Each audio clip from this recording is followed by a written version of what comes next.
Ryu Hanbin, a young man, finds himself fighting a beast in a deserted terrain of a word called Thelha Rathana Latna. He has no recollection of how he got there. The only thing he is conscious about is his survival. In a confrontation with a beast dog, he uses a rock, thinking it would kill the beast. However, the beast again stands on its ground and continues to dominate the one-sided fight. When he is about to be pushed off the cliff, the system displays the information on the hell dog, revealing it as the lowest level monster in Thelha Latna. It possesses strength similar to an unequipped adult human male. The system also indicates that the player may level up by slaying the hell dog or the powerful monsters in general. He is confused, wondering when everything started going downhill. He even questions if he's trapped in a fantasy video game. Before we proceed further, let's have a throwback. Hanbin used to wake up every day at noon. He had just been discharged from his mandatory military service 3 months ago and felt that he had enough reasons to lay back and relax a bit. He had believed that after he finished his military service, he would be able to fit right into the society. However, the last 3 months for him were nothing but a black haze. Nothing changed about him, even in the 2 years he served in the military. On an ordinary day, while lazing around like usual, he suddenly gets summoned into a void. He hears the voice of more than one entity echoing across the void.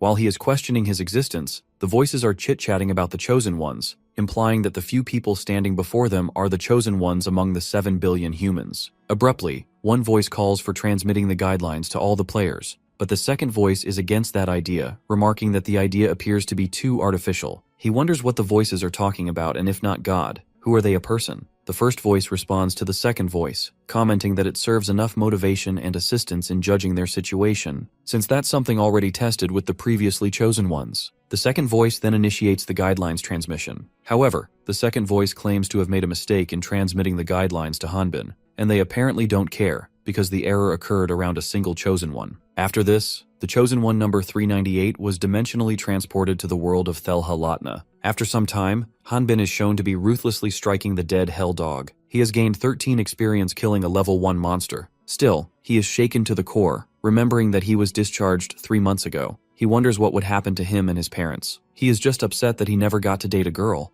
The chosen one could have been anyone. Countless people evade military service. Why they weren't chosen? He receives an alert from the system, notifying him that he has a less than 5% chance of surviving in the Thelha Latna with his current stats. The system gives him an alternate option, which is to end his life. He is enraged at the entities who sent him there. Seeing the alternate option, he wonders if he will be sent back home after dying. He tries to stay calm and accepts the truth that they wouldn't have sent him to this world if they had planned on returning the Chosen Ones home. He is also aware that whether he likes it or not, it's the end if he dies. After grieving for a moment, he regains his will and fighting spirit and gets his strength boosted. The system prompts him to choose a skill class, which he sees as an obligatory choice since fighting with his fists has never been an option for him. He notices the warrior class, which allows the user to fight with various martial arts routines, but since this isn't a game, he chooses to select the long-distance combat class. He chooses to be a magician, but his selection is rejected due to the lack of capability for the chosen class. Frustrated, he then goes for magic swordsmanship and priest respectively, but his selection is rejected both times. Despite not wanting to choose warrior class, he ultimately ends up selecting it. He tries to stay optimistic and aims to find a way to fight from a distance, as he chooses a spear from the weapon selection window. However, due to some errors, the system malfunctions and selects the longsword as his beginner's weapon.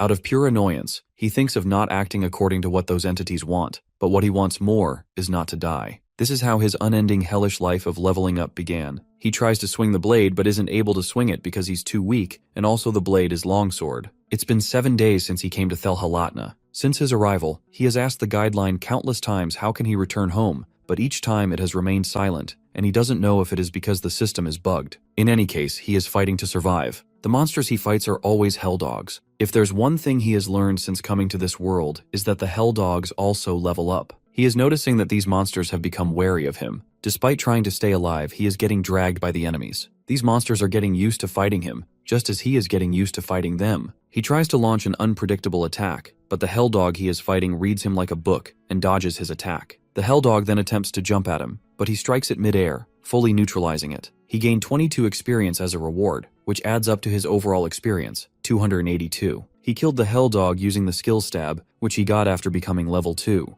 Hanbin finds the guidelines pretty helpful, as when he browses through it, his knowledge expands and he learns more about this world, such as the benefits of hell dog's meat and blood, which contains fats and essential amino acids and contains moisture, carbohydrates, fibers, and essential minerals respectively. But unlike their violent nature, their teeth and claws quickly become dull and cannot be used soon after. Ultimately, he concludes that this world is artificially created, and there must be a reason why he was brought here. He remembers that there were 7 billion candidates, and wonders where the other chosen ones were sent. Just as he is thinking about the other chosen ones, the guideline informs him that he can leave the current area, the Rock Mountains, once he reaches level 5 and meets up with the other chosen ones. The Rock Mountains is the start zone, where the death rate is lower, and gaining experience is quite efficient. Low-level monsters roam in the area, and the monsters appearing in the safe zones are stat-matched. The guidelines command him to meet up with the other chosen ones, and once he reaches level 20, he will be able to complete the Thelha Latna map and travel to the Latna continent. All the information the system disclosed was too much for his brain to process. He recalls everything the guidelines revealed. After this, he asks the guidelines about what he has to do there,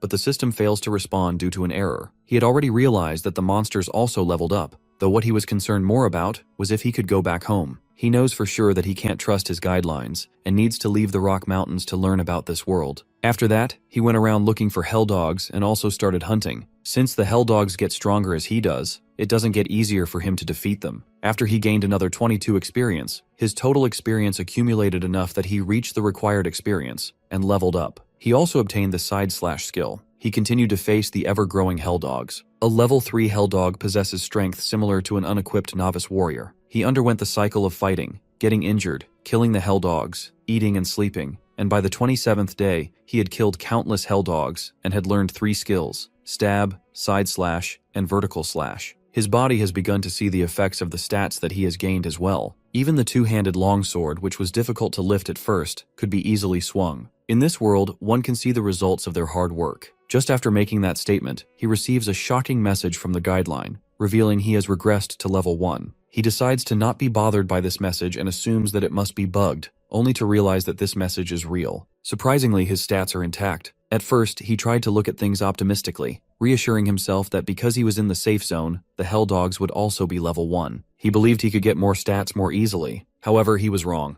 The hell dogs kept getting stronger despite their levels. He continued to put his life on the line with each fight. He believed it would work the next time. He was sure he would get it and kept on going. He kept killing the hell dogs that continued to grow stronger and kept checking his experience. By this time, he already has lived in a hell-like place for the past 7 years, running through levels 1 to 4 in an endless cycle. Chosen ones don't age, and due to their extraordinary healing ability, they will be healed of all their injuries in a single day. Returning to level 1 doesn't decrease his stats, but he couldn't learn a new skill since he couldn't get past level 4. The only skills he had were stab, side slash, and vertical slash. The hell dogs got stronger as his stats continued to increase. The system places the strong monsters to help the chosen one get stronger. But to him, it appears that the monsters are just there to be killed, though the same can be said about him. The voices have completed the guideline transmission to the chosen ones that they had started earlier. These voices label the ongoing mission as Jaren Latna's 5th operation. One voice reveals it has gotten used to it because it's their 5th time commencing the mission already. They think that even if it is another world, players would normally take at most about a year to clear. They are expecting some useful players around this time. While inspecting, the entity suddenly comes across a broken world and discovers that Han Bin is logged into it. Subconscious, Han Bin thinks that he is back home and tries to sleep,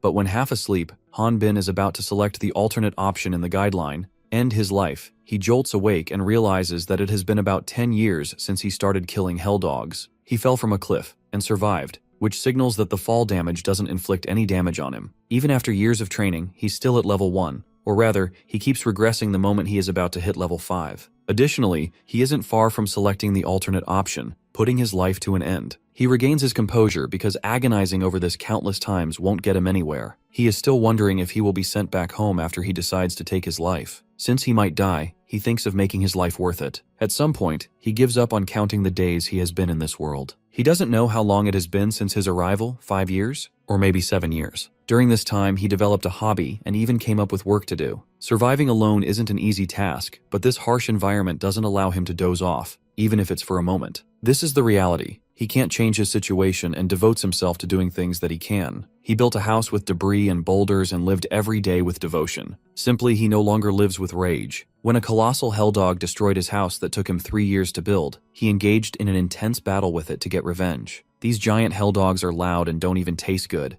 but by constantly hunting them, he has learned the best strategy to defeat them. Once it starts, These hell dogs begin with a huge attack, and it's impossible to dodge their breath skill since the area of attack is large. So he just braces his body and blocks it with his strength. Surprised to see its enemy unfazed, the hell dog would then rapidly cast thunderbolts, light, and fire magic. Since getting hit by these is painful, he would block them by carving up huge walls of earth and then using the final cut. However, he wasn't extremely prolific with the blade, nor did he have any other skills since his level won't increase. After using the 3 skills thousands of times, he has combined them into one skill called Cross Impact. It's not a real skill, but there isn't a monster that can withstand the impact of the hit. The entity that made an error when transmitting the guidelines to the candidates is stunned to learn that Hanbin has been stuck inside Thelha Latna for 22 years, while the other generations are operating in different locations of Latna. That entity is stressed, because it can't come up with an excuse if its superiors find out. It also can't kill him, but after contemplating for a while,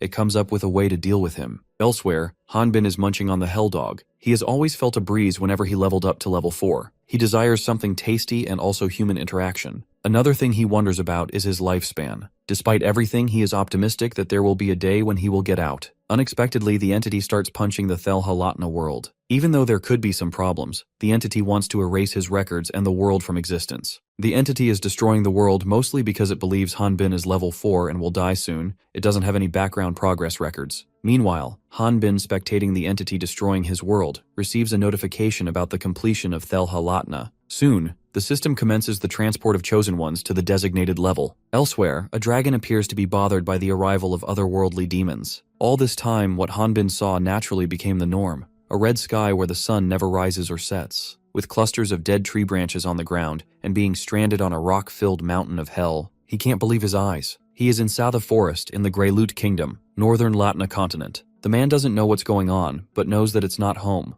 though it's better than those god-forsaken mountains. He finds it weird that he suddenly became level 5 when he got there, and has got the communication skill. He remembers that to come to the Latna continent, he needed to be level 20, and wonders if the system is still bugged. Moreover, he sees a new guideline window giving him one final mission: kill one of the 6 goddesses of Latna. If he succeeds, he will receive several rewards, such as eternal youth and immortality, be sent back to Earth with stats intact, and get your 3 wishes fulfilled. Another window reveals a few factors to consider when participating in this mission, and also warns him to keep his identity hidden from the people of this world. The first thing he needs to do is register at the Hunters Guild in the corporate city of Onpris. The dragon arrives, cursing him as a filthy otherworldly demon for trespassing. He tries to get into a fighting stance, but realizes that his sword is way back on the other side of the river's shore. Since running back and grabbing the sword is risky, he opts to charge barehanded. When the punch lands on the dragon's body, it surprisingly soars through the air. Then a brief epilogue about the dragon is set forth. It is the dragon itself describing its experiences with otherworldly humans. Long ago, a magnificent dragon soared through the skies, serving the dragon knights of the Exrad kingdom. That dragon mount's name was Ephir and was the great pride of the knights. However, a great ordeal came upon her. It came in the form of the kingdom's prince who whined about wanting to ride her. However, mounting a dragon was not a simple feat,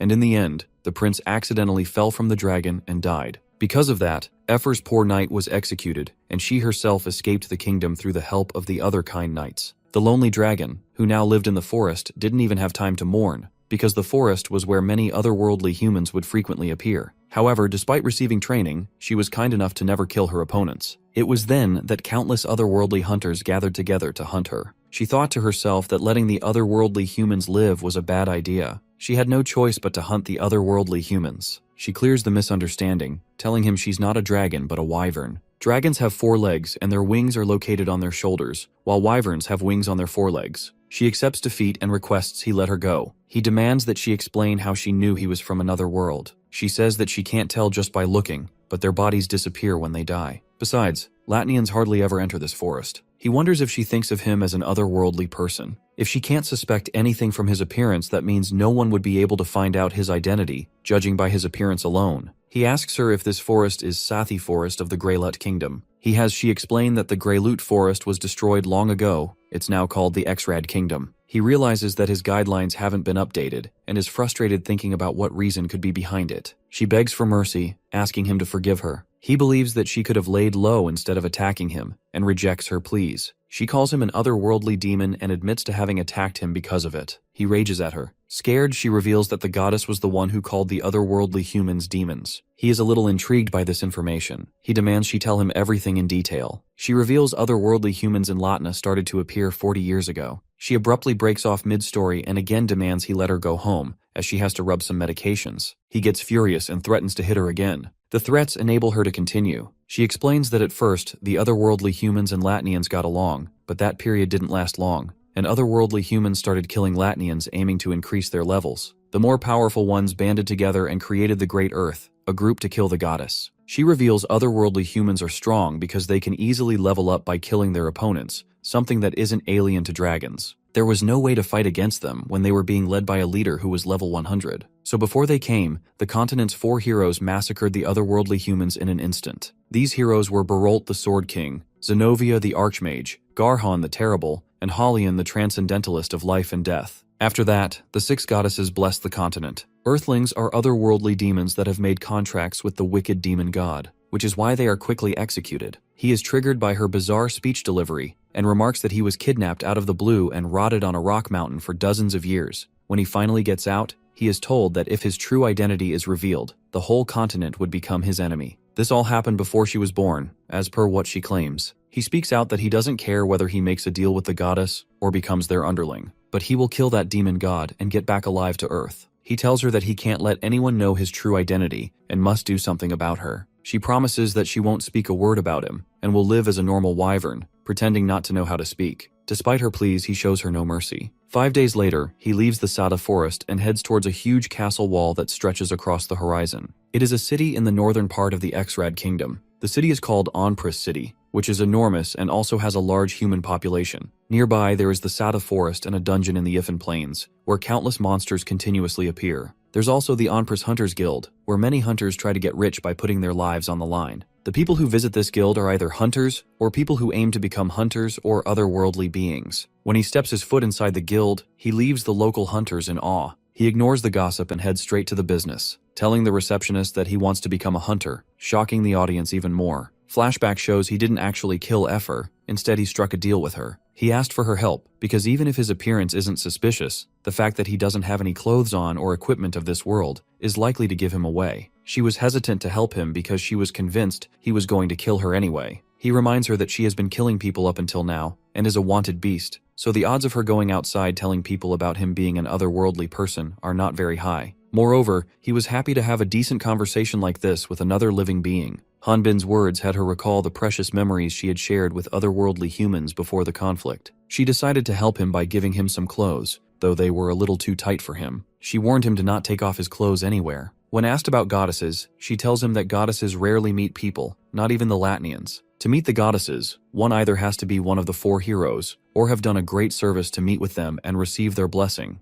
It would be safe to say that the only way to receive blessings is to become a hunter who hunts dungeon monsters that were created by the demon god Ormflaus. Through hand gestures, he tried to point at the guideline and told her that the guideline also mentioned he needed to be a hunter to contact the goddess. Efer wasn't able to see the guideline, which made him realize that he was the only one who could see guidelines. He explained that guidelines are a guidance system for otherworldly humans like him. Additionally, included the fact that his guideline system is broken, leaving her confused. At the present, he recalls the wyvern explaining that a hunter has a more free lifestyle, and it isn't that suspicious for them to have a high level. This is why he needs to be extra careful, since many others like him would have gone through this same method. She taught him to not act like a foreigner. He is overwhelmed by nervousness and anxiety. He can't seem to relax his body. The receptionist fetches some details, and then registers him to the Onpris Hunters Guild. He is glad that he didn't follow the guidelines when registering as a hunter, as it suggested he should say he came from the backwoods in the west. Flashback shows that before leaving for Onpris, she told him to say he came North Campbell, because how can a person who isn't even a hunter travel across the kingdom? Assuming he is transferring from another guild to the Onpris, the receptionist girl questions him. The receptionist is stunned when she learns he is just registering. She's not the only one surprised he isn't already a hunter, given his massive physique. Noticing the people becoming wary of him, He wonders if he made a mistake. When the receptionist asks him to place his hand on the measuring stone, he is thinking if he should prepare to fight. Since the local hunters haven't attacked him yet, he presumes that the hunters still aren't sure that he is an otherworlder. The receptionist informs him that depending on his abilities, they can create proper verification. According to the rules of the guild, all he needs to do is place his palm on the measuring stone. He is suspicious that the measuring stone might be the receptionist's antics. He is worried that if he gets caught, he won't be able to meet the goddesses. However, he thinks that running away is the same as revealing his secret, though destroying this place may be easy to do. He places his hand on the measuring stone, hoping it would work out well, and surprisingly, it does turn out well. The receptionist reveals that his stats are at heroic levels. Here is the plot twist. He was dreaming about having heroic level stats. In reality, the measuring stone reveals him as the level 5 swordsman, which makes the whole place burst out laughing. The receptionist apologizes for her behavior and clarifies that most people who come from the backwoods to register are otherworldly humans. If his level was higher, then they without a doubt would have mistaken him for one. The local hunters reveal that the otherworlders start at level 20 and say that they want to become a hunter even though they are already at a high rank. The receptionist asks for 300x registration fees, which is about 3 million Korean won. Luckily, he borrowed 400x from Effer and told her that he would pay it back, not knowing how much it was worth. The local hunters laugh at him seeing his hand tremble. They reveal the otherworlders have a lot of money, which makes him even more sad. The receptionist gives him his beginner hunter badge and informs him that to replace a lost identification badge, it will cost him 80x. He can return for a new one when he has leveled up. Alongside Hanbin's rank, his name is also mentioned on the badge. He apparently has registered under the name Eric Garun. Despite all the mockery from everyone in the guild, he stays motivated and thinks of making his name known in the hunter's circle, because this is where he starts for real. Wanting to explore the dungeon, he states he wants it as a mission. Suddenly, a narcissistic man cuts in, giving Hanbin a piece of advice that he better stay put if he is planning on going to be monster food with his level 5. The receptionist calls this adventurer Lauda. Through the receptionist's questions, he learns the dungeon monsters there are increasing in number and attacking nearby houses. He does not feel easy about sending useless hunters to do the job and opts to go since his level is high. Hanbin sees Lauda as a level 27 hunter, the same level as Effer, and wonders why is he acting so conceited. He guesses the reason Lauda has a high sense of pride is because he is the highest level in the guild, but he feels like not getting himself involved with him at all. The receptionist mentions that Lauda's party has room for one more person, and since completing missions solely is practically impossible, she recommends doing miscellaneous work while learning the ins and outs of his party would be much better. He is disgusted thinking that he has to join a party with the obnoxious hunter in it. The full of himself hunter reveals that he already has recruited a newbie in his hunter's party, so he also declines the receptionist's request without a second thought. The newbie introduces himself as Atis, a level 25 mage. However, the guidelines show him she is at a higher level, a level 37 magician. He decides to ignore it, thinking that he must have his circumstances for hiding his real level. When Atis side-eyes him, he quickly averts his eyes off. Just when he is about to accept that he won't be accepted into Loud's party, the prideful hunter remarks that if it's a special request from Saguri, the receptionist, to take care of a level 5 insect, then he shall. He finds Lauda's comments slightly irritating, but he keeps his cool. The prideful magician steps over his boundaries by ridiculing him and then attempts to snatch the sword that is attached to his back, though he isn't even able to budge it.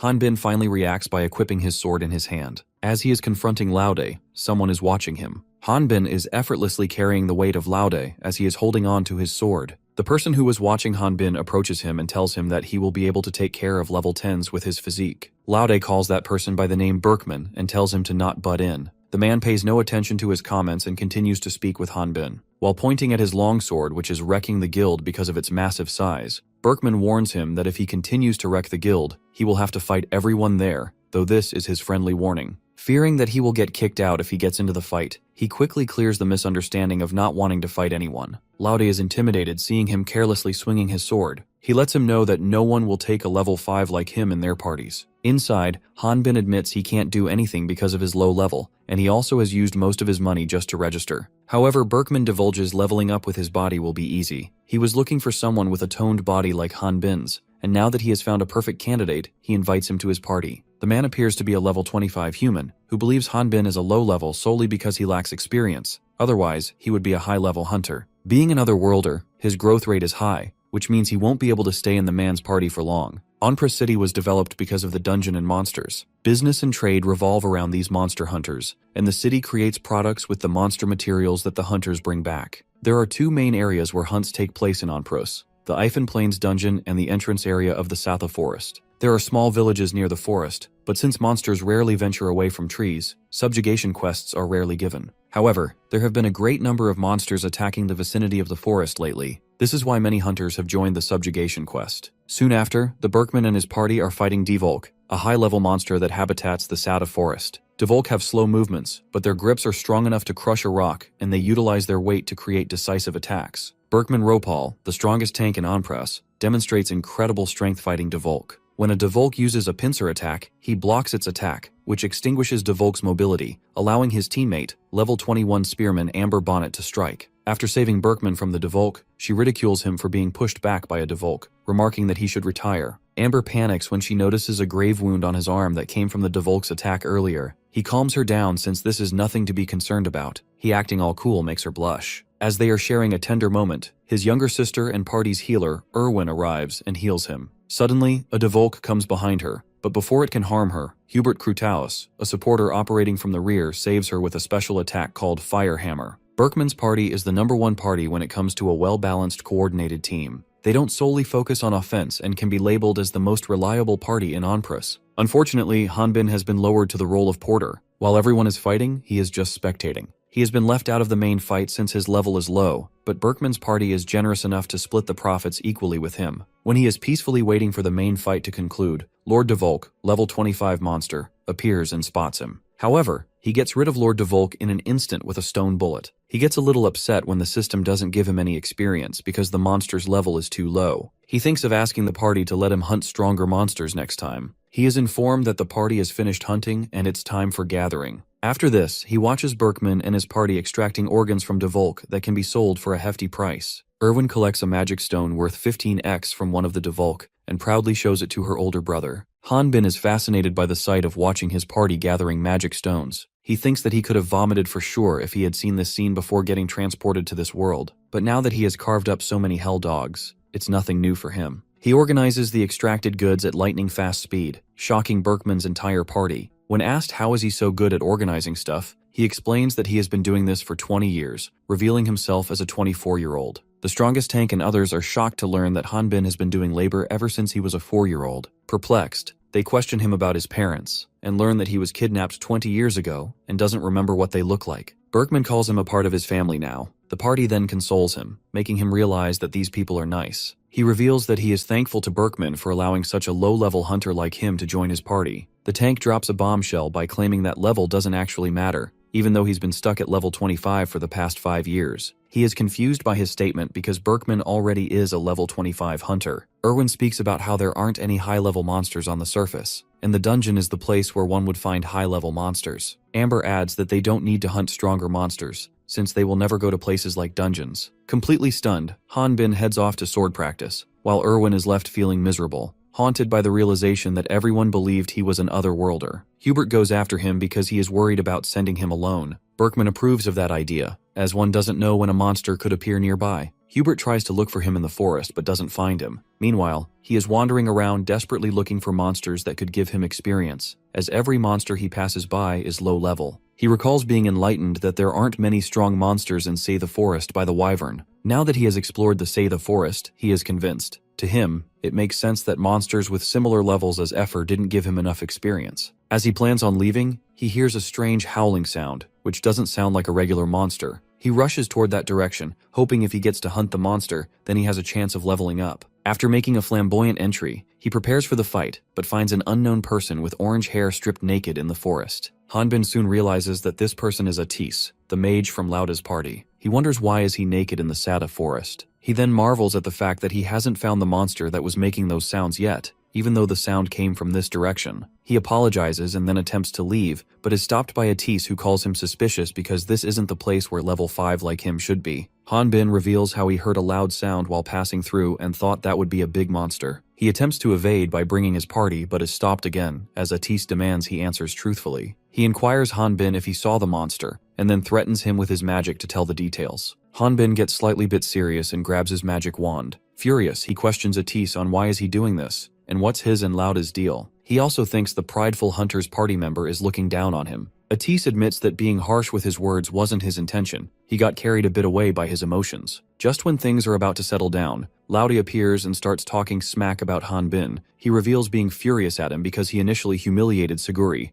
and now has planned on laying his hand on the party's female member. Atis presumes that Laude is misunderstanding something. He also thinks that it might be a good idea to stay away from him. He respects him because the prideful hunter is a pretty strong swordsman, and the pose he is demonstrating shows that he's getting ready to execute a technique. Both of them indicate through their actions that they don't care how embarrassing or strong attacks Laude demonstrates. Being ignored makes him extremely angry, and the anger fuels his desire to demonstrate incredible strength. Laude uses Thunder Lightning Sword, hoping this attack will kill the Hanbin. However, since Hanbin doesn't want to make this tiny matter a big thing, he bows down to apologize and unknowingly gets hit on his back, which creates a big explosion. Later, Erwin treats the hunter, while Berkman reassures Hanbin that what happened wasn't his fault. Hanbin knows it's not a pain he can be forgiven for. The tank suggests they should wait for the results. After treating the injured Laude, Erwin reveals that his life isn't in danger anymore because Hanbin brought him to her quickly, but there seems to be another problem. All the men that stood there fell silent. The blame may have fallen on Laude himself, but the pain and suffering he was going through was something that no one could comfort him from.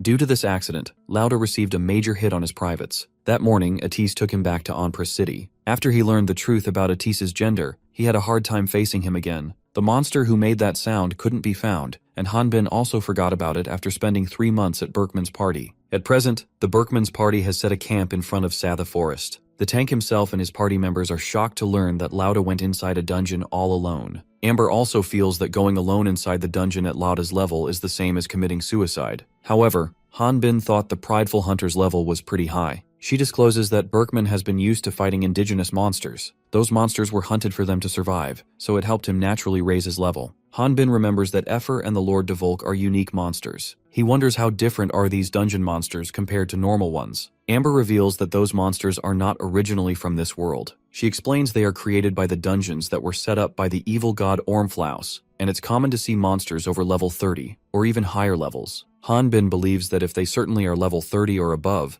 then it might help him to level up. He decides to go to the dungeon, even if he has to go in secret. Berkman reveals that monsters aren't the only problem. Many other worlders also go hunting there secretly. Hanbin remembers that screening for dungeon entry is rigorous, so he thinks of forgetting about going there. He has Berkman reveal that Laude may be hoping to find a healing artifact. The tank further explains that the sources that are placed within those dungeons are artifacts. They come in various shapes and all have different abilities. According to rumors, one of those artifacts can heal any type of wound, and Laude is most likely looking for that artifact. Hanbin perceives dungeons and artifacts like a pot of gold at the end of a rainbow. He thinks that it's his only option. Berkman turns off the lights, as there have been many monsters creeping out of Sath Forest as of late. He hopes it isn't a bad omen. When he falls asleep, Hanbin sneaks out and proceeds inside the dense Sada Forest. He finds the forest very spooky, calling it a suitable place for a huge monster to appear. He also thinks of saying hello to Efer as she lives nearby, but ends up bumping into a unique monster. The monster he has bumped into is a level 31 Tatiro that can nullify attacks from a sword with its body, which is entirely encased in a carapace, though it's weak to magic. Tatiros usually dwell in the dungeons. He knows that these monsters are a bad match for him to face. Unexpectedly, another Tatiro monster surrounds him, and they start enunciating human language,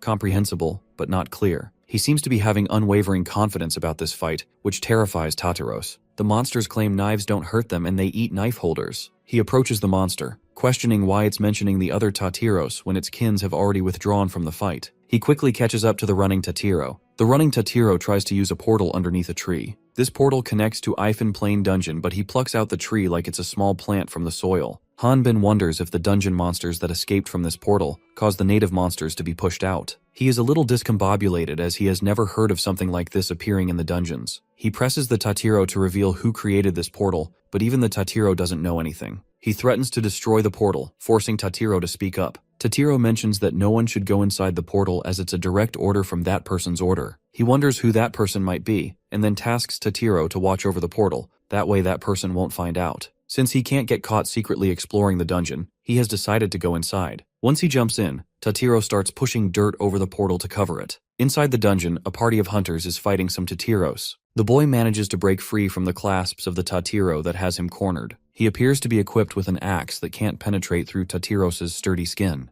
The girl, who is the mage, is in a tight situation and can't seem to break free from the clutches of a Tatiro. The girl chants a spell and cooks up a flash attack, which also partially blinds the boy. He is barely able to see with one of his eyes. He asks for Runal, the party's healer, for help. However, he discovers that Runal is dead, and the mage Alicia's life is also in jeopardy. The boy has given up on fighting and desperately screams for help. He receives help from Lauda, who beheads Tatiro with lightning speed, much to the boy's surprise, who tried attacking Tatiro's head earlier, but missed because Tatiro impressively protected its head with bladed arms. Moreover, the space to pierce the neck is extremely small. However, he noticed that Lauda impressively made the enemy lower its arms, and then cut off its head. This technique can only be done by a dual-wielding magic swordsman. The prideful hunter discovers the hunters he has just saved are from Onpris Hunters Guild. The boy recognizes Lauda and calls him by his given name. The boy marvels at his bravery, and has even heard about him coming to hunt inside the dungeon a few months ago, and calls him amazing. In reality, Lauda has been trying to survive in the dungeon for the past 70 days. He recalls getting drunk in a local tavern in Onpris City. He woke up in the dungeon and didn't know how he got there. He doesn't remember coming inside the dungeon and couldn't leave since he hadn't seen another person up until now. But now he can go home. Alicia recalls the prideful hunter had been searching for a healing artifact. Laude notices the injury on her leg and shows concern, but she assures him that she is okay. The bleeding has stopped and it's all right. He pulls out a healing potion which is extremely rare to get and casually hands it to Alicia. Alicia briefly wonders if he's trying to flirt with her, but he quickly shuts it down,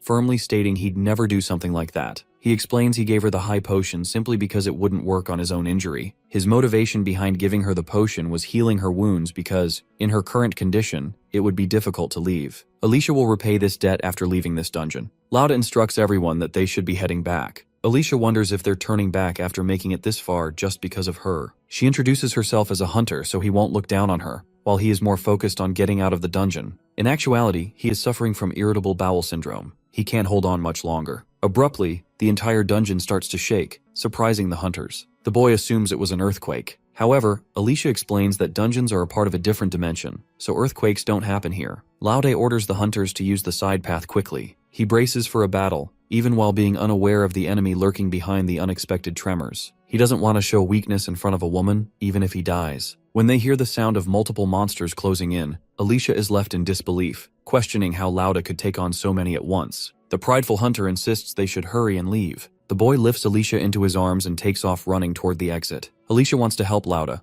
but the boy feels that they are going to be a burden to him, and they can't let his last efforts be in vain. Meanwhile, Lauda is sweating, as he didn't expect the boy to also leave. He tries to stay fired up because he leveled up while hunting in the dungeon. He feels that he should be able to handle a few Tatiros. However, when a great deal of Tatiro charges toward him, he starts running for his life. The Tatiros pass by Lauda without harming him. He hears the Tatiros chanting words like run and danger and wonders what is happening. On the opposite side of the dungeon, Han Bin is toying with Tatiros. He had high expectations since it was a dungeon, but he isn't getting any experience. Plus, he can't even swing his sword properly, as he is afraid it might make the cave collapse. Him adjusting his strength when he was in Berkman's party was too tiring. Terrified of his strength, Tatiros help each other escape, but the remaining few sacrifice themselves for their allies. After annihilating Tatiros, he finds an artifact, a fireball bracelet magic source. He is delighted but wonders why there isn't any boss guarding crazy items like these, unaware that he already had killed the level 40 Tyro King. He is aware that if he takes the artifact, then the nearby monsters will disappear. If they don't disappear, he won't be able to level up. He feels uneasy thinking about taking the artifact for various trivial reasons.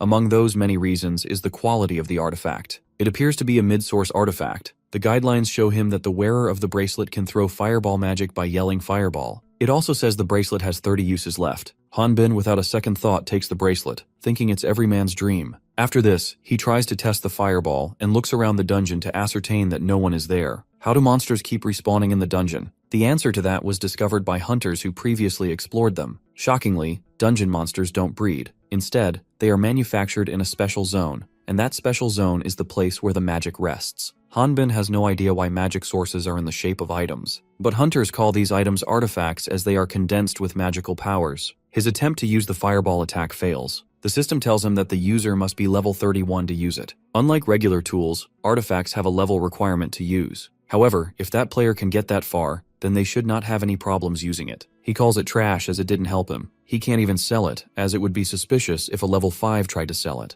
A dungeon artifact is a great honor for a hunter to receive, which is why it is priceless in the market, though a hunter owning an artifact is a rare sight. And the reason for that is the pride that they had from slaying all the monsters until that moment. But the moment they got their hands on an artifact, the very opportunity it presented became their downfall. He finds a passage that leads to the boss's room and decides to continue going forward. He makes it to the boss's room. He plans on doing a quick exploration and then returning before Berkman wakes up. This boss room is located in the middle of the dungeon. He wishes for the boss to appear so that he can go back. However, he finds the boss's room empty. He wonders where all the monsters went, leaving behind the most important magic source there for the taking. He tries calling out the monsters by shouting that he is going to take the magic source, hoping he will hear a response. He continues to intentionally provokes the monsters in the room by loudly declaring that he's taking the artifact. Suddenly he finds his arms roped by tentacles. He faces up only to find the dungeon boss, the level 45 tentacle beholder. He assumes this monster might give him some experience. However, his arms and legs are all caught by the tentacles monster. In his current position, it will be over if he gets hit by its attack. Laude comes out from the door in the far middle door of the room, much to Hanbin's astonishment, who was occupied calculating the odds of him winning against the monster.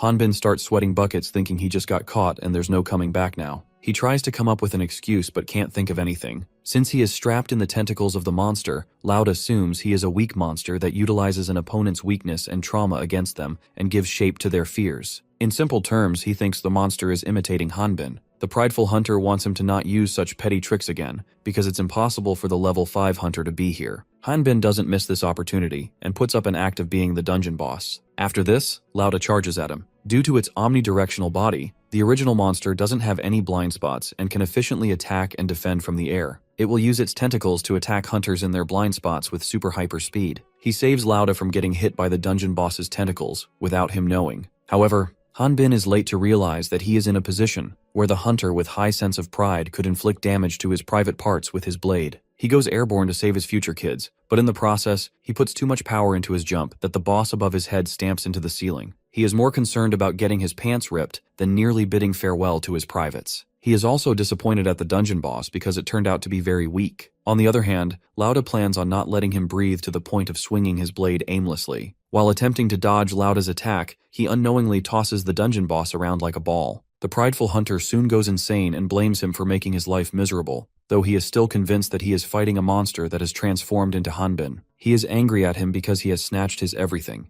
even Atisa. He unexpectedly gets under the control of the tentacle beholder, who uses him to communicate with Hanbin. The tentacle beholder seems absolutely livid with Hanbin, enraged over being toyed with and made a fool of. The monster believes his opponent will never be able to attack him because he has taken Laude as a hostage. Dying at the hands of his companions will be the most horrendous death. Hanbin offers to give him Laude, and in return demands experience. Tentacle Beholder changes his mind. He initially planned on using Laude as the dungeon's fertilizer, but decides to make him a mid-boss. He declares to consume him alive after massacring all the humans, and the first course will be him. Among dungeon bosses, the Tentacles Beholder is one of the most problematic bosses to deal with. It may not have any destructive attacks, but its extremely high intelligence can penetrate a human's psyche. Therefore, if a human is captured, they will become a parasitic host, obtaining extraordinary powers. Tentacles Beholder tries to get into Hanbin's head by remarking no matter how strong he is only a human. And even if he pretends that it doesn't matter, he will never be able to cut down his companion. The monster suddenly starts to lose control of Laude. It wonders if the manipulation is incomplete and notices him lowering his sword. Tentacles Beholder soon realizes that it has been defeated by someone who is claiming to be level 45 and is exasperated. Meanwhile, Hanbin is wondering if he will receive a pop-up message from the guidelines about the monster being too weak. He wishes to meet some other monsters outside in the Sathi forest. The monster feels that his opponent isn't a human, and opening a portal is useless if someone of his caliber is around. The dungeon will disappear once Hanbin leaves, and even as it is dying, the monster is desperate to inform that being. He destroys the last bits of the Tentacles Beholder. Before heading back, he receives 54.5 billion of something. It's morning time and Berkman is occupied with the morning stretches. Erwin informs her party that Hanbin is nowhere to be found. The tank reveals that he was gone when he woke up. Erwin fears that he might have gone back to the forest alone. Hanbin returns in the nick of time with a monster corpse, scaring Erwin. When Erwin expresses her concern about him not being there when they wake up, he apologizes for making them worry but remains quiet. Moments before, he received the experience of slaying the Tentacle Beholder, and this experience was 113,240. He recalls that Hell Dogs only gave him 258 experience. To level up to level 5 from level 4, it takes 1,000 EXP, and to level up to level 6, one would need double the experience, 2,200. Since he just received over 100,000 experience, he wonders what level will he become. Just as he is about to celebrate unlocking something this big, the guidelines reveal that he needs 54.5 billion more experience to get to level 6. Since that shocking reveal, he has completely frozen, even calling leveling up impossible. Berkman's party continued to search for monsters that whole week, but none showed up.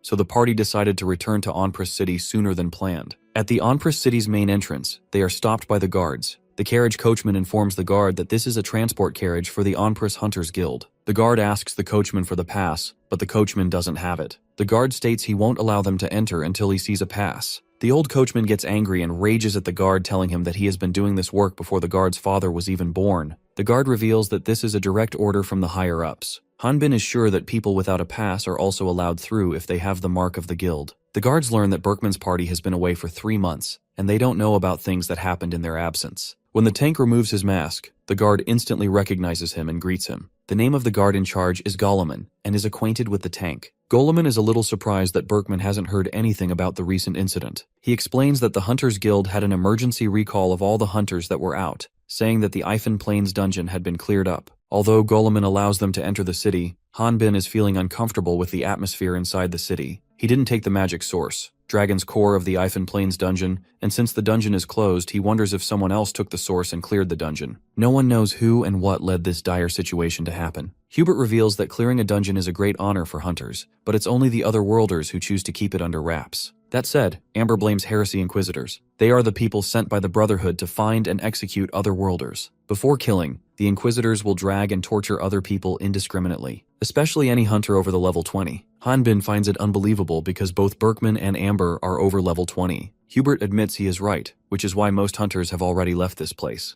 Hanbin realizes that other worlders aren't welcome anywhere. Berkman feels that they should drop this matter for now, and should finish up what they came for. He believes there should be some merit to all their hard work and nights out camping. But before that, he wants to trade in their magic stones to the Hunters Guild. He assigns Hanbin to go and sell all the monster materials that are in the bag, and after he returns, they plan a party to celebrate Hanbin's first mission completion. Berkman insists that Hanbin take Amber with him, but he wants to go there by himself as he knows where Balton's shop is. She tries to stop him because he doesn't even know the market price. However, the tank believes in him. At the Balton shop, Balton refuses to buy magic stones from Berkman or his associates, as he doesn't want to get involved with Heresy Inquisitors. He reveals that this place was thriving because of the dungeon. Balton is frustrated, thinking, how is he supposed to sell? Hanbin wants him to help them out just once. He is even willing to sell the magic stones at a quarter of the original cost. Balton is somewhat annoyed by his stubbornness, but makes it clear that no matter the price, he is not going to accept it in this situation. Suddenly, a member of the Brotherhood arrives, startling the Balton, and says that he is going to wait for his turn.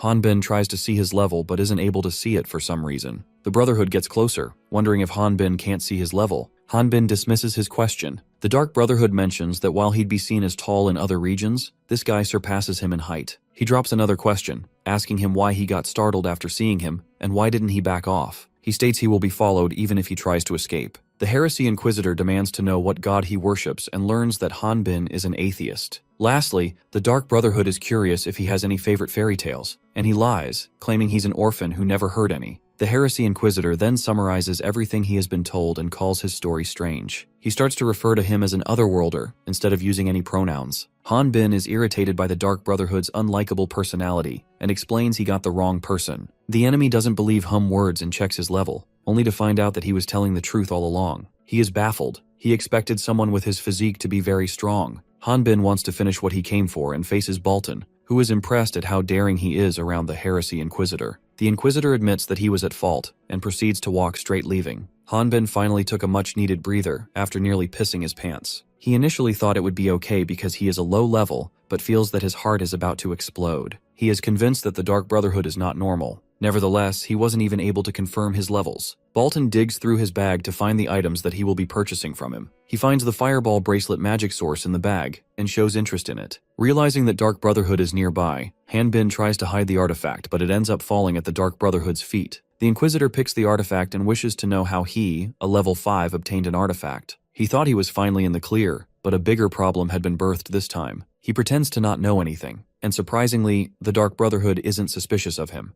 as he just like the others thinks a level 5 couldn't have gone into a dungeon. The Inquisitor then hands the artifact to him. Before he leaves, he decides to tell him something useful. He narrates a story that took place 15 years ago. In a small village, there lived a married couple. The hunter was a veteran. He may not have been the leader of his party, but attracted a lot of people. One day, his party was given a quest. However, he became quite frightened in front of a weak-looking monster, and the members could not understand why this normally brave hunter would act in such an embarrassing way. When the party decided to kick him out, the man yelled that the monster's level was over 80. It was then that he told his companions the truth, since they refused to believe him that he was an otherworlder and could see the levels of other people and monsters. The monsters attacked them, and to buy time for his companions to run, that otherworlder fought the monster alone. After finishing this story, the Inquisitor asks him who he thinks died by the end. He replies he thinks that the otherworlder whose identity was just discovered must have died. The Inquisitor reveals that everyone except for the otherworlder and the party leader survived. Everyone else that was connected to him was slaughtered.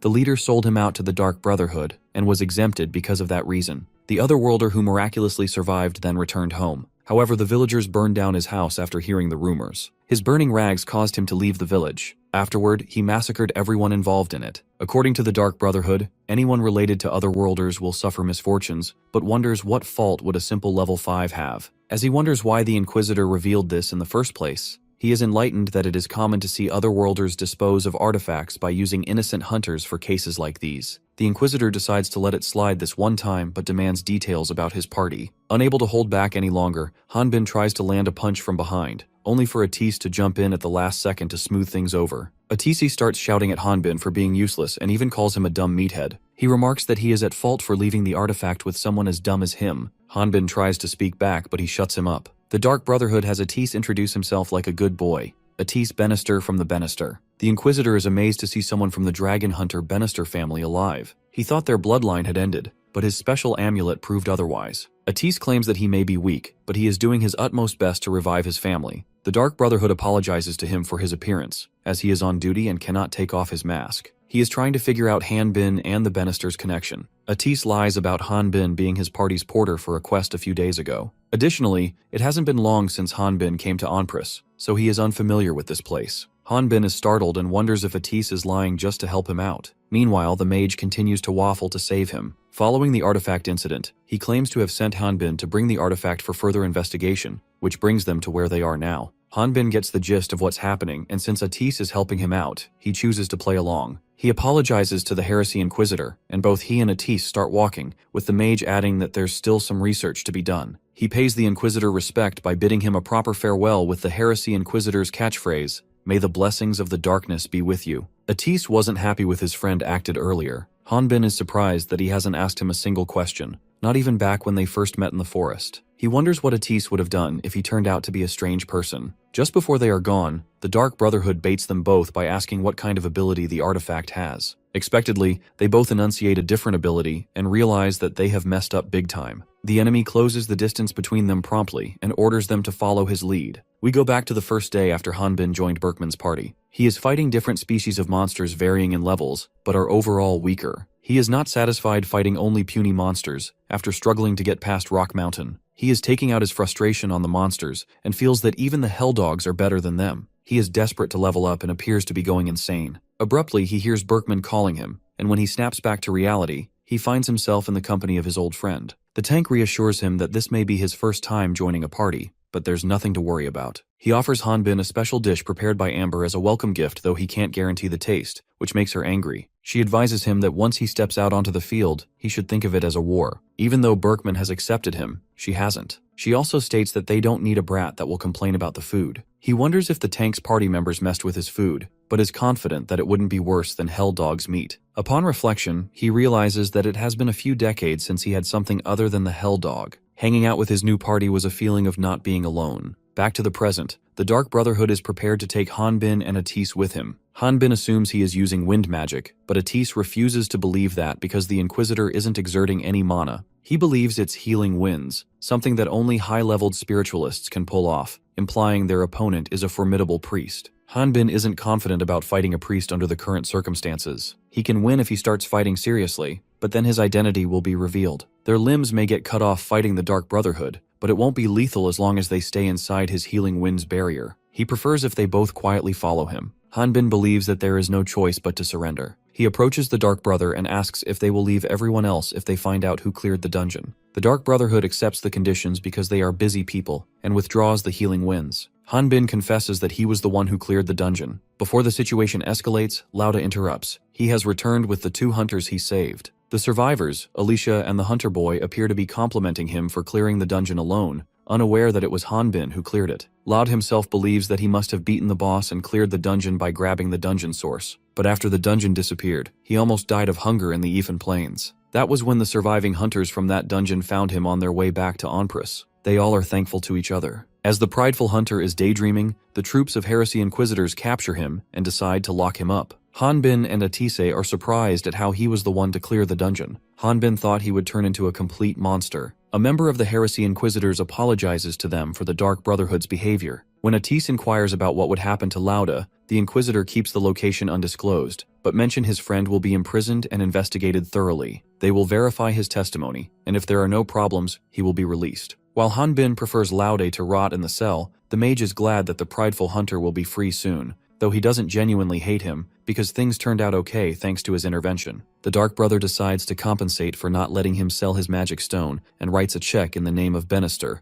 assuming Hanbin is a country bumpkin who doesn't have a bank. Before handing him the check, he asks for Hanbin's signature. Hanbin recalls his mother's advice to not sign something carelessly. When he shows signs of nervousness, the Dark Brotherhood assures him that they don't use underhanded tricks, though no promises can be made about the Order of Light. He hands him something to look at once the signing is done, and then leaves. He goes blank for a moment and turns to Atise for a favor. At the Onprus Hunters Guild, the receptionist Siguri apologizes to Berkman because his party didn't get the notice. Moreover, the Guildmaster of Onprus has run away, and Siguri appears to be taking the blame for his share too. Being a kind man, the tank reassures her that it's not her fault that the Guildmaster ran away, and understands that everyone must have been busy. He finds it amazing that she is still protecting this place. Meanwhile, Amber, who has just returned after selling all her magic stones, brings up that the guild's entire fund only has 5 coins left. She explains that the guildmaster ran off with all the money, and knew that Berkman's party wouldn't sit still, which is why he never bothered notifying them. She's devastated, but he, in contrast, is savoring the beer he received from the guild. She shouts at him for drinking at a time like this. She thinks their future as hunters is finished since the guild is destroyed, and is worried about how they'll make money moving forward. He brings up how 20 years ago he stubbornly proclaimed to protect the village, back when Onprus didn't even have a guild or dungeon. She recalls the moment and mentions having saved him more than 100 times. Entering his romantic mode, he insists that it doesn't matter if there's a guild or not, because since the day he met her, his heart has never changed. She mentions that this is the reason she's still single, but upon realizing her words, she starts stuttering and tries to think of a way to explain herself. In the heat of the moment, he makes a romantic move, but Hubert interrupts and nearly gets injured by Amber's coin attack. She seems angry for some reason, and suggests they continue their talk after the party. Quite scared, Berkman agrees to follow her lead. While they relish their moment of peace and free will, someone approaches through the guild's main entrance. Atise appears from the door carrying Hanbin's bag. He asks for help before collapsing. Later, when he wakes up, he gives Hanbin his flowers for carrying such a heavy bag. Berkman is surprised to see him carrying Hanbin's bag, wondering where the actual man rushed off to. Irwin reveals that the material inside is not there. Even Atise doesn't know where he is. The only thing he knows is he is doing this as a favor to him. Amber checks out the bag and finds some money inside it.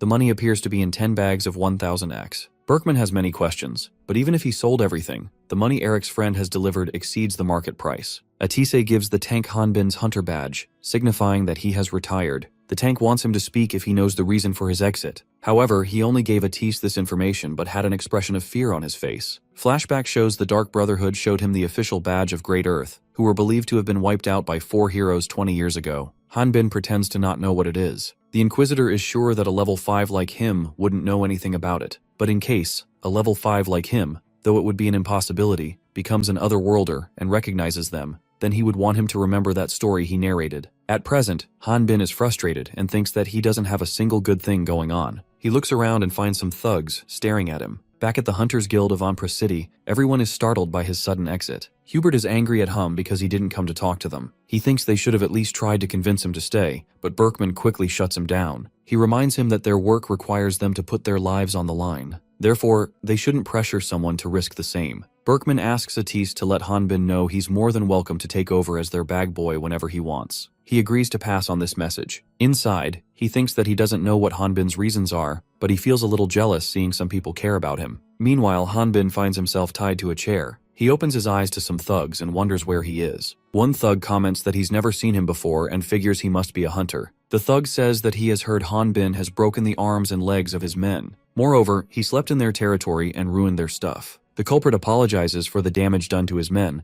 but points out that it was their arms and legs that broke when they hit him, not the other way around. And since he didn't have anywhere to sleep, he just slept in an abandoned house that he found. The other thugs are surprised over how can a person's body be as strong as a wall. They are convinced Hanbin is using some kind of magic. He reveals he doesn't use magic, encouraging thugs to even test magic on him. If the thug boss is not tempted to hit him just like the thugs behind, does that make him a chicken? When they refuse to admit to saying something this outrageous, he calls them liars. Enraged, one of the thugs punches him in the face. However, this doesn't end well for the thug, as his hand gets broken. Since he has ignited the flame by fighting the thug's boss, he wonders how will he be able to break out of there. The thugs are playing a guessing game and trying to guess his profession. Hanbin feels that it would be easy to break out of here, but nothing good will come from causing a bigger mess. The chairman of the thugs arrives and learns that only a single hunter has been caught, and unlike other thugs, he isn't scared and even calls him a dog, pissing him off to the core. Surprisingly, he seems to be aware that he is from Rock Mountain, probably because of his bad temper. He orders his man to let him go because if he wanted to, he would have cooked them easily. Hanbin is quite astonished. The chairman agrees to reveal how he knows about Rock Mountain only if he works for him. 6 months after the dungeon disappeared, in the residential area in the eastern castle wall of Onpris City, the bandits are forcefully collecting the possessions of a resident. Whether it's kitchenware or furniture, they have collected everything that appears to be valuable. The owner of one of those houses, a woman, pleads they do not take their property. The bandits claim they have told the man of the house that they will be dealing with everything. The man of the house, the woman's husband, comes rushing and jumps at the bandits. However, the man in charge of the bandits asks him to not make a fuss and commands his men to bring the hammer. The man of the house, equipped with some good armor, is stunned to see a huge man carrying a giant hammer. To protect his house, the man points his sword at Hanbin. The man attempts to stab him in the chest, but the sword fails to penetrate his skin. He first moves him out of the way and then crushes his house with a single hit. After this, the family is introduced to one of the projects that the Onpraus Builders Association is pushing forward. The bald man from the thugs shows them around their new house, as not only they are preparing city walls, but they are demolishing old houses and giving families stronger and newer ones too. The new houses are built with the same materials that the nobles use to build their castles and have strengthened with golem magic, so they are quite sturdy. Furthermore, they have finished it with a special slime extract coating to prevent monsters and enemies from climbing up the building. This whole information, from their house getting demolished to being given a new one, has left them poker-faced. The bald man then addresses the conditions of living in the house. They're allowed to live there, as long as they agree to let soldiers occupy their homes during emergencies when civilians have been evacuated. Additionally, the man of the house may be able to receive a monthly payment for helping to maintain the castle wall. The bald man has explained this all before to the man of the house, but the man was drunk at that time and didn't understand a thing. The man of the house thanks them for helping him and his family like this. He is quite regretful of pointing his sword at him and apologizes for his behavior. Hanbin is eager to leave this place and even asks the bald man if they're finished. The man of the house offers him to stay for a meal, but he refuses to wait any longer, as he has to go back to give the report. The bald man calls him rude, as the man of the house is sincerely offering them the meal. Things intensify when the bald man calls him weird. He isn't able to handle his emotions, and everything around him looks as if it is processing too quickly that he doesn't even fathom it. His negative emotions are fueled by his encounter with the Heresy Inquisitors, especially the Dark Brotherhood. When he regains his senses, he finds himself in a position where he is about to hit a little child. He quickly leaves after realizing that he has messed up. He has worked for the association for half a year and receives 600x per commission, which is more than what a mid-level hunter makes. The reason he earns that much is because he can do a month's work in a single day. It's also why he is famous even in other builders associations located in other cities. But no one has tried talking to him. He returns to the chairman of the thugs or bandits. He slams the door open and confronts the main man about what's happening outside. He wants to know why the buildings that normally don't exist here have suddenly appeared. He claims that's why he paid and sent them out there, because these kids have never seen buildings like that before. But thinks that there's no point because Hanbin doesn't even talk, and his son also insists he's mute. Hanbin gets worked up as he has done everything he was asked to for 5 months. He smashes the table apart with his bare hands out of rage while asking his motivations. The chairman questions whether he is done with his tantrum, then goes on to mention that they had all lived a normal life up until 40 years ago. The second time, he emphasizes the words us and otherworlder, indicating that both the humans of this world and otherworlders had lived peaceful life for some time. Hanbin had a hunch that the man he served already knew. The chairman wonders if Hanbin knows why he can't get a good night's sleep, why he has to eat in hiding, and why he can't talk to anyone. Hanbin feels that maybe it's because he is an otherworlder. The chairman thinks that is not the main reason. This is because he can't live like other people. People only have seen otherworlders work as hunters. It's been 40 years since the first otherworlders appeared. There are actually more people who work in other jobs compared to how many hunters are there. But in return, quite several otherworld technologies and cultures are integrated. If he doesn't fight and live a normal life, no one will think anything of it. The chairman gives him a piece of advice to not get involved with hunters after finishing this task, if he wants to live like a normal person. This task is a hunter's commission exclusively requested for Hanbin. He believes that he has no reason to accept this, and he won't even be of any help.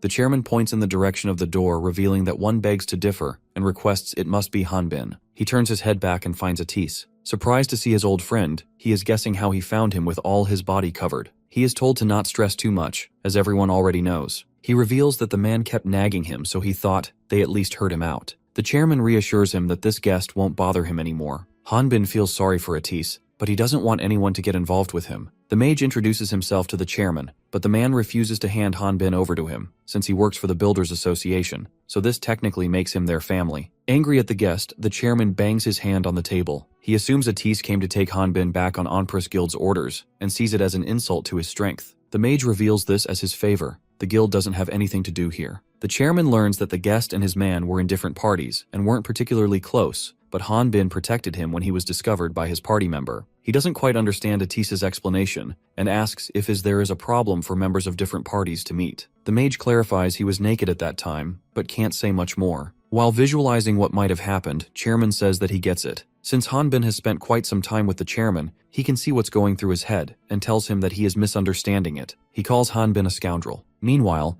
Atisa feels his old friend was suffering from guilt after the incident with Laude. Before leaving the city, he was in an extremely difficult situation, and had him deliver a check of 1 million X to the guild before he quit being a hunter. In that instant, everyone goes silent for a moment, waiting for the chairman's response. Unexpectedly, the man himself kicks Hanbin out of his room and shouts at him that if he's a man, he should go and take responsibility for his actions, and shouldn't even think about coming back without finishing his job. Atis is relieved that he permitted Hanbin to help him. Hanbin shouts at him as he doesn't give the proper details of the incident. The mage is sure that the situation with Heresy Inquisitors is a bit touchy. Hanbin believes he's in an even worse situation now. He argues that it's already been 5 months since he quit being a hunter. Atisi reminds him of his quest, to explore and collect samples from Satha Forest, and so it won't be dangerous. He promises to protect him if things do go south. Additionally, he prefers him to not to speak formally. Sometime later in the Satha Forest, both of them are walking toward their destination. Hanbin is pondering why it has to be him. Why didn't Atis choose someone else? He remembers the chairman told him that nothing would appear suspicious as long as he acted normal. He finds a small species of low-level monster that inhabits Satha Forest called Kellogg. He tries to play with it but ends up getting bitten.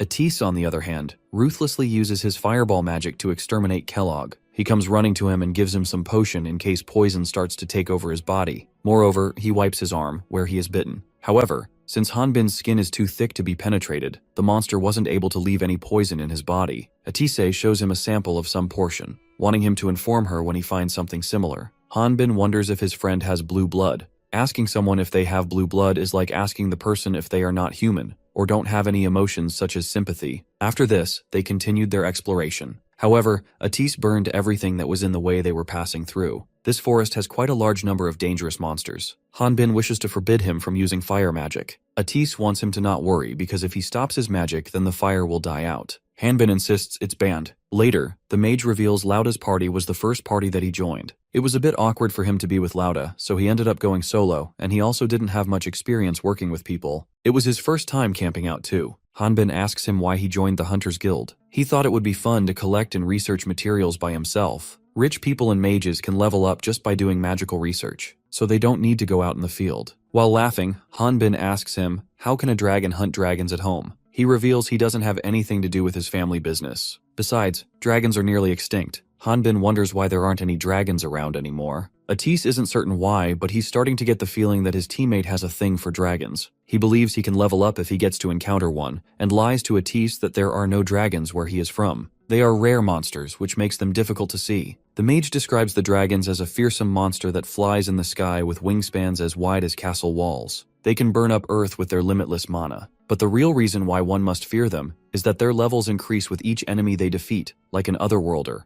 They are an intelligent species of monsters that can verbally communicate with others. Dragons may be secretly surviving by hiding out and living solitary lives. Based on his personal experience, Hanbin remarks that no matter how lonely the dragons are, living while being safe may be better. He brings Effer into the conversation, saying that he knows a wyvern that also speaks, but chooses to live in secrecy. Atise starts laughing hysterically, thinking Hanbin is joking. He asks him if he has thought about being a hunter again. Hanbin wonders how is he going to show his face to the party's leader and tank, as it would be shameful. The mage reveals he is making his own party and wants Hanbin to join him, who wonders why him because he could run away again. Atise admits he doesn't know the exact reason Hanbin left Berkman's party, but reassures him that he shouldn't worry about him finding out his secrets. He appears to be uncomfortable by Atise's comments and points out that the mage also has secrets, leaving him puzzled. Hanbin is suspicious because how can a mage use magic without casting any spells? The mage wants both of them to keep their secrets a secret, which doesn't convince Hanbin, as he feels that Atise might betray him first. The tension in the atmosphere increases when both prepare to fight. The Sword King attempts to take out his sword, while the mage has already charged his wand and is about to launch an attack. Atise shoots a mana bullet that skims past Hanbin's face and hits a beast standing behind him. Hanbin, who believed he would get hit by the mana bullet, is stunned. The mage explains that he shot a mana bullet down the beast's throat and ignited his lungs. It will likely die of suffocation.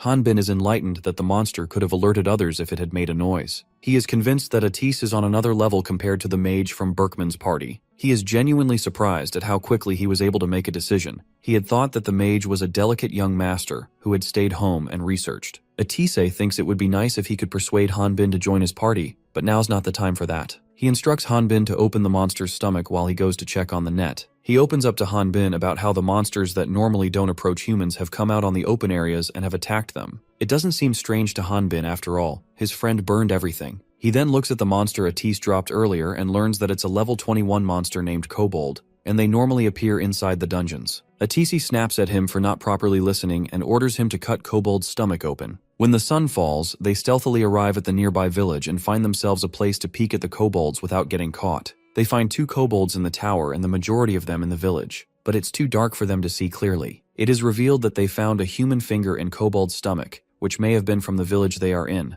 This indicates kobolds have started eating humans too. When Hanbin asks him if a new dungeon has appeared, the mage reveals that it is not true, because if the new dungeon were to appear, the Empress would have noticed the changes in the topography. Hanbin wonders if a new dungeon hasn't appeared, then why would there be dungeon monsters here? He suggests they go back and report this to the Hunter Guild now that they have scouted the place. Atise spots someone near the village with the help of a monocular. He finds a person who appears to be bound and suspended by a rope. He attempts to run to rescue him, but Hanbin stops him, suspecting the man could be already dead. One of the 2 kobolds in the tower gets hit by a mana arrow. His kobold companion tries his hardest to remove the arrow from the skin, but ends up setting it off by mistake. Hanbin demands an explanation of what he used. Atise explains his weapon is a device that shoots magic stones that are inscribed with magic spells. The mage abruptly starts running in the kobold's direction and commands his friend to stay put while he takes care of the rest. Hanbin checks the hanging man's status, and by all appearances, he's already dead. The village is glowing bright because of the flames, and based on its conditions, Atise thinks the kobolds have occupied this village for about half a year, and that one person may be the only survivor. Some kobolds, hiding inside the buildings, surprise attack the mage. Atise had heard that kobolds are an intelligent species of monster, but he never thought they would be smart enough to attack under concealment. He uses the fireball to burn the whole building, exterminating the monsters. However, he adds a little extra mana to his magic wand and ends up wearing it out. In this critical moment, a kobold jumps at Atise with a spear. The mage casts a mana bullet which edges past Kobold's ear, but he throws the wand at his face to distract him. He takes out a new wand from his pocket and blasts the entire surrounding area. Hanbin arrives and comments that the fire he cast in the forest was nothing. Atise now knows that his friend was right. The man he rushed to rescue is dead. Hanbin believes this isn't Kobold's doing. His friend further adds that this wasn't done by any monster. The man was frozen to death. Hanbin reveals he has never experienced cold weather despite living here for a year. Atise clarifies that this wasn't the only strange thing. The man was a level 27 hunter from Onpraus.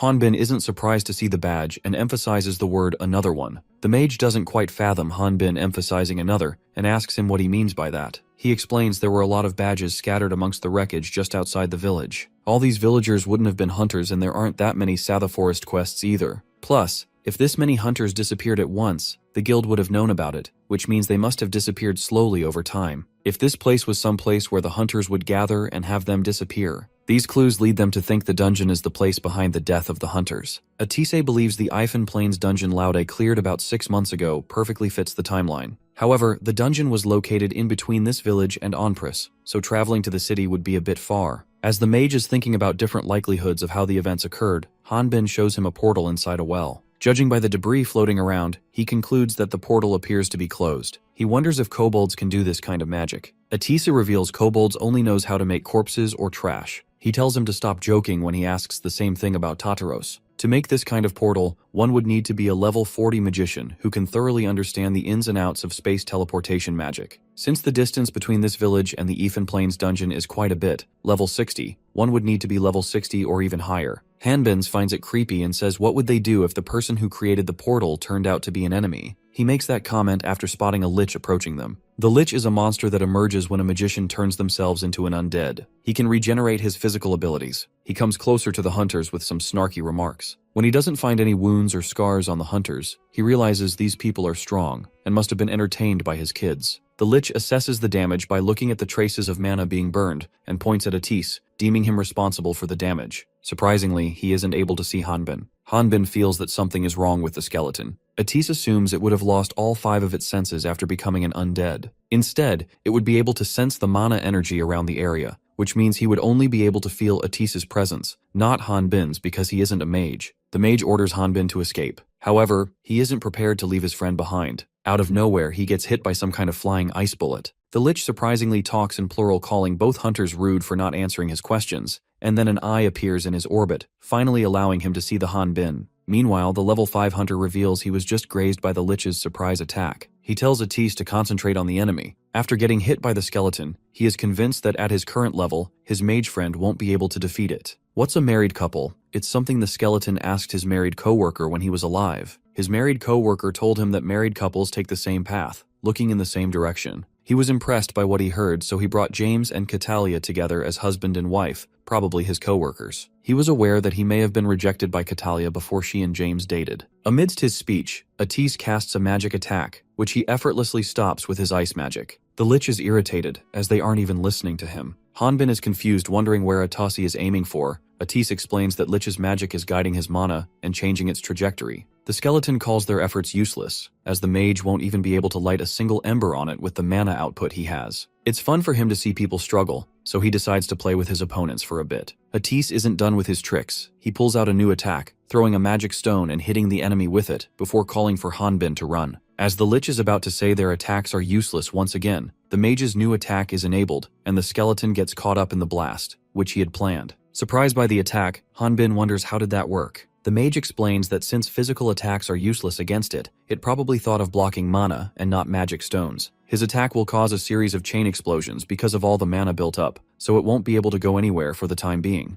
Atisi suggests they should hurry and enter the forest because the mana there will help them conceal their presence. As they are running for their life, he senses a sinister feeling. He first assumes it's fear, but then realizes that the feeling isn't as ominous as that. Hanbin, with his gut feeling, saves Atis from collapsing into an iced crevice dome. He is surprised by the snow inside the iced prison. The mage is grateful he saved his life, but now isn't the time to be surprised, because if they stay inside it for a long time, they will end up like the frozen dead hunter. To further increase their odds of making it out alive, Atis uses fire magic, only to realize it doesn't heat the snow. Instead, it gets frozen. When asked, he explains that Lich lowered the temperature of the mana, so he can't ignite anything. He isn't able to understand and questions what does that mean. The Lich explains that the mana ignited to create fire magic and mana frozen to create ice magic are incompatible and always in conflict. Following the explanation, Lich points out that the mage seems to only focus on fire magic, so it is obvious his mana would freeze. After explaining the mechanisms of fire magic and mana frozen to create ice magic, it says the lecture is over, and the next thing is conducting an experiment. The Lich then casts Freezing Storm, which is another challenge for the duo. Hanbin feels the cold air but believes he can handle it because his stats are high. On the other hand, his friend is having an extremely hard time keeping up. Since the skeleton doesn't have lungs anymore, he asks them how it feels. His victims scream his painful when the mana that circulates their bodies freezes. He reveals if Hanbin loses his consciousness in that state, he won't feel the pain. The level 5 hunter is sure that skeleton plans on taking his time killing his friend, and he can start to fight once Atis loses consciousness. This is the only way he can live like a normal person since he doesn't want the mage to discover his strength. The mage appears to be in a critical condition. He apologizes to Hanbin for being selfish, and then unexpectedly uses his magic on himself. For a split second, he cries out of intolerable pain as the energy circulates his whole body. Hanbin doesn't understand what is he doing, wondering why he used magic on himself. Meanwhile, the Lich starts laughing because of how interesting these things are to him. He is impressed at Atis but wonders how long will he be able to last with just that.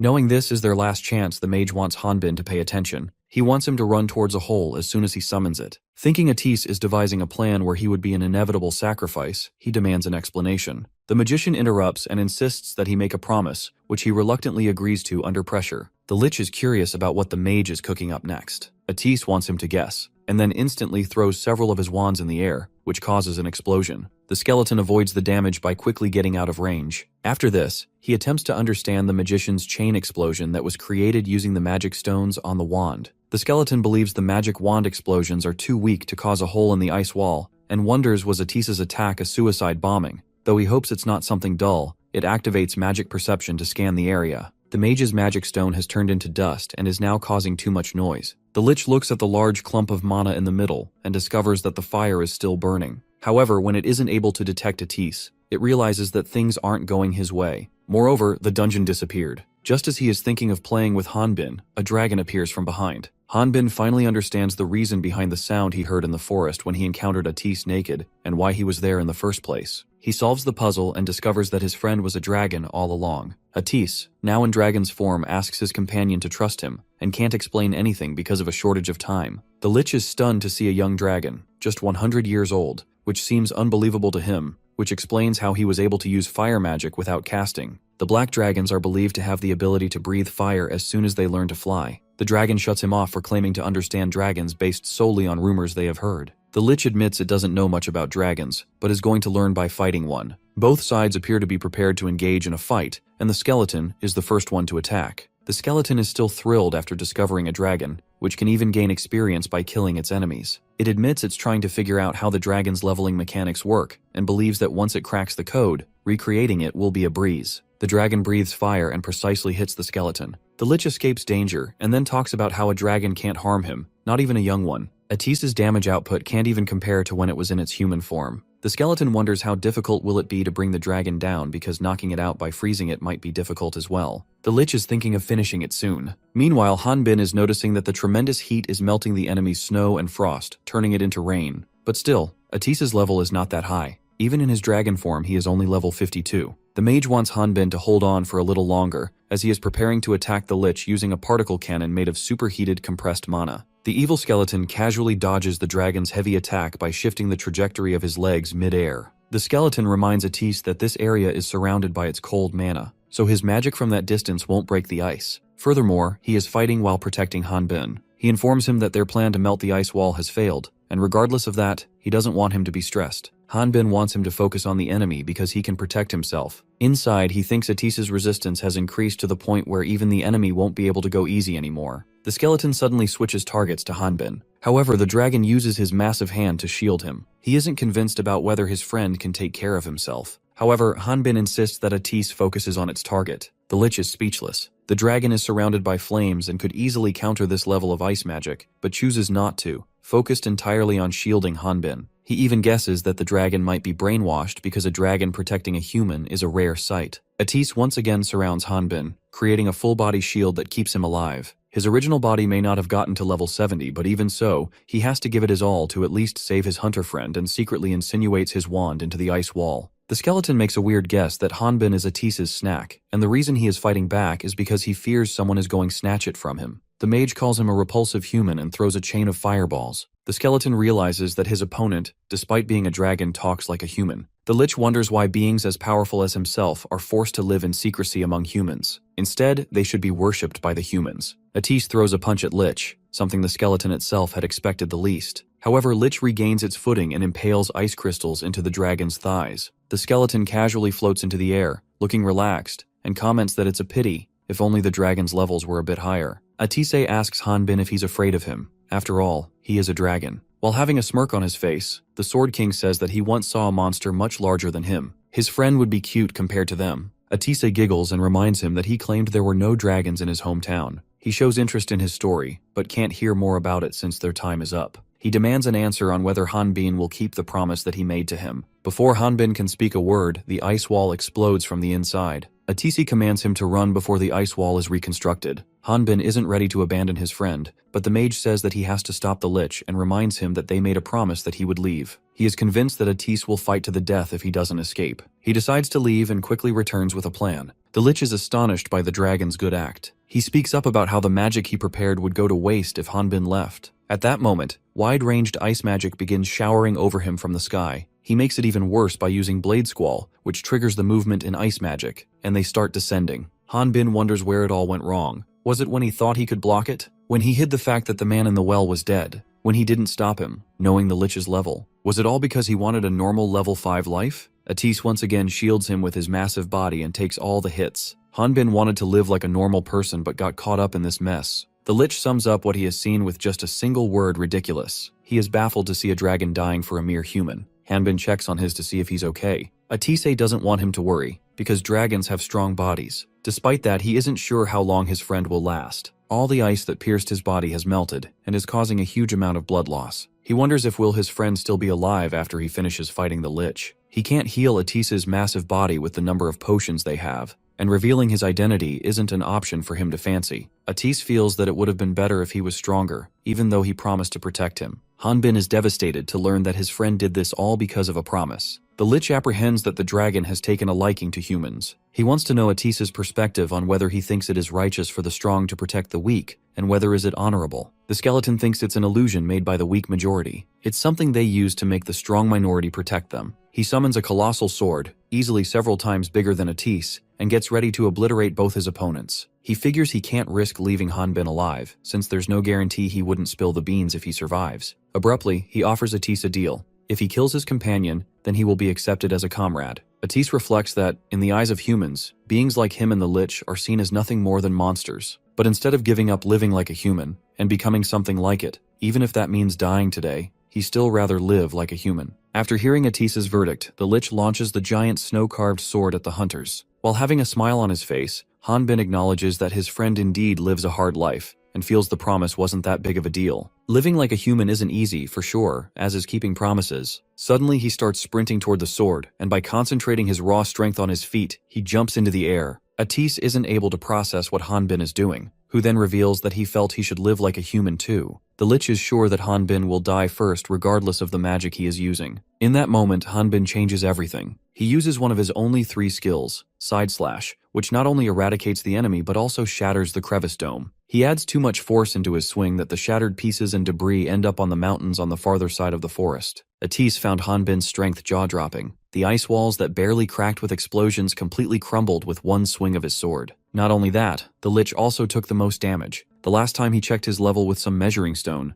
Hanbin was a low-level hunter. Hanbin brushes off the past, calling it a long story, but still asks Atise not to be angry with him. Meanwhile, the mage felt that he used some magic that could trick the measuring stone. As they are having a banter, the skeleton revives its body and enables the Gehenna's entanglement, an ability that allows it to summon tentacles and manipulate them to capture its opponents. The lich never intended to use this skill, but now is forced to. These tentacles get stronger by absorbing the energies of their victims, and they will never let go of them until they die, even if the victim is the master who summoned them. The skeleton thinks it's a shame that he now has to be satisfied with their corpses. Hanbin is shocked that the lich is standing on its feet again, even though he did his best to destroy his entire body. Atise explains that their enemy's entire body is composed of mana, so it can't be destroyed with physical attacks. The skeleton threatens them to reveal how Hanbin disguised himself as a level 5. Hanbin proves his opponent wrong by powering up so hard that even his shirt gets destroyed due to the overwhelming energy surge. The skeleton couldn't believe what it was witnessing.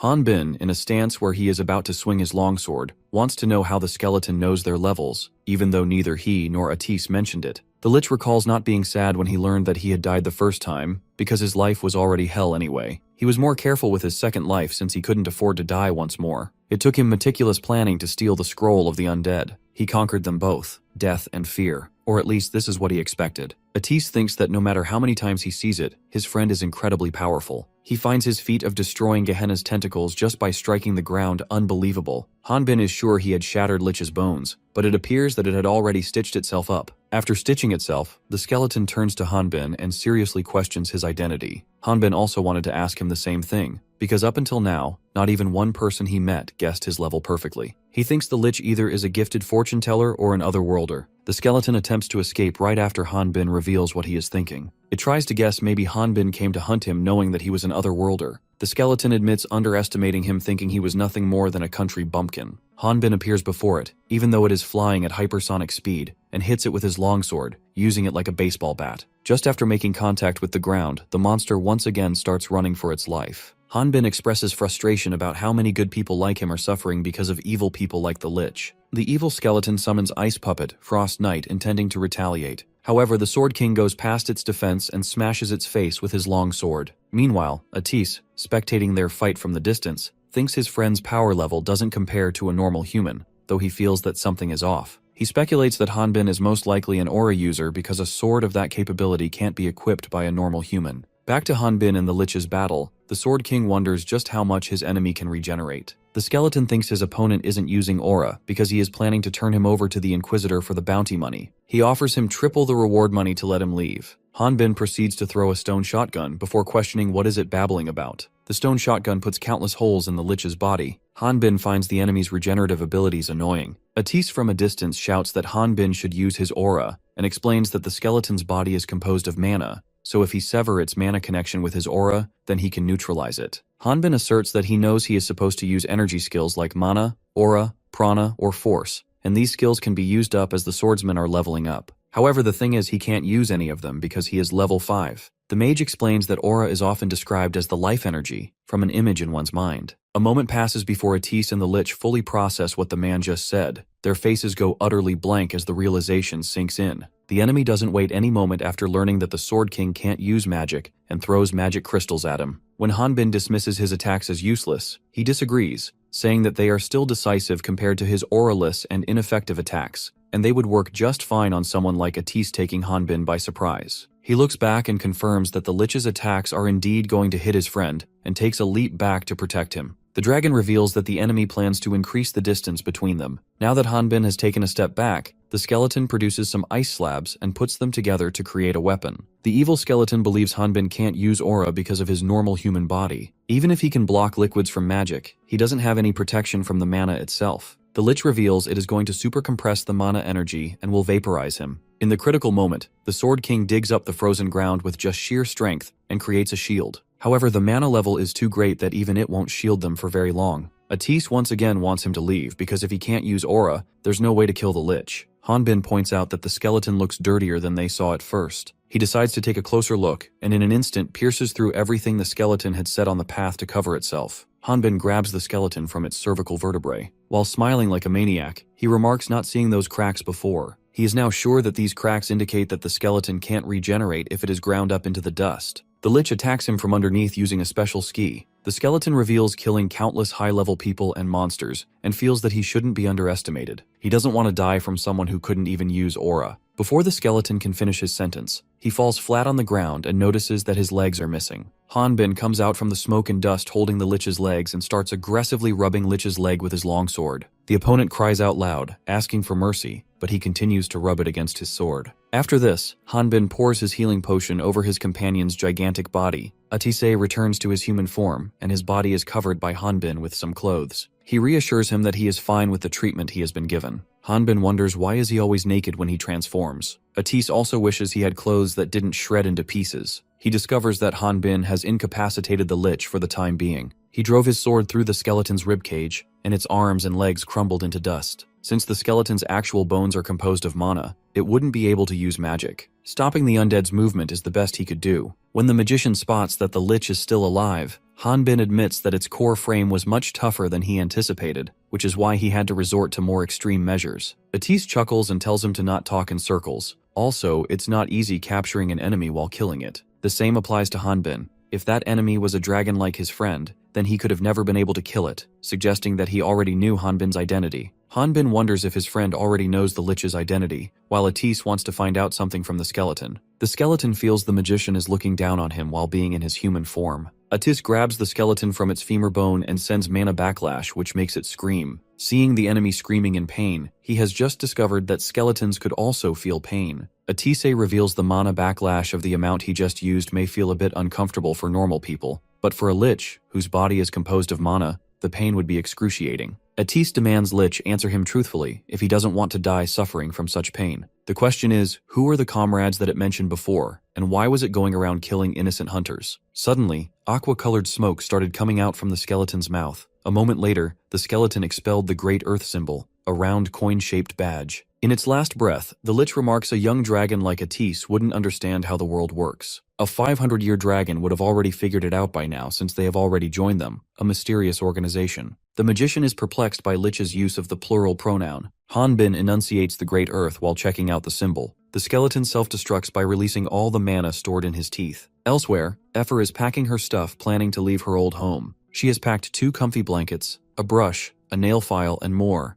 and is thinking, has she forgotten something? It was pretty difficult for her to decide what important items she needed. With the stuff she has loaded in her bag, she has finished packing and is ready to move. However, her bag is overfilled and she isn't able to carry it, leaving her with no choice but to leave some of her stuff behind. She gets emotional while hugging her bag, signifying that she doesn't want to leave any of her belongings behind. The strange things that happened around the place where Ephor lives have forced her to leave her home and find a new shelter. These strange things include the unexpected appearance of a forest fire, which made the embers burn up her garden. When she turned off her light to sleep, a huge chunk of ice crashed down from the sky. This doesn't end here. There was such a great earthquake that it seemed the continent itself would split apart. And because of that, she couldn't sleep. Her scales became so haggard. Ephor speculates that everything that happened must be the goddess's punishment, because she helped the meathead otherworlder. While she's recalling her encounters with Hanbin, she takes notice of someone standing at the entrance of the cave. But when she takes a look at the cave's entrance, she doesn't find anyone. She decides to hurry and leave because her gut is telling her that something bad is about to happen. Abruptly, a man appears before the Ephor and is astonished to see a talking wyvern. She is startled, wondering when the man appeared there. She thinks he caught her speaking to herself. The man reveals he was looking for someone and heard her voice on the way, which is why he dropped by. She informs him that no one lives around that place. The man admits to having a hard time looking for them because of that reason. She then declares herself useless, because she hasn't seen another human in over a year, and she can't be of any help. The man insists she must have seen that friend, who is a skeleton. Atis never expected the skeleton to have magic stones as its teeth. From the get-go, he feared that the Lich would be self-destructing, and knew that he wouldn't be able to stop it even with his mana if that did happen. He tells Hanbin to run while fading away due to insufficient mana. Elsewhere, a woman named Leslie hears the explosion and turns to a man named Richard, a member of the Great Earth, wondering if a bomb was dropped in a nearby area. Richard, judging by the traces of mana, concludes that the magic happened a week ago and points to Shin Ha-jun's explosion. Leslie is stunned but is aware that Shin Ha-jun turned into a lich to not die. Suddenly, the man who is looking for the skeleton and had even inquired of Ephor arrives and gets touchy with her, which starts an unserious friendly fight between them. She calls the man by the name Alejandro, who is also known as the Chosen One, reminding him that she had warned him to keep his hands off her. The Chosen One remarks that if she uses her magic on him, she will be getting her hands sliced to bits. Before the quarrel turns into a full-blown fight, Richard intervenes and stops them. He shows Alejandro the place where Shin Ha-jun died in battle. He knows that the Lich initiated an explosion that exceeded its healing abilities, and as expected, not a trace of the enemy was found. He brings this up as a reason for Alejandro to maintain a shred of respect. The Chosen One thinks it's weird that the skeleton self-destructed. Leslie also agrees because it's unbelievable that there is someone who could push a level 72 opponent to self-destruct. Alejandro clarifies that he's not questioning that,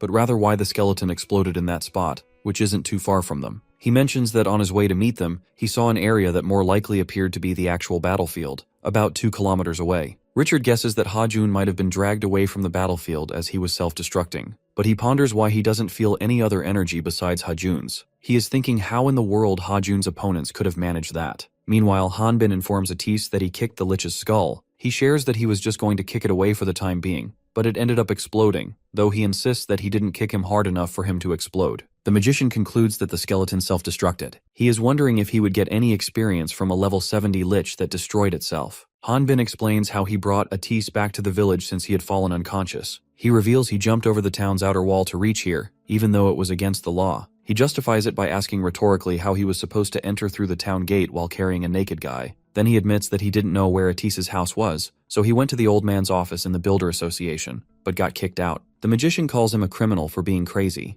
Hanbin continues his story, saying that after being chased by the guards, he ran into a bunch of smugglers. In short, he has been very busy. His humorous tale gets Atis thinking that maybe he is more of a spectacle than the Lich. He gives credit to the chairman of the bandits who helped him wake up within a day and adds that it all turned out well in the end. Atis remarks that he never dreamed there could be a guy as strong as this otherworlder, and expresses that he doesn't know how to thank him. He isn't sure about what would have happened to him if he had gotten captured by that otherworlder, referring to the Lich. Realizing that his earlier words might have come off as offensive, Atis nervously clarifies that he meant Hanbin is different from the others, trying to clear up the misunderstanding. Hanbin isn't offended and assures him that he knows his friend didn't mean anything bad. He adds that in the world he lived in, there were plenty of murderers. Still, with Ormflaus's mission of infiltrating the Latna continent and killing the goddesses, Hanbin states that he would rather live the life of a normal folk adapting to this world than become a crazy killer. Atis then inquires whether Hanbin is saying that the majority of otherworlders are normal humans. The Sword King acknowledges that they were, at least in the beginning, but in reality, a lot of them became killers. He adds that if there's one thing that differentiates him from the otherworlders, it's that he had a defective guideline implanted in him. The mage already seems to know what a guideline is. Hanbin states that being able to see levels is one of those powers, and believes there is also a hidden ability that the user isn't aware of. Atis repeats what his big friend said to confirm whether there's something that might induce otherworlders to commit murder or follow the demon god's commands in due time. Hanbin reflects that the reason he is being shown as level 5 is likely the result of his faulty guidelines. He admits he doesn't know how severe that defect is, and he isn't sure whether he will suddenly go crazy and become a killer, but that's why he believes Atis won't gain anything good from getting involved with him. He shares that he saved a lot of money, and with no reason to stay in the village, he is leaving. He bids his friend farewell. Atis clenches the blanket tightly, his fingers digging into the fabric as frustration simmers within him. He then introduces himself as Atisa Emphatir Ragnar Akka, a descendant of dragons created by the great goddess of shadow, Kivriel. He elaborates that among all species of dragons, the fire dragons are known to fulfill their duties. With a smile on his face, he comments that a fire dragon never forgets the debts they owe. He affectionately calls Hanbin a military veteran. After a while, the chairman sees Hanbin off as he gets ready to leave. He provides him with a cart that will take him to his destination, and a map to help him find the way. Furthermore, he informs him that he should be able to pass through the city's gate if he shows them the Builder Association's documents. He is going to send Hanbin his new identity through a broker. The chairman wants him to leave the goods at the drop-off spot and simply sell the cart. When he questions what he should do with the money he gets from selling the cart, the chairman tells him to keep it and remarks that it's worth sending him away, considering how troublesome he is. Before Hanbin leaves, the boss demands a promise from him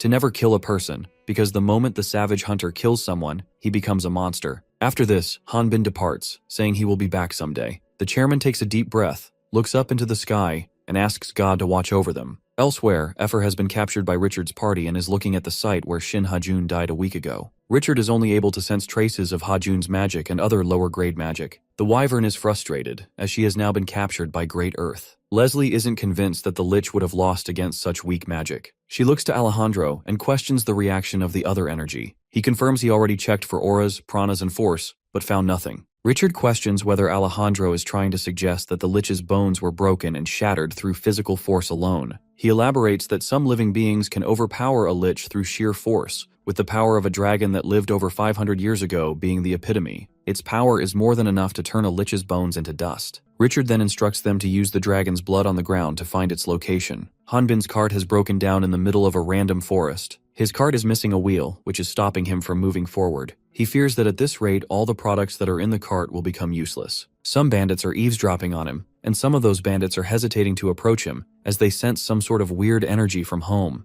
Their boss orders his goons to follow him. The boss of the bandits comes out of the woods and offers to help him unload some stuff. By unloading, he means to take it for himself. He tells Hanbin that he should be honored that Kalendor, the bandit in the Dark Gorge, is willing to help out. The otherworldly Sword King completely ignores him, and without anyone's help repairs his cart. Soon after, Hanbin has the bandit riding his cart, something which even Kalendor himself never expected. The bandit appears to be complying, likely because he received a beating from Hanbin. Before bumping into the bandits, Hanbin couldn't seem to find the path no matter how much he looked at the map, and since there wasn't anyone around, he got worried. However, he felt relieved after Kalendor appeared. The bandit was baited. It was a trap. When Hanbin butchers his name, he tries to correct it, but soon regrets it because the man gets offended. Soon after they arrive at Hayton City, and Kalendor tells him to check the city out from the cart. Hanbin's first impression is positive. He is awed at how it's so much bigger than on Pras. Kalendor then takes on the job of tour guide and introduces him to the city as they are entering. He points at the huge gorge and tells him that it's the most famous and the largest dungeon in the north, the Crater Valley Dungeon. Hanbin thinks it's dangerous to build a city right smack in the middle, but Kalendor reveals the entrance is at the base of the gorge, so it's rare to see monsters climb up to the top, though it's true that as a hunter, staying closer to the dungeon is more convenient when commuting. Hanbin thinks that being closer is nice, but climbing down that gorge to secretly enter the dungeon won't be easy for him. Kalendor informs him that they have arrived, but there's quite a traffic jam there. Passing through will be more difficult since the city is so enormous. Seeing him distracted, the bandit attempts to run away, because at the city's entrance, he will be checked and will be punished for his actions. Hanbin orders him to be quiet. He doesn't speak back because this is the Sword King's first time in the city and he wouldn't know what this place is like. Kalendor reveals there's a prison camp at the end of Crater Valley, where all the criminals from the north are placed. It's swarmed with ruthless criminals who are no ordinary humans and claim that a small-time bandit like him wouldn't last long in that place. It would still be somewhat better if those monsters were the only problem. Recently they caught and locked an otherworlder too. Even the inmates are terrified of him. Hanbin repeats the word otherworlder in disbelief. Kalendor says that the demon will tear him apart. Just as he is begging Hanbin to let him go, an officer approaches them. Hanbin gives him a pouch of money and tells the officer that the man, Kalendor, was ditching his work, so he was just scolding him. He shows the officer his card. The bandit wants to know why he received this money. When Hanbin started his new life, it was difficult with just the clothes on his back, so he gave him this money because he knew its value. He further gives them man advice to look for a different career. Kalendor says that he will make sure to put the gold coins to good use. When he realizes that he has given the bandit the wrong coins, he tries to call him, but it's already too late. The bandit has already left. In the bustling streets of Heitan City, Hanbin realizes he is screwed big time. He won't be able to last long with the money he has. Even though he doesn't want to, he thinks he might have to go to the Builders Association and do construction work again. However, it still pays better than the hunters who are holding the signs to get hired. He thinks that there was no point in leaving in the first place. He attempts to look for the sign for the Builders Association, and spots his endearing friend holding a sign that says, "A military veteran is needed." Hanbin quickly grabs him and makes a run for it. After he has calmed down, they have tea at some random place, most likely a cafe. Atisi says that there aren't many nice locations in this city, and feels like all their worries seem unimportant when sitting and drinking tea like this. When he asks Hanbin the reason for his late arrival, the Sword King snaps at him, saying that's something he should be asking, and proceeds to ask him what is he doing here, and how he arrived 2 days before him. Hanbin reveals the reason he was late was because he was lost. Atis reminds him about what the Builders Association chairman said before he left. He recalls being told to keep his identity as a dragon a secret. He also remembers that the chairman told him that he will be sending him a new identity through a broker. Moreover, he was told to meet the broker there, but this slipped away from his mind. After calming down, he tells Atis he is grateful and wants to recruit him to his party. But getting involved with him won't lead to anything good. Atisi says that he wasted money buying this house they are chilling in. Hanbin asks him who will be the leader. He argues how can he become the leader when they have him. Hanbin says how can he become a leader, he's just a level 5. He says that if in any case he becomes famous because of that, then there's no way he would get the chance to meet the goddess. Atis believes he's right. The first ones to knock on their doors would be heresy inquisitors. Hanbin's goal was to hide his identity and keep pushing to level up, but most monsters don't even cut it. The mage knows how frustrating that would be. He asks Atis if he has any water at his home. The mage tells him that it's in the back of the fridge, and he can drink that. He is so surprised to see fridges in this world that his eyeballs practically pop out of his head. The magician wonders if all other worlders view this world with disdain. He gave up on hope after being stuck at the Rock Mountains. Now, he is excited to have all the water and drinks inside it as he wants. When he tries to open the fridge's door, the guidelines tell him that his level is insufficient. To look into a fridge, the user must be level 10. He starts freaking out, screaming, "Why is there a level requirement for just opening a fridge?" Atis, while trying to save his fridge from getting demolished by the madman, remarks a fridge is a magical tool, so it's obvious one has to meet the requirements. Hanbin doesn't understand why it is obvious, because there was nothing like levels in his world. When he curses at magical tools and artifacts, the dragon reveals that they are both tools that are the foundations for dungeons created by Ormflaus, the demon god. Atis, lost in thought for a second, says he just thought of a way where Hanbin wouldn't have any problems becoming known despite his low level. The big man is confused, but Atis explains that what he's suggesting is much simpler than that. He reveals he wants to get rid of the name Hanbin first.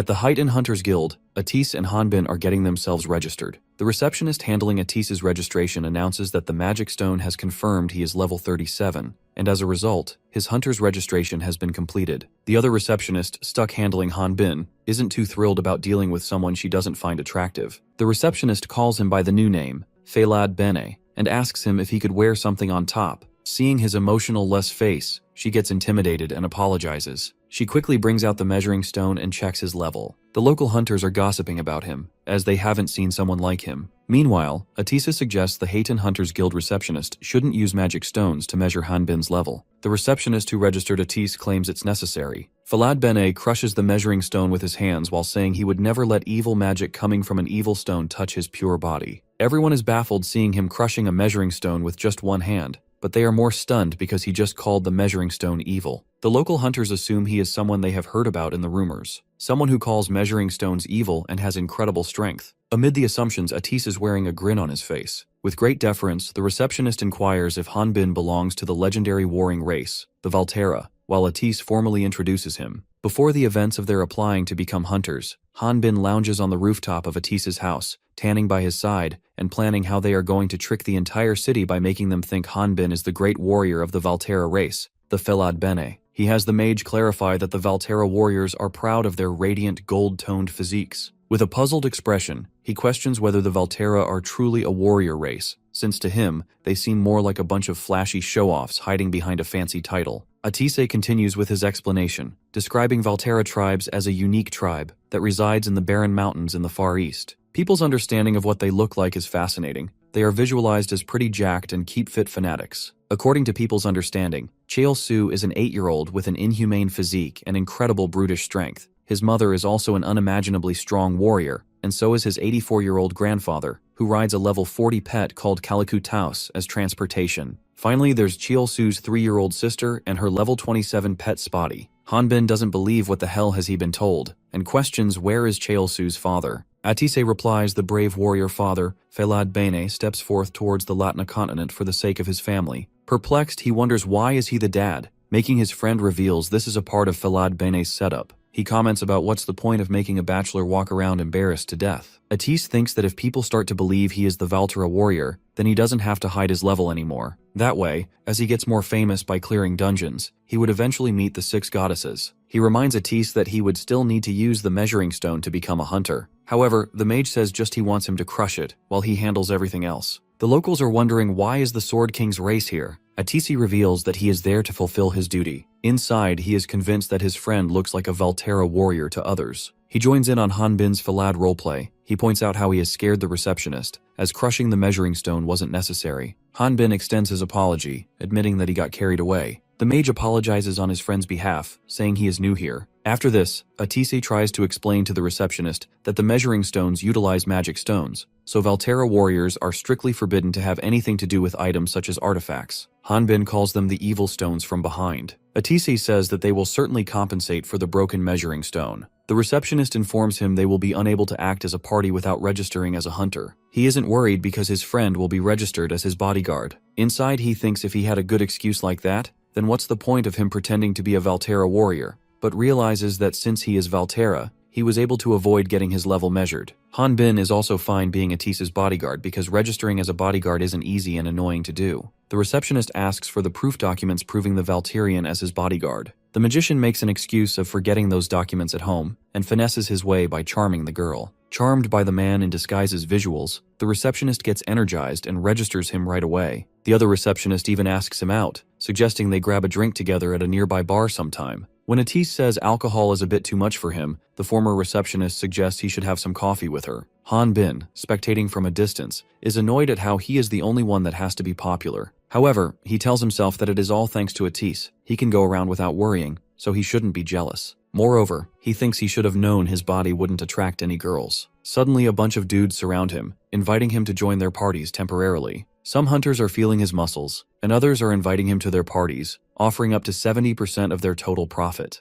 Overwhelmed, he shouts stop. Somewhere close the Hayton city, Richard's party is staying at a pit-like place that is giving eerie vibes. The acting party leader and Alejandro are talking about dungeon drifters. Richard tells Alejandro that he has caught a good number of Latnians. The Chosen One isn't happy with how his fellow Great Earth member phrased it. He replies he only brought in wandering drifters. Alejandro thinks that from the perspective of a territory ruler, hunters who gather around the crater dungeon are more profitable than normal citizens. Plus, they only accepted selected Latnians as citizens, because no one follows orders as easily as poor scavengers do. Leslie concludes that Alejandro hasn't done anything based on his reasonings. She reminds him that the place they are at was given to them as proof of their alliance with the greater dungeons. He explains that it's because of his efforts that they were able to gather this many people. Richard mentions every dragon over the age of 500 years has joined them, and if there's a traitor among them, then they would need to think carefully about what their goal is. Alejandro feels relieved that Atise ran here in the Haytan city. He won't be able to live anywhere else in his human form, except in dungeon cities. Leslie feels that it's a shame the dragon's blood has dried up, and they can't use location spells anymore. With a smug grin, she thinks Alejandro will have to start putting in the work to find Atise.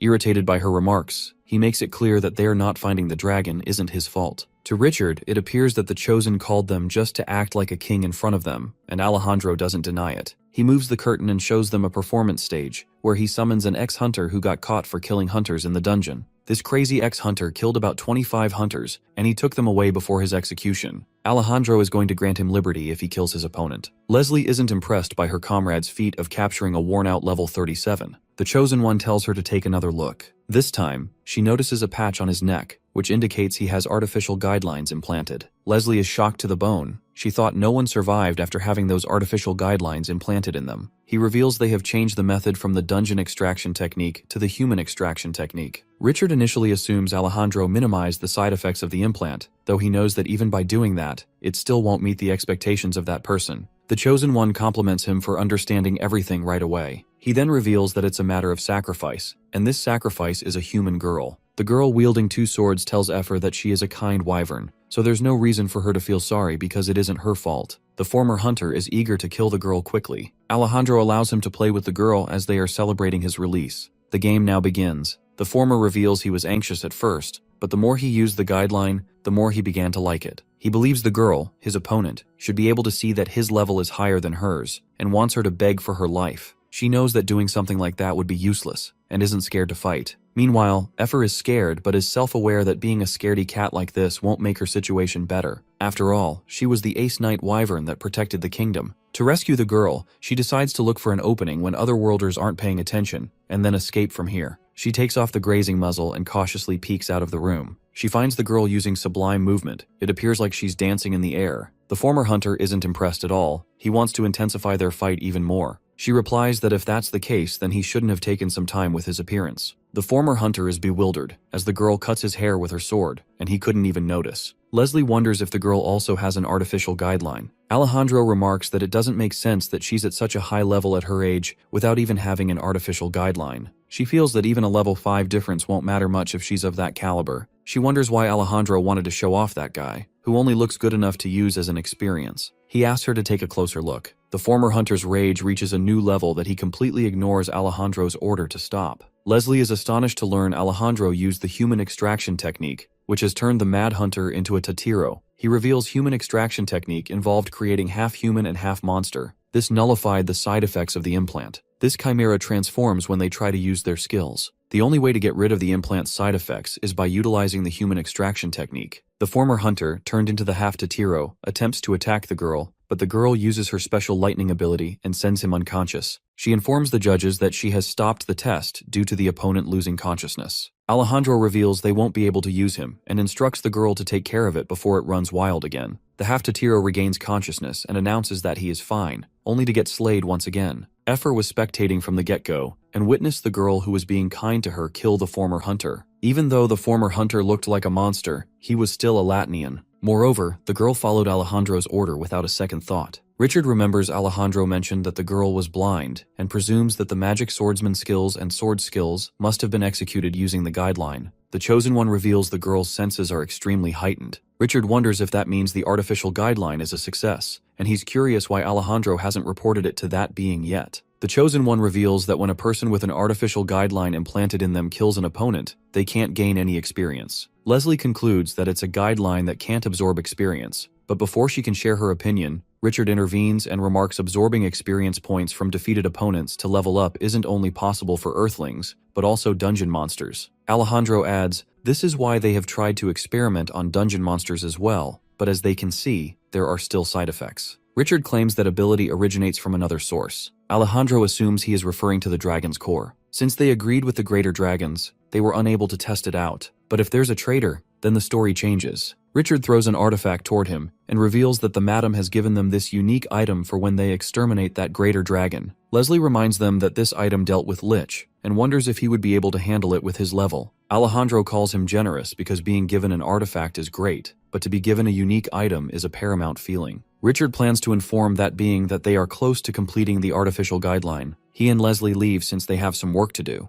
Before leaving, she reveals feeling jealous because Alejandro gets to catch a greater dragon. Plus, if he ends up making the artificial guideline, then his popularity would skyrocket. He, now all alone in the room, is thinking of the potential risks behind what he has been given. If he doesn't find it, then he will be responsible. He admits to becoming a pushover. Alejandro is thinking about how to find a dragon in human form without any location skills. He commands the girl Ellie to tell the wyvern to come out and clean up the corpse. He then also leaves. She opens the door to the small room where Effer was kept, but finds no one inside. Meanwhile, the wyvern is running for her life. She surprisingly had heard everything from Richard, Alejandro, and Leslie. Additionally, she also found out that the girl is also Alejandro's subordinate. She thinks everyone is crazy and is aware that if she stays here any longer, so she attempts to get out of the city as quickly as possible. Just as she's at the door that leads outside, she bumps into the girl from earlier, who stops her. Ellie closes the distance between them and hits her with lightning magic. However, Effer escapes her attacking range just in time. She feels relieved that the airstrip was short and believes that it would have been over for her if Ellie knew how to fly. Abruptly, the girl with the artificial outline throws a lasso, which attaches to Effer's leg, and then throws herself in the air. Ellie tells her that she cannot go any further. Effer shouts she hates skies that are restrictive, and this is the first time she spoke in front of someone other than Han Bin. After this, the wyvern attains an even higher altitude, and then cuts the leash, sending the opposition side plummeting from the sky. Effer plummeted her knowing she would be able to land safely because she's a magic swordsman. She initially feared there would be archers at the top,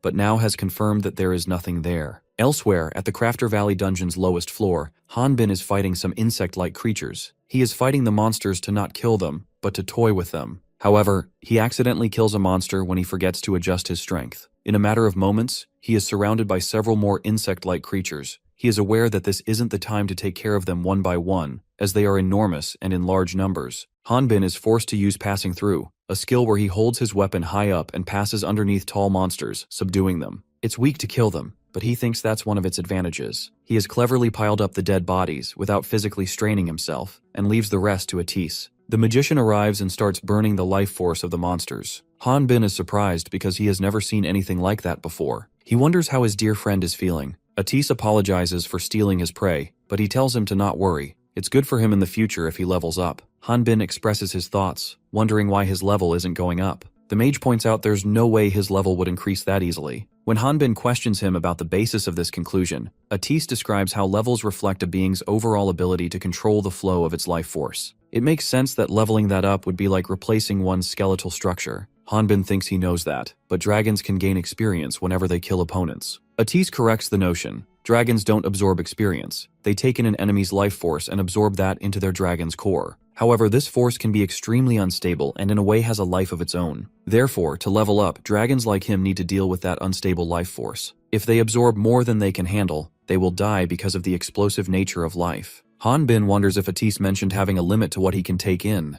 Atis agrees he is right and adds even water can kill if it is taken too much. He feels excited thinking about how he finally will be able to level up after 15 years. Han Bin casually asks him his age. Atis drops the bomb. He is turning 150 years old this year, making him scream old Gramps. He casually remarks that 150 years old is considered to be an adolescent because dragons can live past 1,000 years. Astonished by it, Han Bin wonders what level an old dragon can get up to. The mage admits he isn't sure. There's no way to confirm a dragon's level. Still, he's convinced they both are in a similar predicament. Han Bin guesses it's because they also don't have anything to hunt that will increase their levels. The dragon agrees. There aren't a lot of opponents high enough to hunt. Plus, it's riskier. Not only that, but older dragons require an unbelievable amount of life force to help them develop. Han Bin wonders if it would be fine to stop leveling at that point. Atis disagrees. Greater dragons aim for greater power. They realize that continuously absorbing a small life force is useless in helping them level up. Hanbin is experiencing the same thing. No matter how many level 25 hunters he hunts, it won't give him any experience. It finally counted when he killed a monster over level 50. He understood the subject he was being enlightened about. He learned that the greater dragons believed gathering a great many life forces in a single location was the solution. They call it the life force well, and humans call it the dragon's nest. Excited, he wonders if someone like him can go there to level up. Atis crushes the idea because there's no way he can safely venture there without the protection of Dragon's Core, since the physical body cannot absorb the life force. The energy of the force will cause the body to burst, but also cause it to regenerate, thus beginning a painful and vicious cycle. This is why Life Force Well is like an impregnable fortress, and Effer getting tangled in this proves it. Ellie is witnessing her suffering, but she can't help her. Some people serving Alejandro come running toward her, urging her to get inside. Seeing her concerned about the wyvern, they assure her that if Alejandro didn't tie it up, then it means it has no more use. Moreover, they can't risk someone important to the Chosen One getting hurt. She then decides to go with them. Meanwhile, Effer finally regains consciousness, and just as she wonders what she is doing, someone calls her name from behind.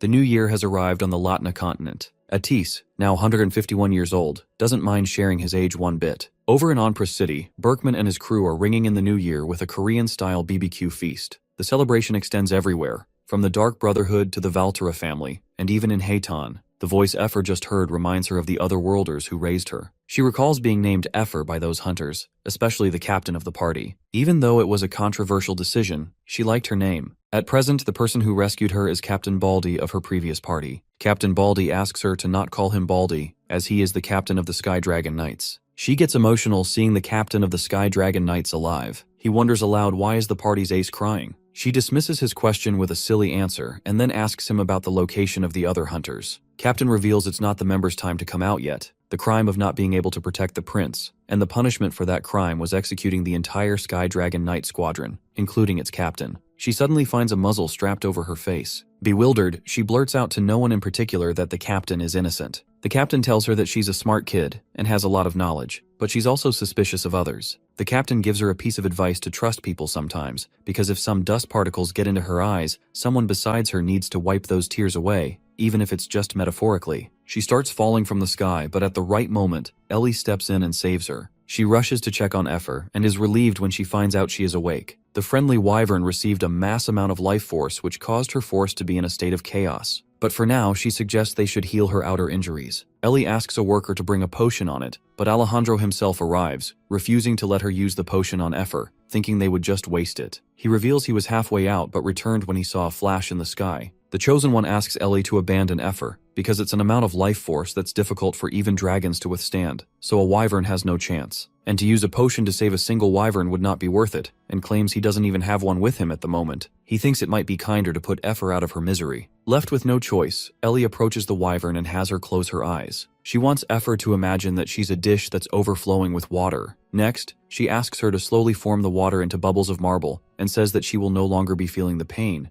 The feeling just comes naturally. After this, Ellie unexpectedly cuts open a wound on her arm and then demands Alejandro give her a potion. She's prepared to leave another big cut on her arm. Annoyed by her antics, he says that he would give her a potion, but just this once. She then shows gratitude to him. After some time, she treats Effer using a potion and some bandages. The wyvern believes Ellie is scheming something that's the reason why she saved her. Ellie claims that she indeed has a reason. She asks Effer if has she ever raised plants before. The wyvern replies that she has a small garden. Somehow she concludes she is going to get eaten by her, but she calms her down by saying she doesn't eat her flowers. When Effer questions why is she raising them in the first place, she reveals she is blind and can only see the world through the artificial guidelines since. She reveals not being able to see any colors, but she can see Effer's name. However, it's difficult for her to see inanimate objects, so she has been growing plants. She explains they don't water plants with diseases or ones that are completely withered dry. But in contrast, Effer is alive even after absorbing a great amount of life force. She wonders if it is the reason why she asked for the potion. Ellie clarifies that most people, including those with the guidelines, may believe that the wyvern was just lucky. But she feels the life force circulating inside Effer's body. Ellie suspects Effer has a dragon core, and when she tells this to her, the wyvern disagrees, claiming to be an ordinary wyvern. She suspects it because wyvern is a type of dragon species. Moreover, Effer is a very intelligent wyvern. She instinctively created a dragon core during the process of receiving the life force. At first, this was puzzling her, but she eventually realized that Alejandro had been looking for a dragon core, which further bolstered her assumptions.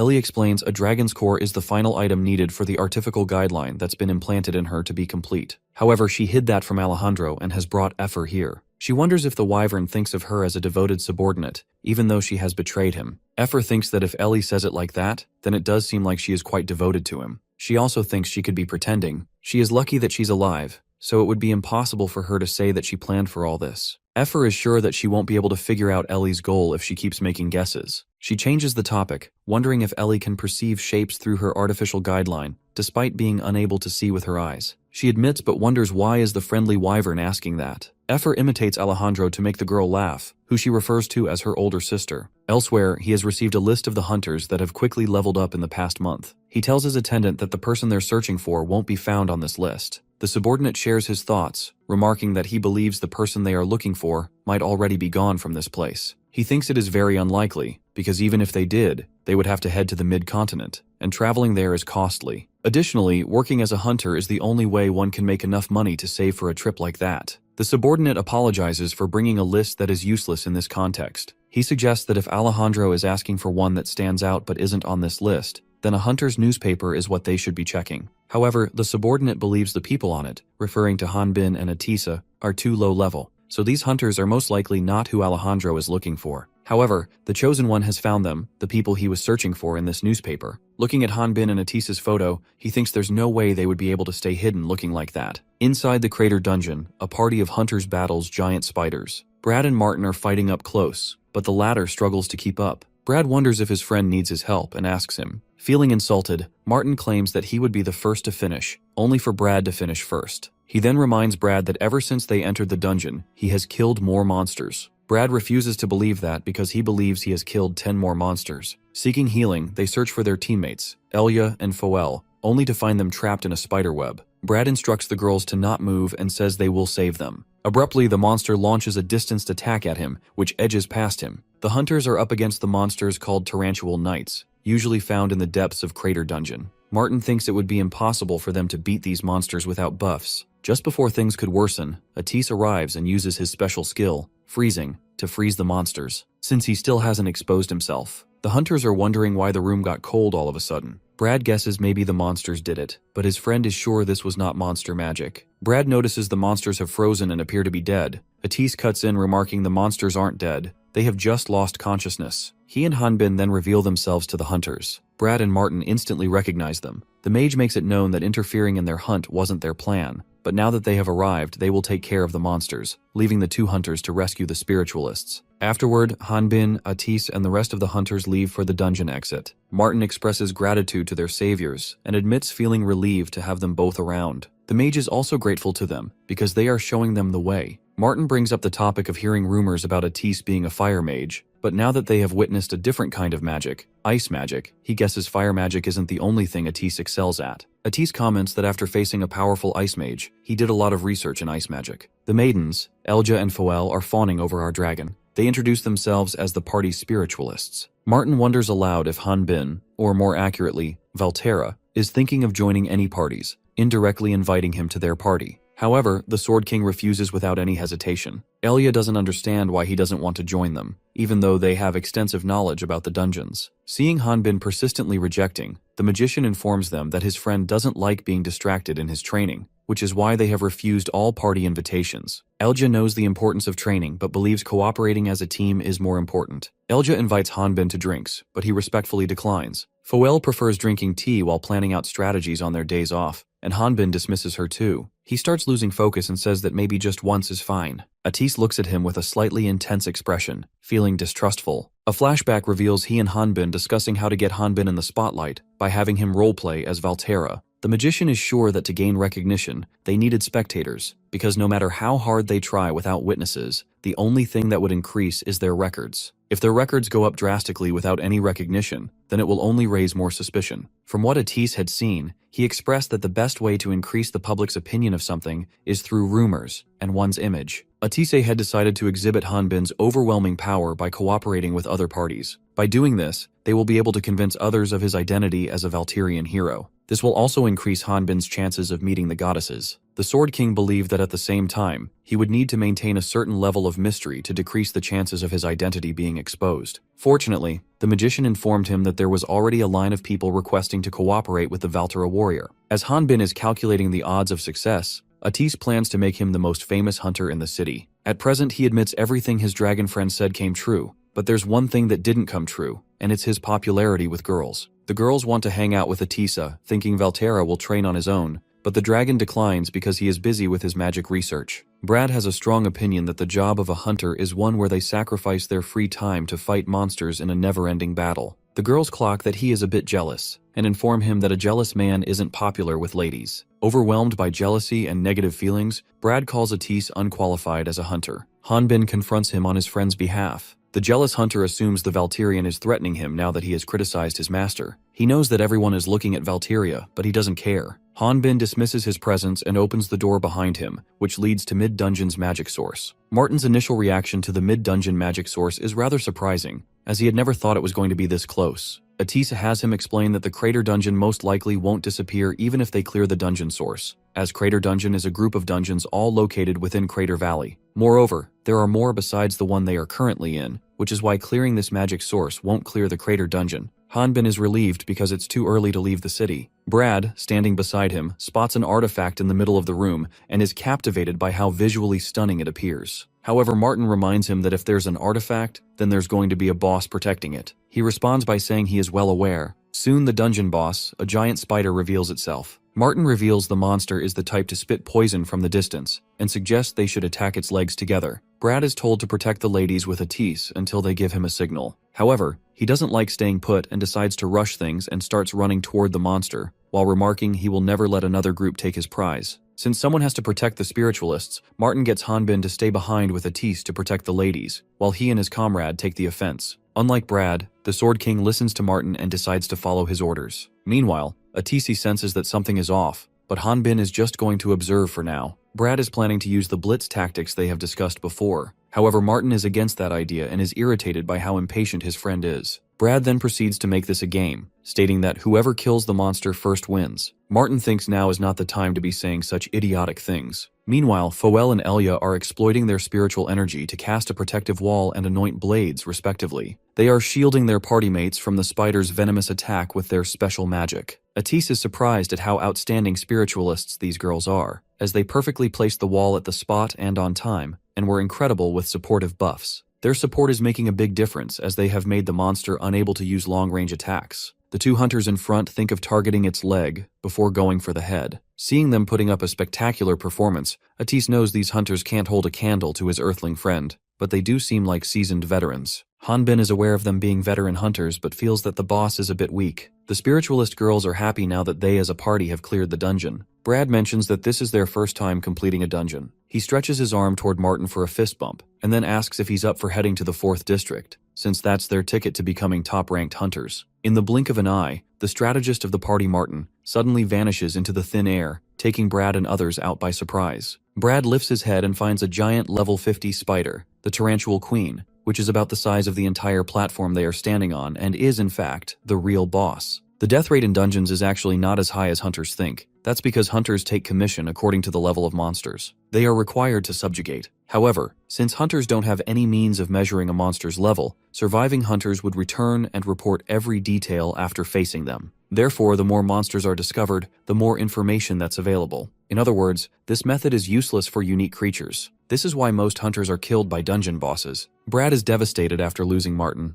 No one ever said anything like that in the Crater Dungeon. The Tarantual Queen attempts to use a beam attack to neutralize Brad, but Atis jumps in at the right moment to save him. Brad is stunned to see the magician, who despite being on the same level as him, is protecting him with his magic. Atis explains that he once had to deal with reflective magic, which sums up why he can withstand the monster's beamed attack. He reveals he doesn't have any more wands left. Shocked, the jealous hunter wonders just what kind of mage would sacrifice their magic wand. Moreover, the monster they are facing doesn't only deploy magic attacks. The Tarantual Queen takes a swing, aimed at Atis and Brad. The latter hunter courageously steps forward, hoping he will absorb the impact of the hit and save him. Before things could go wrong, Hanbin jumps in and blocks the Tarantual Queen's attack. Atis learns that he has evacuated the spiritualists and they should be exciting the dungeon by now. Brad suggests that Hanbin and Atisa should make a run for it since the Tarantula Queen's massive body would slow her down. He looks back and finds Hanbin talking with the mage about how it's a bit risky to climb onto its back. Atis assumes that the queen's outer carcass will be thick, and unless someone has Hanbin's level of sword skills, stabbing through it would be a serious challenge. However, the Sword King thinks he won't be able to pierce through the monster with just one blow. Brad finally speaks up, asking them what the hell are they talking about. He suggests they should hurry to report this to the guild, because if they die here, other hunters who come here without knowing will end up dying.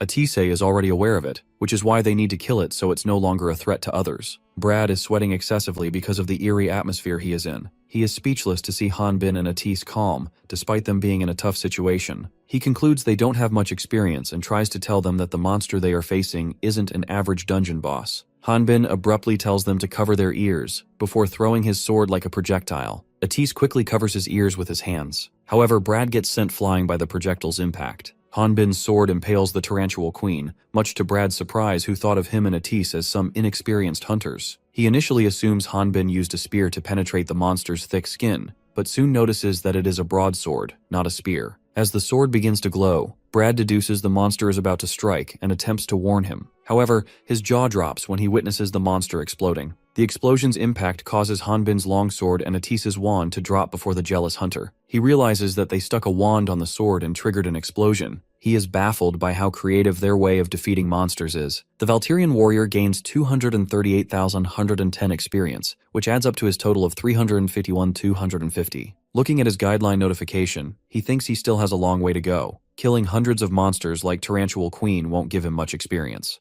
Hanbin declares they are clearing the dungeon. On a suspended lift, headed for the exit, the Valtirian is slightly bit annoyed seeing Brad crying. He asks Atis to do something about it. The mage tells him that since the guy is in shock, this is the normal demeanor. Brad admits he's exhausted. He shares that when Martin died, he was completely frozen and unable to react. He also confesses that he envies the Valtirian, because the Valtirians are strong from the day he was born. Atise tries to explain to him that even Hanbin had to live in severe conditions. However, Hanbin stops him to give him a pep talk himself. He calls him a spearman, and demands he shouldn't talk about the unfairness of the world, because isn't it obvious that one must do their best to survive? And if luck is on your side, you will stay alive and get stronger, which is the same with him. He thinks that it's because of Brad's luck that he was able to meet them and stay alive, and if fortune wasn't on his side, then he would have been dead. Brad vents his frustration at Hanbin, saying he is right. If it wasn't for him, then he would have died. But what about Martin? He asks him if was he trying to say that his friend was unlucky, so he died. The suspended lift reaches the designated destination, where Martin and the spiritualists are waiting for them. Seeing their teammate being disrespectful to their saviors, his teammates start beating him. The Sword King realizes that they forgot to tell Brad that they saved Martin too. Martin explains that Hanbin grabbed him as he was thrown out and cushioned the blow as they crashed against the wall, which is why he was lucky and lived. Brad wonders if is that even possible. Martin replies that whether it is or not doesn't matter. Realizing that he stepped beyond his boundaries, the rude guy apologizes and the entire party say a heartfelt thank you. Hanbin acknowledges their appreciation and then decides to leave. Martin nags his friend for angering their savior, but Brad doesn't know how to deal with this situation now. Atise tells him that they have an offer for him. He discloses that they can't use the artifact they got from the Carter dungeon and are planning to sell it. But since his companion suggested checking with Brad first, he wants to see if they're on board. Atise further says that they will offer it for half price since he will be doing them a favor by buying it from them without having to go through any hassle. When Brad asks the mage why is the Valtirian offering this expensive weapon to him, he reveals that is also because of good fortune. Brad and the rest of the party are excited to finally have one artifact, and they are eager to check what abilities it has. Hanbin, who gave off the impression of being angry at first, has a big smile on his face. He feels that it would be saddening if the hunters died after being saved by them. Besides, Hanbin wouldn't have been able to use it because it has a level restriction. As the Sword King is recollecting what he had just experienced, a coachman and an unknown man appear to be watching him from their cart. The mysterious man hopes they will be willing to cooperate. The party of hunters asks Atise to pass on their gratitude to the Valtirian. Hanbin, who's listening in from the outside, is glad that he did good work and got his fame increased. He feels like he killed two birds with one stone. His goal is to become famous enough to catch the attention of the goddesses. Once he earns their trust by helping them out, his contribution level will rise. Eventually, he plans to team up with them and get his revenge on the demon god. Atise is approached by the strange man from the cart. The man gets the mage to hop onto the cart, while Hanbin assumes his companions has already left. The cart suddenly starts moving, and Atise, confused, asks why. since he only hopped on because the man said he wanted to talk. The mysterious man replies that he also didn't think it would be this easy to escort him, making Atis question who is he. The mage is in a tough situation. He has used up all his magic wands, even the backup ones. He got careless because this was a densely populated city. The man calls him wise for not taking out his wand and tells him that he looks like his older sister Adora Bannister, surprising Atis. The man replies that he knows about Adora, even though there isn't much information available about her. She fought the evil Greater Dragons with the 4 heroes 10 years ago. As a result, this created Upper Draconium, an organization that keeps an eye on the Greater Dragons. If she was alive today, she also would have received the blessings of the goddesses. Atis demands he stop talking about his sister to grab his attention and get to the point. The man apologizes, explaining that he was simply concerned after hearing rumors that the current head of the Bannister family had been living in seclusion for the past 10 years following his sister's death. However, seeing Atis in person has reassured him. The dragon is confused, wondering what is he talking about. The mysterious man cuts in and remarks they have arrived. He reveals he has selected a location where there hardly are any humans, and states why don't they head inside to talk about the details. Atis pops out his head and realizes that they have arrived at his house. The mysterious man's face indicates that even though he wasn't expecting the coachman to stop at Atis's house, because he had selected a different location, he pans his face toward the coachman, intending to curse him. However, he finds Hanbin standing beside the unconscious coachman and immediately realizes that he is at a disadvantage. The Sword King remarks the driver was going in the wrong direction, so he thought he should take a nice break. Atise reveals that a stalker was completely out of his expectations. The mysterious man remarks that they have got it all wrong, but is still captured. The Valkyrian is trying to figure out a mysterious emblem, the mysterious man's possession. Atise can feel subtle holy energy coming from it, which belongs to Altia, the goddess of light. He concludes that the emblem is the genuine thing. Hanbin and him realize that the man before them is a priest from the Order of Light. The mysterious man introduces himself as Emil Otto, a high priest who worships Altia, the goddess of light, and he is level 45. Atise apologizes and remarks getting kidnapped is something that never crossed his mind. Emil clears up the misunderstanding, saying he wasn't trying to kidnap them and only intended to secretly talk to the magician. He understands why Atise took such measures, but cannot forgive his savage friend for restoring to violence before hearing his explanation. He insists Valkyrian warriors say something, and in response, Hanbin uses a special skill to pretend that he is a foreigner and speaks in the Valkyrian language, but still fails to convince Emil. Atise is quite baffled that the Order is looking for him rather than the powerful Valterra. He asks Emil if he came looking for him in secret, and wonders, does that mean this is some kind of confidential mission? Emil praises him for being sharp. Inside, he is thinking that with most of the greater dragons gone now, he is looking down on this young, inexperienced head of the dragon hunter's family. However, he admits that this may be his mistake, seeing as how Atise can take leadership over the savage Valterra. He can't believe the mage is just 17 years old in his human form. Emil makes it clear that he is going to trust Atise and formally asks for his cooperation with the Order of Light. He asks him to be attentive to the information that he will now reveal, as they are classified as top secret. Emil informs them that he is currently investigating a man named Alejandro in the refugee villages surrounding Crater Valley. He shows them the suspicious man's picture, but both hunters don't recognize him. Atise wonders if the man in the picture is running a criminal organization and using the refugee villages as his base. Emil claims that it would be a lot simpler if that was true. Emil starts explaining about the refugee villages first. The refugees were originally not citizens of this city, but due to the appearance of Crater Dungeon and the sudden inflow of hunters, they were forced to live outside of the city due to the sharp increase in resident taxes by the ruling lord. A flashback shows a breadwinner returning to his family after making some bread and butter. His family greets him warmly, his wife inquiring about his trip to the city and his daughter eager to know how much he sold. The man of the house informs his family that he didn't make much and blames his facial appearance. His wife reassures him that it's going to get better once he gets his footing,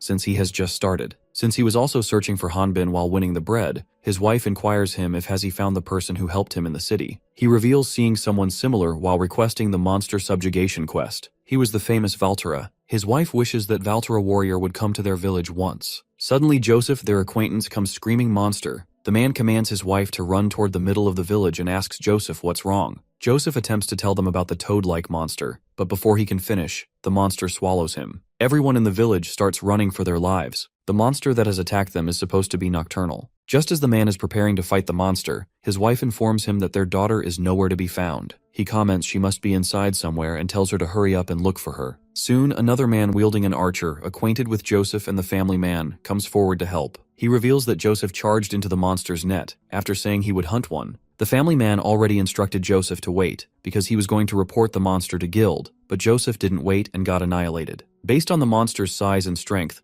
the archer deduces that no one would accept their quest for a small reward. Moreover, this isn't the first time they have made a request, and is sure there is no backup. Suddenly, the family man's child appears at their house's entrance, shocking the family man. The father, a normal human who isn't a hunter, can train all they want but still only be below level 10. These monsters that hunters kill so easily are what normal people fear far more than earthquakes and storms. Elsewhere, Emil claims that the Order cannot interfere with the management of territories, so they must resort to asking hunters for cooperation in helping out those in need. In exchange, they will increase the level of their contribution so that it would increase their chances of meeting the goddesses. Atisi wants to cooperate and can start right away. However, the Sword King intervenes and bluntly rejects Emil's proposal. Hanbin wants Emil to stop making his words sound as if they have a sense of justice. He remarks if what he just said is true, then there would be no reason for him to come and find a dragon hunter. Emil tells the Valtirian that he is correct, and reveals the goal of this mission is the base of Alejandro the Dragon's Nest. Atis gets all worked up, calling it impossible, and wants them destroyed.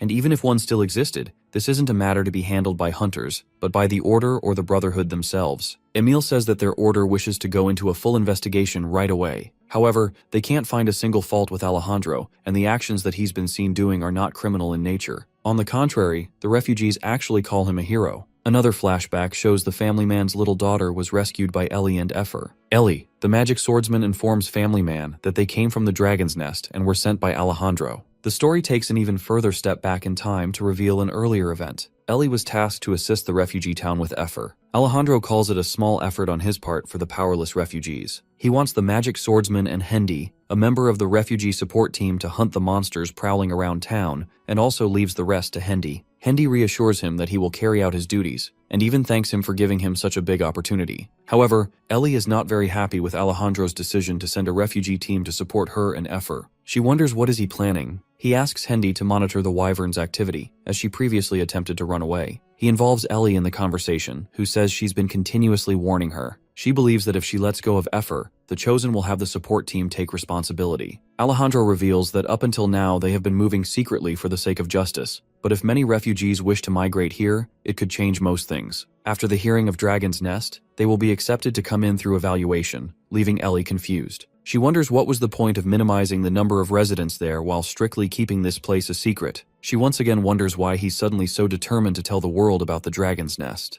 End of the flashback. Ellie is about to be crushed by the monster that has attacked the refugees. Effer repays the favor by side-tackling the monster. However, during the process, she ended up getting the magic swordman covered in filth. Resting near a riverbank, she is drying out Ellie's hair. The magic swordsman wants her to stop because she's projecting too much wind. The wyvern compliments her for having beautiful hair. She replies she is thankful for the sentiment, but there may be many monsters left, suggesting they can't be careless and have to keep their guard up. Following her comment of being wary of the monsters, she wonders if Ellie is planning on completely exterminating the wild monsters, because she believes doing this much will reveal their location to monsters. Effer claims to have lived life like a wild monster. She wonders aloud if are there any times when Effer uses her sword without the guideline. Ellie reveals she often doesn't use the guideline, because she feels that it isn't good to be dependent on it. The wyvern claims to have memorized the movements of her swordsmanship when she was using the guideline because she has witnessed it many times, but she has noticed that the rhythm becomes unstable once in a while, which is why she asked. Ellie remarks, wondering if the magic swordsmanship of the guideline is accurate, but she wants to get used to the magic swordsmanship that she has seen when she was younger. She didn't know about hunters when she was a child. Her mother, who would brush her hair every morning, never exposed that side to her. It was later that she found out her mother was a magic swordsman. At that time, she thought her mother was a dancer. Whenever she saw her practice every morning, she thought magic swordsmanship was quite beautiful. She is sure that one tragic morning was also the same as always, but her mother, who went out to hunt, never returned. And the one who came looking for her a few days later was Alejandro. He brought her to the dragon's nest and forcibly implanted the guideline in her body. As a result, she lost her eyesight. Now, whenever she practices her mother's magic swordsmanship, she ends up relying on the artificial guideline, and she is scared to think that she may end up becoming nothing more than Alejandro's pawn. Effer shouts that Ellie should climb on her back and they can fly to the west where no one can follow them. The magic swordsman simply responds that she can't do it, because if she decides to run, Alejandro will probably kill someone else. When Effer asks her why they can't report to the Heresy Inquisitors, and learns that it's impossible, Ellie tried getting help from a villager a long time ago, but the next day, he was discovered as a corpse. When she refused to train or participate in a test, Alejandro would force them to obey him. Ultimately, the only way to break free from him and the other Otherworlders is to let the dragon's nest consume all life, leaving nothing behind. She reveals that's why they need Effer's dragon core. The wyvern, being aware that her dragon's core is important, says she doesn't know how to absorb life force. While patting her, Ellie says she doesn't want to force Effer, and instead calls her a genius and believes it will eventually come to her. She tries to cheer Effer up by saying that she might end up becoming a legendary wyvern when she finally has a dragon core. When Effer wonders what her older sister thinks of her future title, she says something like Genius Wyvern.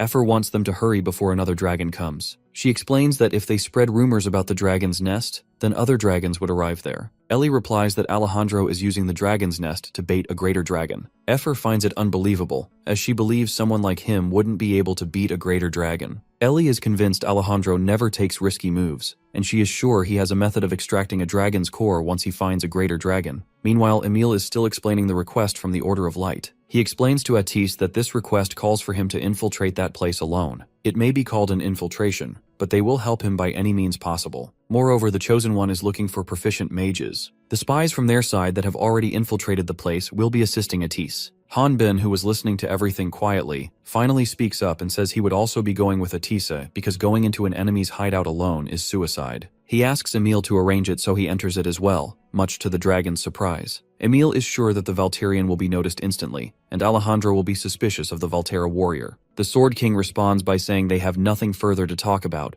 They won't be accepting this request. He asks Emil to find someone else. Just as he finishes sharing his opinion, Atis enunciates that he accepts the cooperation request from the Order of Light and says they should leave it to him. Hanbin is surprised to see his friend dismissing his opinion, and before he can say something, Atis reminds him that he's just his personal guard. The person who decides to accept or decline a request is the master. Since Emil is waiting for Atis's response, he is satisfied with his response. He remarks that they would be waiting at the eastern gate and will give him the documents and items he needs when he arrives. After Emil leaves, Hanbin confronts his friend demanding a logical reason for accepting a request without having any background information. He believes that cooperating with others might be good, but he can't be of any help if Atis is required to go alone. He once again suggests Atis reject the Order's offer, or else he would reject it himself. The magician has already accepted it, swearing on the name of the Banister, and can't go back anymore. Besides, this is something that can only be solved by his family. Angered by his judgments, the Valterian wonders aloud if Atis is saying that unrelated people should stay away. Furthermore, he reminds the mage that he himself is also a dragon, and the Banisters are a human family, so this technically makes them unrelated. Hanbin offends him, who demands he take back his words. However, he insists that Atis cancel the request because he doesn't understand what's so important about the Banister name. Atis has a debt to pay to the Banister family, and wonders if Hanbin truly expects him to ignore the fact that a dragon's nest still exists after his foster sister sacrificed her life to destroy them all. Enraged, he feels otherworlders know what honor is. Hanbin thinks honor doesn't mean anything if you are dead. Atise wasn't expecting a very emotion-driven reaction from him. In response, he explains that he has gotten a little stronger after leveling up, and wants him to not worry. He then leaves without bidding his friend any goodbyes. Sometime later, in the cart, Emil gives Atis his new identification papers and a briefcase that carries his disguise. Emil reveals in his identification papers, they also have added a document stating that the mage's level is lower than his actual level, so that they wouldn't be on their guard around him. He then points at a page that will tell him the state of how his body should be. Atise tells Emil that he knows how to read and commands him to stop so he can concentrate.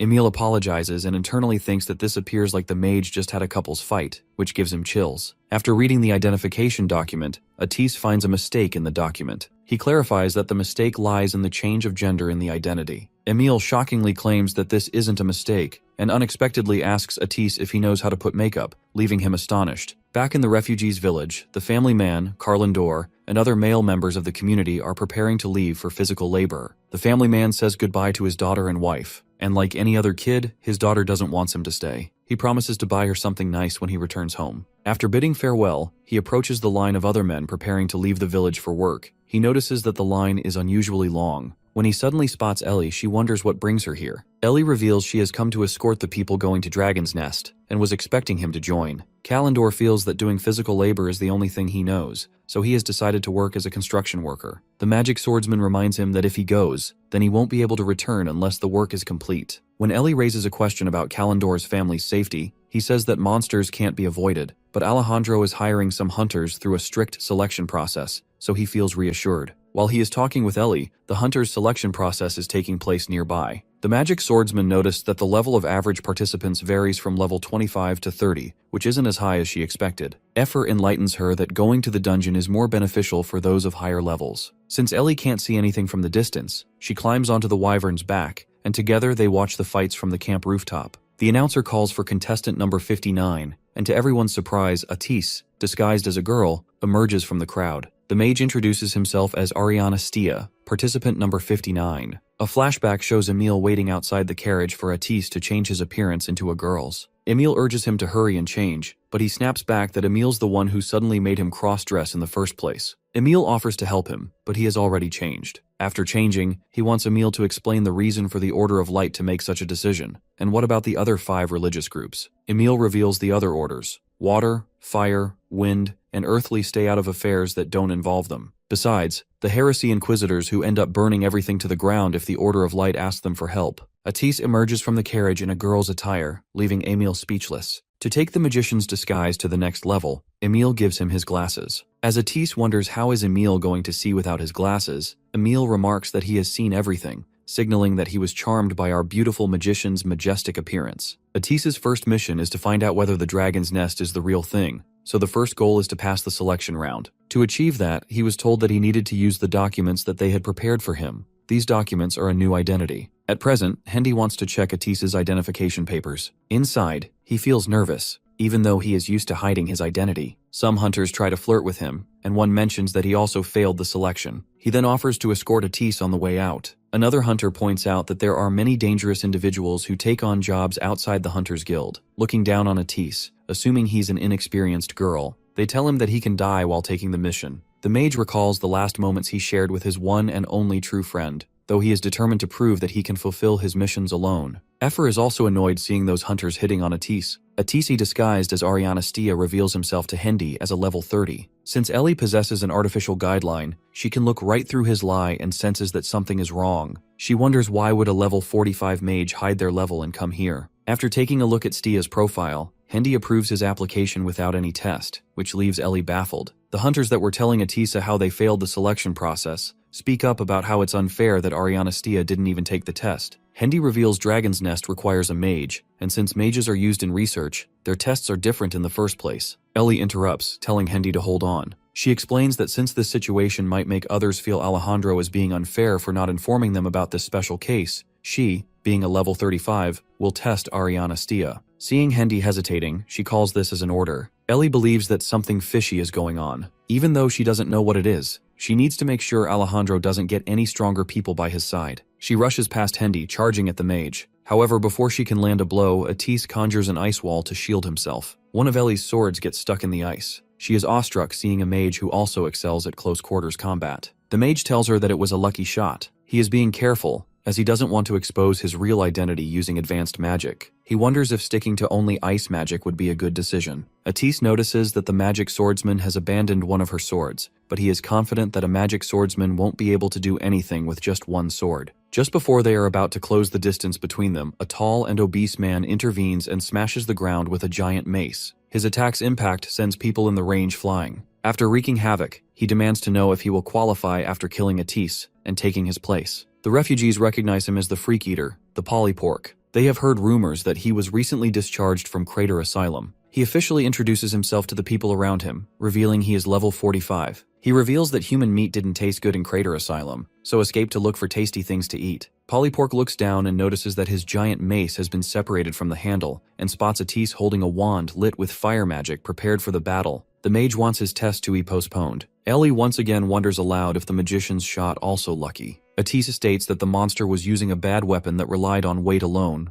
and it was indeed a lucky shot. Polypork has lost interest in the lump of meat he had prepared to eat, and casually swings it, hoping to kill Atis and Ellie. Suddenly, the huge meat lump slips away from Polypork's hands and hits a nearby cart. It is then revealed that Hendy kicked Polypork. Polypork wonders how the judge is still alive. Hendy announces that they would not be accepting any more applicants for the day. Polypork assumes he has passed the trial. Hendy, giving off unsettling and maniac energy, comments that he seemingly forgot to inform him beforehand. But how can a person pass if they are dead? Hendy delivers a single, devastating punch to his stomach, instantly killing him. Or at least that's what he presumes. After killing Polypork, he creates a new record of accidental deaths and adds his name to it. Hendy wasn't impressed by Polypork's strength. Atise is convinced that Polypork isn't weak. He is sure of it because of the brutish strength Polypork displayed when he ambushed. He senses energy as red as blood from Hendy and realizes that Hendy is an aura user. After this, Hendy suggests they should depart for Dragon's Nest. Hanbin recalls his memories of training to awaken his aura, with Atise by his side. Aura is red color energy that is emitted when one trains their body and life force to the extreme. Once a person obtains the ability to create aura, their strength will transcend that of normal. While trying to awaken the aura stored in his body, he feels something burning, and before long he screams, feeling something hot. He looks back and discovers that Atise is casting fire magic, unintentionally aiming his wand directly at Hanbin.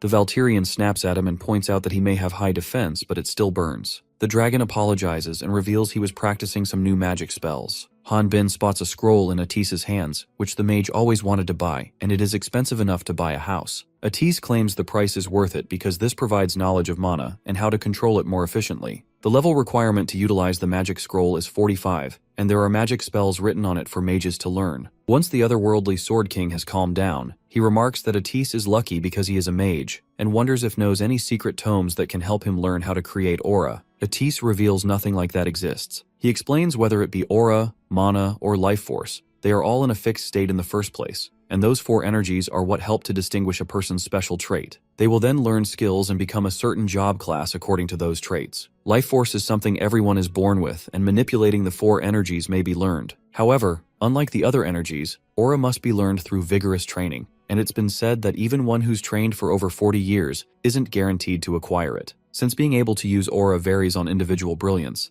people aren't suspicious that Hanbin isn't able to use it despite how strong he is. The Valkyrian wonders if someone will start to suspect him if he doesn't use aura for a long time. Atise nods, claiming this will most likely happen. He adds that high-level dungeons require one of the four energies, so not using aura would seem suspicious. Hanbin feels his friend is saying that there are countless monsters like the Lich lurking in dungeons. The mage is sure that they will most likely encounter problems that would be impossible to solve with physical force alone. The Sword King holds his broken guideline responsible because if it worked properly, it would be easy for him to use aura. He wonders if he will ever be able to learn it without the guideline's help. Atise reassures him that if by any chance they face any enemy that the Valkyrian can't handle, then they will somehow get through it with his magic. He admits that he still has a long way to go, but he will work hard to raise his level. Shaking off the memories, Hanbin refocuses on the situation at hand. He is feeling desperation due to Atise's stubbornness. However, when he looks back, he realizes that the mage lived up until now hiding his identity as a dragon, and is now sure that he will be alright with his disguise. Moreover, he feels that no one else would have a level as high as Atise. Elsewhere, Hendy announces Stia as the last successful applicant. As he is about to welcome him, Atise ignores him and runs past him to check on Polypork. After confirming that Polypork is alive,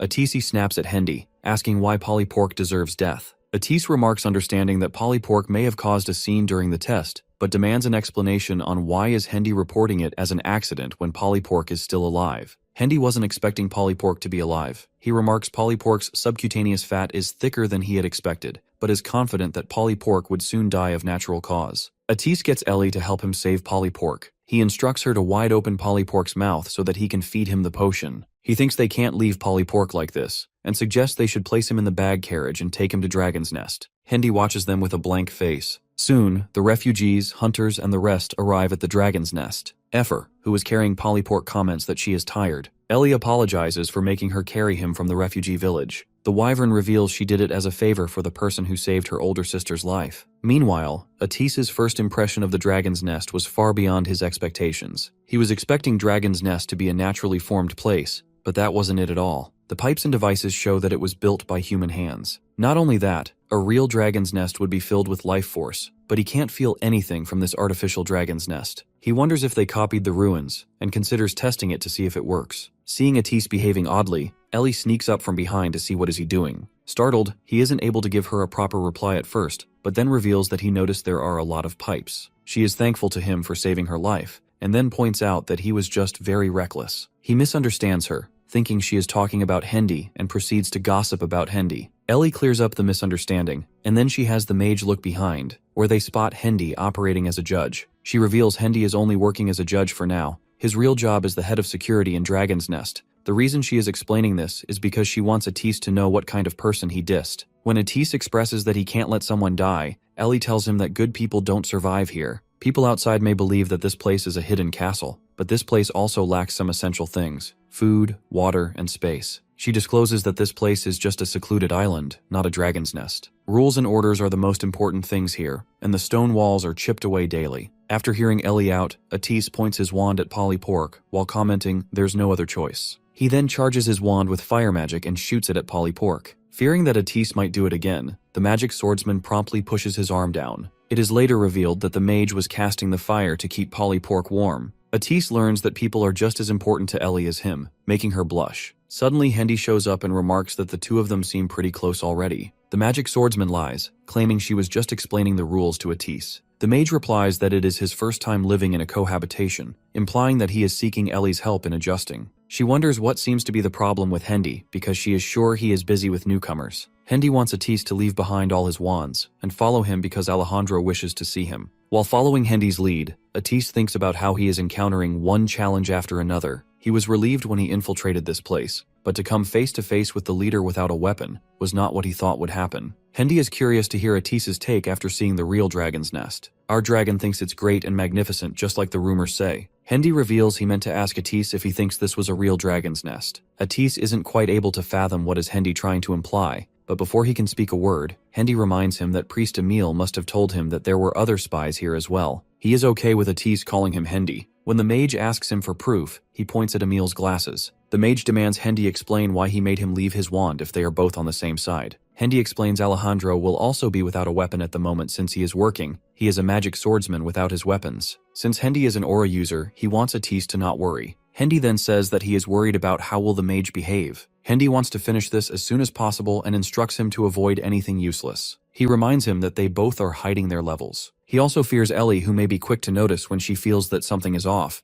which is why Hendy wants to deal with this as quickly as possible. Atise feels that Alejandro may also be deceiving them. Hendy responds by telling him he should do his best to obtain as much information from this interview as they can. Doesn't matter if this isn't a real dragon's nest. Just as he approaches the door to Alejandro's room, a wand suddenly pierces through his eye. The Chosen One reveals himself, holding the wand, which appears to be infused with his magic. Stunned, Hendy demands an explanation for suddenly being attacked. Alejandro remarks a useful insect may be better than a harmful one, but either way, he doesn't like bugs. After this, he intensifies the magic on his wand, which ultimately kills Hendy. He says that he knew since the time a level 50 came. After fetching the Order of Light emblem from Hendy's dead body, he thanks them because he was able to advertise himself. He then turns his head and asks Atise for an introduction. Effer and Ellie are waiting outside the pipes that Atise was inspecting earlier. The wyvern mentions that her entire body is sore since it's been so long since she flew around, and she feels like she needs a break. She suggests going back to their room and even offers to fly Ellie there. Instead of responding, the magic swordsman keeps staring at her hand. Effer, confused, wonders if she has something in her hand. Ellie usually feels a kind of static in her hand that allows her to sense the person she's in contact with. But when she touched Atise, the sensation felt different. Effer thinks the reason may be because that person is high level. She explains that this sensation was familiar, yet different at the same time. She feels the same sensation when she climbs onto Effer's back. She starts to suspect that if the static resembles Effer's, then the wyvern might be a dragon. Before she can even voice the thought, Effer jumps ahead and guesses that the person might be a dragon. Ellie becomes concerned that they might already be too late. Elsewhere, Atise is already locked in battle with the Chosen One. However, he's clearly getting cornered in this mage showdown. Without magic stones, he can't use his spells efficiently. Alejandro sees logic in the Order of Light being curious about him, wondering whether Dragon's Nest is real or not. To justify any move, the Order would need a solid reason, and sending an expert to infiltrate the place seems like a calculated step. He questions the mage intentions, wondering if his theory is correct. Atise concludes things are making sense now that he has killed one of the Order's priests. Alejandro finds the absence of witnesses irrelevant and attacks him with his magic. Meanwhile, Ellie, riding on Effer's back, also arrives at the scene unnoticed by both mages. She observes that they're already in trouble now that the mage and Alejandro are fighting. The wyvern thinks the Chosen One must have figured out the mage's identity. She wonders why Ellie earlier claimed Alejandro couldn't see the dragon's core. According to the magic swordsman, there's no way the Chosen One would know for sure. But using Dragon's Nest as bait while targeting a level 45 mage like the magician narrows down his options. The only method left is to push the mage to the brink and force him to transform. Effer questions what would happen if Atise isn't a dragon. Wouldn't a normal person die? Ellie knows Alejandro wouldn't care either way. That's just who he is. She's convinced that if this continues, there's no other way. They might have to kill the mage before Alejandro can expose him. Since Atise's magic is currently weak, he focuses on neutralizing Alejandro's attacks. He seeks to understand his opponent's reasons for creating Dragon's Nest. The Chosen One mocks the idea that he would disclose anything simply because he's asked. He suggests Atis should try asking again, after defeating him. That is if he survives. More magic is launched in the mage's direction. Sensing the danger, Atis conjures an ice wall to block what seems to be a physical attack. Despite his efforts, Alejandro's magic wands start shifting in midair, showing his ability to control them remotely. Atis tries to dodge but can't escape the onslaught. With his view blocked, Alejandro casually kicks down the ice wall. The mage fires off a burst of fire magic from behind another wall, hoping to land a hit, but his opponent appears behind him and lands a brutal kick to Atis's stomach, launching him through the air. Alejandro questions the mage's humanity, suggesting that even as a fake human, he's far too fragile. Meanwhile, Effer and Ellie flee the battlefield. The magic swordsman, clearly upset, demands to know why they're flying in the opposite direction. She insists they need to head straight to Alejandro. The wyvern questions what they're even supposed to do once they get there. Ellie reasons that the Chosen One will force Atis to transform, and if that happens, she'd rather end the dragon herself. If Alejandro's plan succeeds, everyone could die. Suddenly the friendly wyvern snaps, yelling how annoying it all is, startling Ellie. Effer lashes out, criticizing her sister for always putting others first. She admits to being a coward. Even if someone like Atis dies, she'd rather look away. She doesn't even know him, and the dragon surely understood the risks. But what truly stings is seeing Ellie forced to stain her hands for others, something that leaves a lasting scar. Clenching her fists, Ellie fires back. She wants to know what Effer expects her to do. Staying locked away again, scared and useless, is not an option. This is the only thing she can do now, so she'll do it. Back at the battlefield, Alejandro now has Atis restrained with magic and chained to a wall. Alejandro has grown impatient. He demands honesty, questioning whether his opponent had any hidden reasons for coming here. Atis, barely conscious, states that this place should not exist, and Alejandro will gain nothing from it. Curious, he asks why. According to the mage, only dragons can control Dragon's Nest because a dragon's core is required to collect life force. Alejandro suspects the mage might be one and shares that suspicion. Atis gives a vague response and notes that the Dragon's Nest is still incomplete. He doesn't know what Alejandro is ultimately after, but whatever it is, it won't come easy. Frustrated, the Chosen One uses his magic to drag him to the edge of a high ledge, threatening to toss him off. He offers him two choices: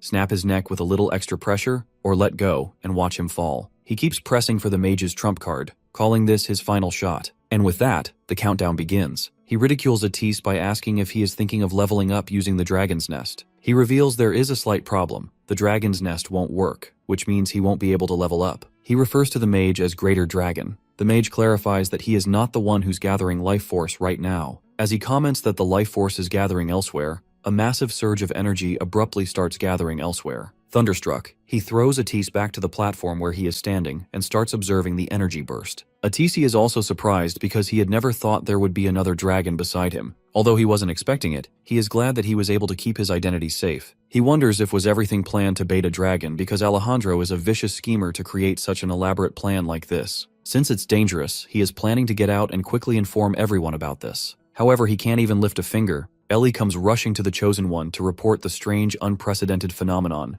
and informs him that there was a dragon that infiltrated the place on the other side of the building. She secretly whispers in Atis's ear that she is glad that he is safe. Alejandro admits that he was wrong for thinking his opponent is a dragon. Ellie suggests they should go and check it out. The Chosen One is certain that even if he goes to investigate, the dragon would be disguised in human form, making it impossible to identify. While wearing a sadistic smile, he says the dragon won't be able to level up with a broken dragon's nest anyway. He reveals he has made it so that all the bridges connecting to the dragon's nest would explode as soon as it begins to operate, and even the dragon won't be able to escape in its human form. Ellie wonders if that's why he isolated the area. He admits he'd capture the girl if she were a dragon, but with the dragon's nest broken, it's not worth the trouble and future repair costs. Alejandro shows him mercy for now because he can obtain something good to experiment on. Atis is perplexed upon hearing the word experiment, so he repeats it hoping to get an answer from him. While wearing the same sadistic smile, he says he is sorry if he gave him some hope that he would be kept alive. He considered the living conditions poor and thought it would be a shame to waste any resources. Out of the blue, Ellie remarks, "What a shame."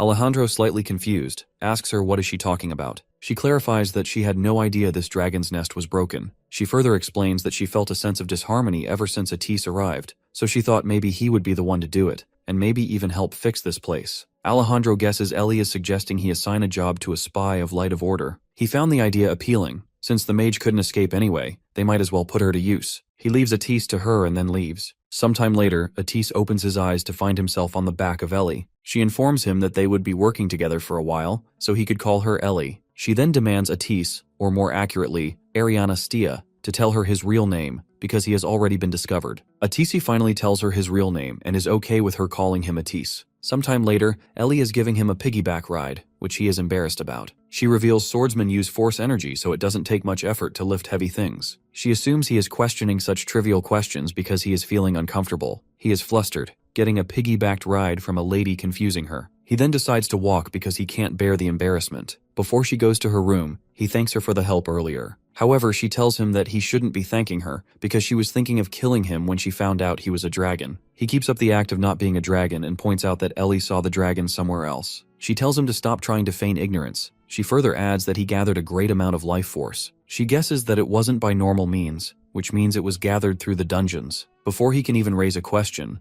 Ellie reveals she can feel the subtle flow of life force, and she was able to learn more while carrying him on the way here. He is thinking that he needs to figure out who's in charge before deciding to cooperate with her. She remarks there's no one here, and the walls are thick. His level is 35 and her level is 45, and because a magic swordsman requires a magic tool to use force, she is nothing but a regular human without one. She claims she doesn't have a sword or even a piece of metal, and believes that it would be easy for a wandless mage like him to kill her. But before she can elaborate, he tells her to get a hold of herself. While holding her arms, he inquires her if Alejandro is making her extract information. Dragon's Nest is something evil created by greedy greater dragons. He assumes she is being tricked by the Chosen One. Ellie attempts to explain herself, but he doesn't even pay her any attention. He states that he was hiding his true identity by being in the human form. Instead of keeping his secret and helping him out, they should face Alejandro. Suddenly, Effer charges at Atis, flinging him a few yards away, just because he was shouting at Ellie. He is surprised to see a dragon. She immediately concludes she must be the dragon that operated Dragon's Nest earlier,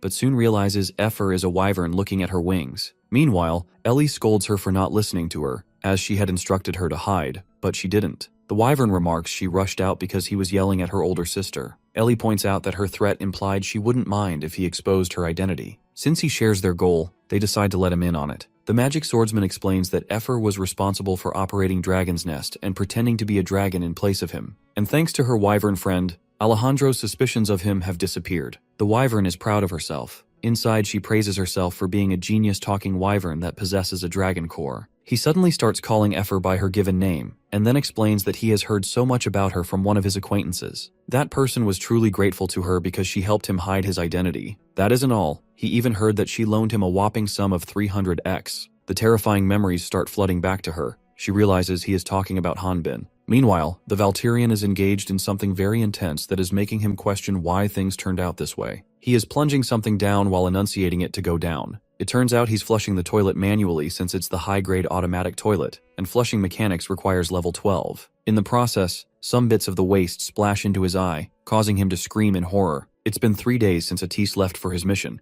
and since then their house has turned into a place of living hell. Nothing was going his way. The waterspout wasn't working because it required someone of at least level 8. He even destroyed the fridge to get some clean water, because to use the fridge one has to be level 8. Hanbin was no different from a primitive man in that place. He couldn't even cook if he wanted to, because cooking burners were also restricted for those below level 8. Moreover, he didn't even have money to go to a restaurant, because a top-grade safe required level 33 to use, and without money, he wouldn't be able to buy anything. To make money, he went straight to the Hunters Guild to accept requests, but his application was denied because based on the Hunter Guild's rules, a personal guard cannot receive missions without the consent of their master. After rejecting his mission request, the receptionist tells him that she understands his situation, and she's looking to see if there are any jobs here for him, but their policy concerning guards is a bit strict, requiring extensive background checks and prior experience in security roles. Hanbin startles her by shaking the entire guild with his raw power and convinces her to assign him a mission. She reveals it will be a personal favor, and the reward won't be big. He claims it doesn't matter, he wants to make money. The receptionist wants this to be a secret between them and explains that this is something that happened a week ago. She reveals she bought some new clothes to wear for a party, but she couldn't find them. After shuffling through her whole room, she found something nasty, a golden luminous hair. He claims he can't do much with the criminal's hair. While pointing at Emil's picture, she remarks there's only one person who would barge into her room and steal her clothes, her older brother. He looks at Emil's photo and realizes that the receptionist's prime suspect is the priest from Order of Light, Emil. The receptionist explains Emil was jabbering about some sort of secret undercover mission,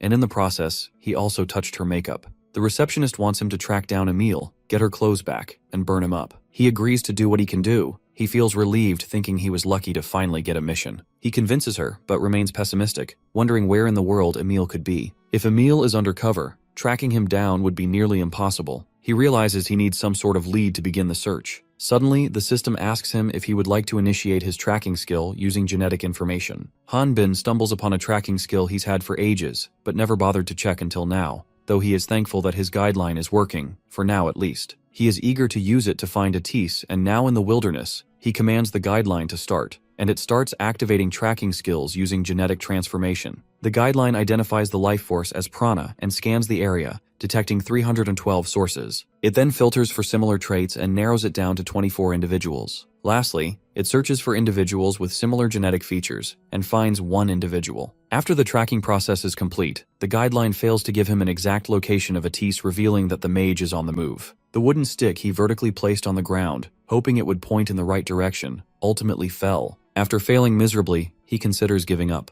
Elsewhere, in some cave, a beastman appears to be brutally assaulting Emil, demanding Emil reveal what he received from the spy. Emil, with his bruised face, claims that he doesn't know anything. The beastman wants Emil to be honest because they have already found out about Hendy being a spy. He points out that Alejandro is aware of Emil's alliance with Hendy. Emil reveals that he now knows that the artificial guideline has a serious side effect. While tightly holding Emil's jaw, the beastman threatens to rip apart his mouth if he doesn't speak. A man with misaligned eyes arrives and commands the beastman to stop. The beastman moves away, while Emil is wondering who this person is. The mysterious man admits he's sad Emil doesn't recognize him, but realizes that it makes sense. He's been hidden away at Dragon's Nest, doing research all this time. He reveals he is the creator of the artificial guideline and similar magical tools. Emil snaps at him for committing blasphemy, changing the humans that were created by Altia, the goddess of light, into foul things, and then calling them products. The man becomes enraged upon hearing Emil label his actions as foul. He gets up really close to Emil and calls him uncivilized because of his statement,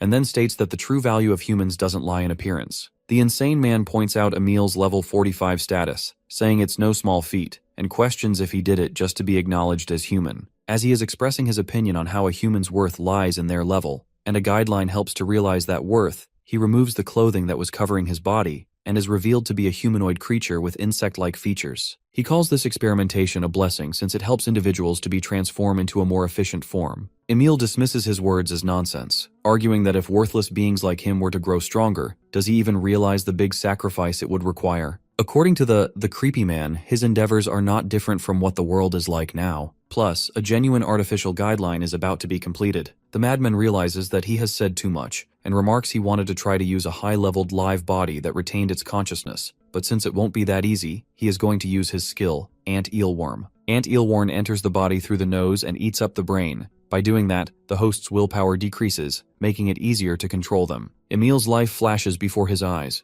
He wonders if this is the end, and wishes he could warn the Order of Light before he dies. Suddenly, a sword drilling the cave through the wall takes the madman out of surprise, as some of the debris hits him, making him unconscious. Emil witnesses Hanbin coming out of the wall and wonders what he is doing here. The other experiments, including the Beastman, are surprised to see a Valtirian warrior. The Sword King informs Emil that he was tasked to bring him back. Emil, on the other hand, believes the Order of Light has sent the Valtirian warrior to rescue him. Hanbin feels relieved that Emil isn't wearing his sister's clothes after all, which is what he'd expected before he got there. The Beastman abruptly charges at Hanbin, aiming to crush him in the contest of brutish strength. However, he isn't able to harm the Valtirian warrior. Hanbin wonders what kind of creation is forcing a fight with him, and even the guideline doesn't help him. It shows the Beastman as level 56, and reveals the monster species as humans, but with 2 question marks in between the words. In the end, he concludes the Beastman is not a monster, but a human, because monsters wouldn't know what Valterra is. He's more worried about how to talk to the Beastman and the others to get information, all while keeping up the act of being a Valtirian warrior. The level 55 Lizardman also ambushes, striking the otherworldly Sword King by wagging his tail. The Beastmen claim that even a real Valterra warrior wouldn't be able to beat them. Hanbin is now convinced that these things attacking him are humans. He then remembers learning that Latna had many intelligent subspecies. He guesses they might be beast people, though there are no beast people in Latna. Hanbin hasn't completely gotten used to living here. He tries to not show any racial discrimination but doesn't understand why are these beast people angry at him. He is still floating in the air from the Lizardman's attack. The beast people then use an attack combination of Fierce Tiger Palm and Death Serpent Palm, and fling him miles away with sheer force. The beast people explain that they are punishing him because he is prancing around pretending to be a Valterra warrior when he is only level 5. Seeing him still breathing, the Lizardmen wonders if they held back their strength. The beastman calls Hanbin the self-proclaimed Valterra and asks him if he wants to say something. They offer to let him live if he entertains them. Hanbin suddenly starts speaking, shocking beastman. While making a sad face, he remarks that he never thought that the cave was their home, and he didn't mean to make a hole in it. He claims to understand their frustration since a stranger came and messed up their house. He then shares his memory of how a hell dog destroyed his house, feeling empathy for the beast people who are going through the same ordeal. He also admits he doesn't know what the yellow-haired man did wrong, but plans to take him back after repairing their house. Emil's jaw drops to see the Valterian warrior negotiate with the beast people. Seeing something so extraordinary, Emil learns that not all Valtera warriors are the same. Realizing Hanbin doesn't know the beast people's true identity, Emil suddenly shouts that they aren't human and urges him to take a closer look. As the Valterian warrior is trying to process what is Emil trying to say, one of the beastmen attempts to crush him with his mere strength. Emil's words continue to echo in Atis's mind, as he seemingly repeats the words Emil said. The beastmen claim that they don't know what Hanbin is, but it makes them want to eat him. Hanbin notices that the monster's level went up and the name changed because, to him, the monster now appears as a level 62 species. The lizard man jumps him from behind, before whispering in his ear that the forms aren't the only thing that changes in them. The lizard man reveals that it is feeling as if its humanity is slowly disappearing. Hanbin is still processing Emil's words about the beast people losing their humanity. The lizard man throws a punch at him, which he somehow manages to contain. He finally realizes what Emil was trying to convey. Meanwhile, Emil, spectating from some distance, blames himself because he got caught, and Hanbin had to come to rescue him. The man with insect-like features, the culprit behind the experiments, states that it's too late. He explains that once an experiment runs wild, it won't be any different from an otherworlder. A Latnian with an artificial guideline that kills another Latnian will go berserk. They are as strong as boss monsters. The beast people transform into colossal-sized threats. However, Hanbin is calm and collected despite the discovery. He slashes his longsword with such force that the ground cracks apart in two, wiping everything in sight. Later, Hanbin places flowers and a few of his belongings at Emil's grave, believing he also got wiped caught in his attack. He regrets using too much force and thinks Emil could have lived if he had been a little weaker. When he hears the crashing sound, he looks behind, only to find Emil and the creepy madman, who has barely escaped through an ant tunnel. Emil comes rushing to his savior, thanking his savior. As he prepares to head home, Emil informs him that Alejandro found out about everything, and Atis might be in danger right now, and Emil blames himself for it. Hanbin, looking determined to rescue his friend, asks Emil where is the dragon's nest. Alejandro is testing out artificial guideline, experimenting it on a test subject. The man leading this operation, likely a mage, educates him that the only thing the artificial guideline can absorb is experience points. Since life force contains experience points and life energy, the excess life energy will kill the person without a dragon's core. To Alejandro, it doesn't matter, they are only testing to see if Dragon's Nest will operate properly. The mage serving him increases the life force after hearing his boss out. The operation fails, as the test subject starts bending out of shape. Alejandro is thinking that if they want to complete a genuine artificial guideline, they will need a humanoid guideline, a dragon core, and a working dragon's nest to infuse massive amounts of life force into the dragon's core. Rebuilding the destroyed dragon's nest has been completed, but it has started to shut down after starting up recently, and he is sure there aren't any problems with the great dragon's blueprints. The test subject, from across the room, tries to attack Alejandro, but before it can land a hit, the Chosen One swiftly uses his magic wand to control the hose and capture the test subject. Alejandro is convinced there must be another key needed to operate it. He orders the mage to call the ant, as he wants to discuss something with him. The mage informs him that the ant went to procure some testing materials a few days ago, and they haven't heard anything from him since then. He guesses the testing materials must be Priest Emil, and the mage verifies it. The mage is positive that the ant left with 2 test subjects around level 60s with tracking abilities. Inside, he thinks a level 60 testing subject is similar in power to a dungeon boss, and wonders why isn't the ant back. He guesses that someone who can face the 2 of them, referring to the beast people, must be a heresy inquisitor,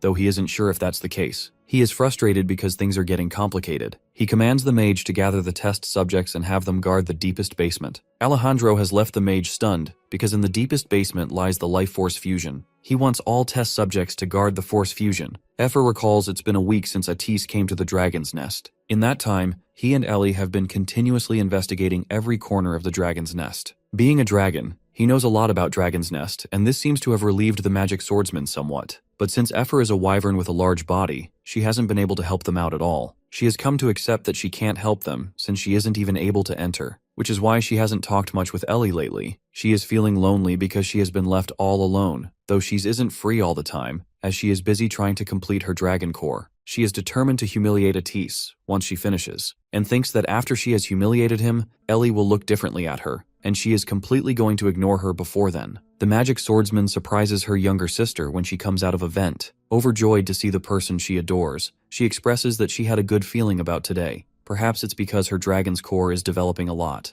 The wyvern goes quiet when she finds her worried more about him, because he has sustained an injury. Ellie is tired of hearing him compare himself to hunters all the time, making him apologize. Effer is pouting seeing him, a dragon, being cared for by her sister. Ellie informs her that they didn't find anything special today either on their exploration. While wearing a smile, the wyvern ridicules him by reminding him that he claimed something like dragon's nest is broken. He admits saying it, but he was wrong because this dragon's nest isn't broken. He reveals the reason the dragon's nest isn't working is because Effer's dragon core is the key to operating it. He reminds her about the time when she revealed she got hit by blasts of life force when she first tried to escape. That was when her newly created dragon's core became registered as the key for the dragon's nest. But her dragon's core isn't complete, and although she can materialize life force, she still can't absorb it. That's why she wasn't able to absorb the life force here, and also the reason why it looks as if dragon's nest is broken. Discovering her actual worth, she comments since she is the most important key to solving all the problems, then that means it's up to her to hurry and complete her dragon core, so that she can be the life force. Ellie suddenly calls for this plan to stop, much to Effer's surprise, who is ready to play the hero. He reveals there's one more way to complete Dragon's Nest. She explains they plan to go down the life force fusion at the heart of Dragon's Nest down in the basement and directly absorb the life force. Ellie plans to go down and look for a fusion with him. Just as Effer is about to plead, the ground suddenly starts shaking. Since Atise, Ellie, and Effer are a few levels above the ground level, they try to look down to assess the gravity of the situation. They find a test subject emerging from the underground testing lab. The level 51 test subject seems to be a distorted chimera, appearing with a chaotic blend of two faces, massive creepy eyes, and inhumane strength, scaring everyone working on the dragon's nest with its gross appearance. Atise's attempt to inflict damage fails, due to the distance between them fails. Ellie guesses the test subject was trying to escape judging by how he destroyed and came out of the ground. She tells him, who's wondering if there are any hunters waiting below, that any hunters down there would be under level 40. Being level 45, he is closest to the test subject's level. He thinks there is a 6-level difference between them, and attacking from a distance doesn't work at all. He requests Effer take him up in the air, intending to use fire magic to fight the test subject. However, driven by jealousy, the wyvern takes a flight by herself, believing she could take on the test subject without needing any help from him. On the ground level, the test subject has wreaked havoc. When he is about to eat Kalendor, who is apparently stuck under a wooden dolly, Effer attacks it from the air with magic. The test subject spots Effer and calls her bird meat, which makes her angry. Effer thinks that if it's about attacking the test subject from the air, then she doesn't need Atise's fire magic. She could handle it by herself, even if it's a level 51 monster. The test subject throws a rock at her, but she barely manages to dodge it. Just when she clocks that the speed of rocks coming at her is fast, she nearly gets hit by another boulder. She appears to be confident about her flying ability. After evading several of the test subject's attempts to bring her down, she retaliates with a burst of magic. The test subject uses the metal plate on its arm to cover its body from Effer's intense magic and continues to slowly walk forward. Eventually, he grabs Effer by the neck, which even the wyvern herself is surprised about. Alejandro is planning on going outside to investigate the disappearance of the ant and the other test subjects. It appears that he had asked one of his ladies-in-waiting to bring him the dagger artifact, and she has brought it before him. The lady-in-waiting is surprised by the fact that he is thinking of taking the artifact, something he has never done before. He comments that one never knows what might happen. The lady-in-waiting is even more stunned hearing Alejandro say something like that. The Chosen One speaks up about how they have become entangled with either the Heresy Inquisitors or some other annoying group. He plans on taking care of them, so they won't bother him from completing their work. She demands to know what should they do when the dragon appears while he is gone. He doesn't want her to worry, because he has already taken care of that. Breathing heavily, the mage from earlier storms into Alejandro's room to inform him that a test subject has appeared outside. Alejandro casually flings the dagger in the mage's stomach without even looking at him. Once the mage is down, he commands the lady-in-waiting to go down to the basement and check the test subjects. The lady-in-waiting suggests it would be better if he went down to see for himself. He wishes that he had one more body since the situation here requires his attention as well. Meanwhile, Effer breaks free from the test subject's grasp and captures him with her claws. Ellie shouts at her to calm her down. Seeing her flying straight towards the horizon, Atise realizes that she is thinking of using Dragon's Nest. Effer soars higher, striving to alter her fate and hopefully defeat the test subject. When she reaches the Dragon's Nest's upper layer, the test subject explodes inside out, and the atmosphere turns into dust. Worried about Effer, Ellie calls her several times. The wyvern spreads her wings, revealing herself as she sweeps away the dust and smoke with a burst of wind. Overjoyed, she goes to her sister to inform her about her victory. However, out of nowhere, Ellie slaps her in the face and then instructs her to leave. The wyvern is shocked. Getting slapped by her big sister was something she had never expected. She witnesses even more surprises when they are ambushed by the Chosen One. He reveals that though they were planning on running away since she begged him to not kill the wyvern. He admits that he had never expected a wyvern that has a dragon core. He wants to know if they were thinking of absorbing the life force within the dragon's nest using Effer's core. Following this question, he reminds Ellie that he mentioned there will be no second chances. Soon after, Atisa also joins the battle. He covers Effer with his fire magic while she attempts to evade the danger. Alejandro effortlessly blocks his attack with his dagger artifacts. He wonders if his opponent has already won Ellie over to his side as well. The magic swordsman attempts to jump him from behind. However, he is still able to see through her attack and blocks it without even moving or turning his body, though he compliments her for her speed. Ellie also shouts at Effer as she wants to see her leave. It would be over if she gets caught. Seeing that there's no other option, initially reluctant Effer finally decides to go with what her friends are saying. Once she is practically out of sight, Atis and Ellie charge at Alejandro, intending to finish him once and for all. However, the Chosen One vanishes into the thin air and teleports before the wyvern. Elsewhere, Hanbin is fighting monsters in a rocky mountain terrain and is accompanied by Emil. They came all the way here because they heard Dragon's Nest was in the Rocky Mountains. The problem is, all the mountains look the same to our Valtirian warrior. Emil wants him to look carefully, because this place similar to Hanbin's hometown. The Sword King ridicules him, because this is all because of a spy who doesn't even know the location of the enemy. Emil reminds him of his status as a high-ranking priest. If he goes into enemy territory, then who's supposed to make the report? Besides, it couldn't be helped since he is the secret contact on the outside. Hanbin asks the ant if they are on the correct way. The ant has transformed into a complete giant ant, and isn't able to understand human speech anymore. Emil feels that it would be impossible to find the dragon's nest like this.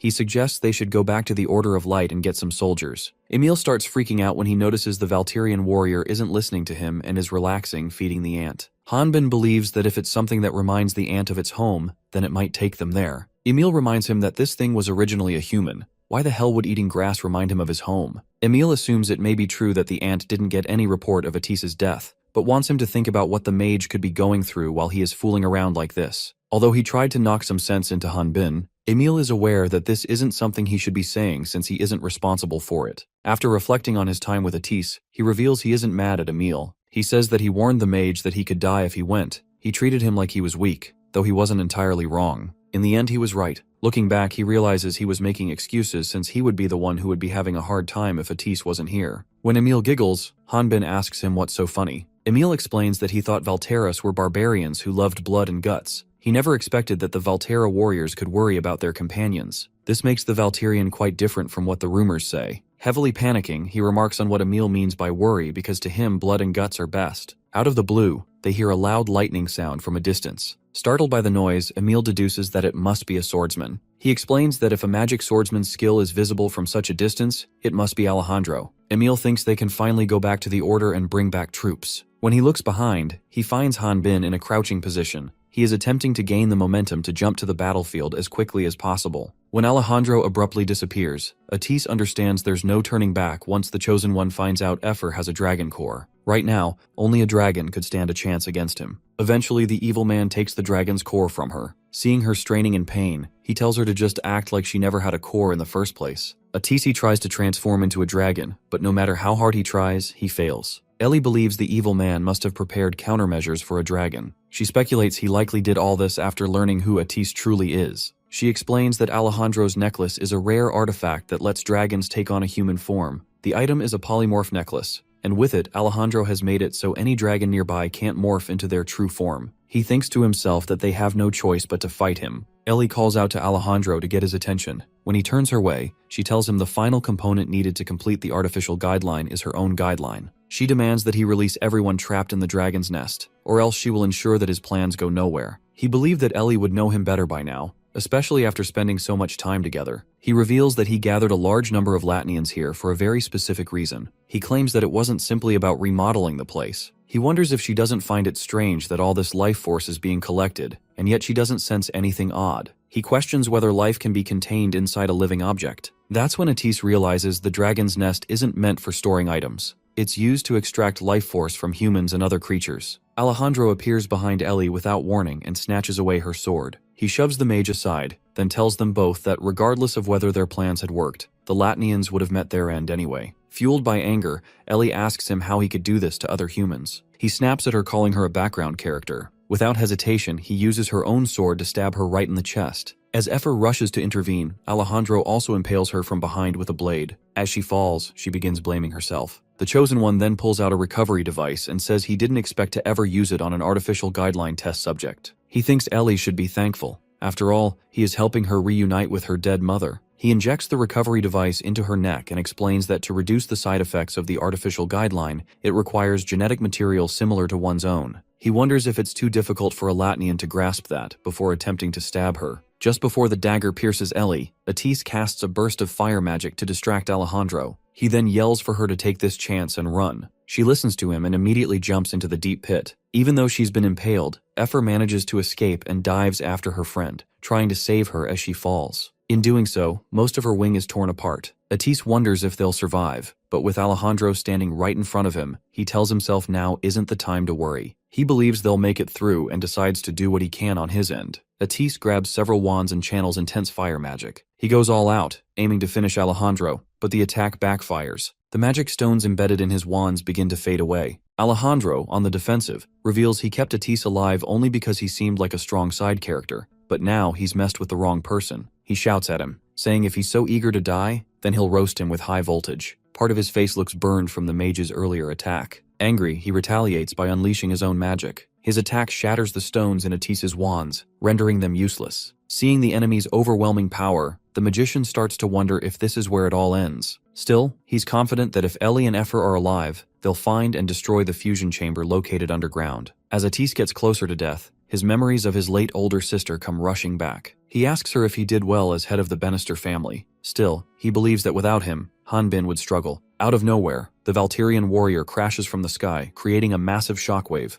Alejandro, startled, says it felt like a bomb just dropped. He guesses something must have broken because of Effer. The mage has a similar reaction. He can't believe his eyes. Hanbin says he's glad Atis is still alive and adds that it seems Emil was worrying for nothing. He apologizes for showing up uninvited during work. When Atis falls to his knees, he is caught off guard. Surprised, he wonders what happened that left him devastated. The mage replies that he wasn't able to do anything on his own. He tried his best, but in the end, he was useless. Alejandro scoffs and calls Hanbin a meathead. He assumes he is a construction worker working in the facility. He is sure that no one at level 5 could survive falling from that height, and assumes the man that has just arrived must have been hiding underground. He gives him 3 seconds to leave, but before he even the countdown begins, Hanbin smacks him straight in the face with a punch. Atise realizes that his friend still doesn't know he disguised himself as a girl to sneak in, and up until now the big man mistook him for some girl. Hanbin's punch sends Alejandro flying through the air. The mage tries to clear up the misunderstanding but first asks the Valkyrian if their enemy is dead. Meanwhile, the Sword King is wondering why Alejandro's level is so high, and now figures he must be the leader.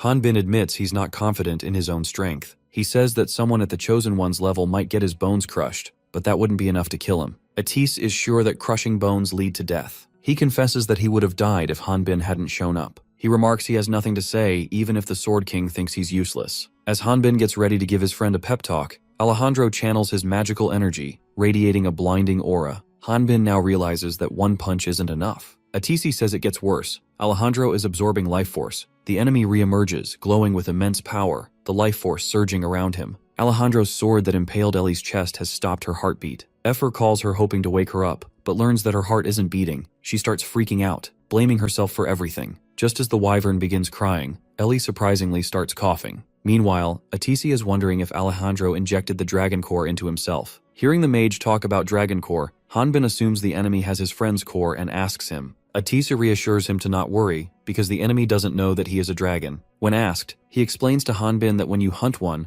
the amount of life force that remains in the dragon's core is low, so it would be nearly impossible, though if it's at a dragon's nest, it can be done, since there will be plenty of life force left to absorb. Alejandro wonders what he just witnessed. The guy who attacked him doesn't even have any items on. Besides, his guideline showed him Hanbin was a level 5. He is not sure where his opponent's strength comes from and just who is he in general. Hanbin gets into his Valterra persona and formally introduces himself to Alejandro. He states that he will forgive his enemy for his perverted actions, only if he receives a truthful apology. He wants Atis to not butt into this business, and they need to hold out until Priest Emil returns with reinforcements from Order of Light. Annoyed, the mage shouts at him, telling him that the guy before them is part of the Great Earth. Alejandro feels that it doesn't matter if his opponent refuses to reveal his identity, because if he is an outside variable to his plans, he will find out everything about him. When a magic swordsman covers his body with force, the surrounding energy rises from the ground into the air. Alejandro unleashes Path of Lightning, one of his special skills, to fight his opponents. Enemies facing this skill can see the caster leave a trail of sparks behind as they rush toward them,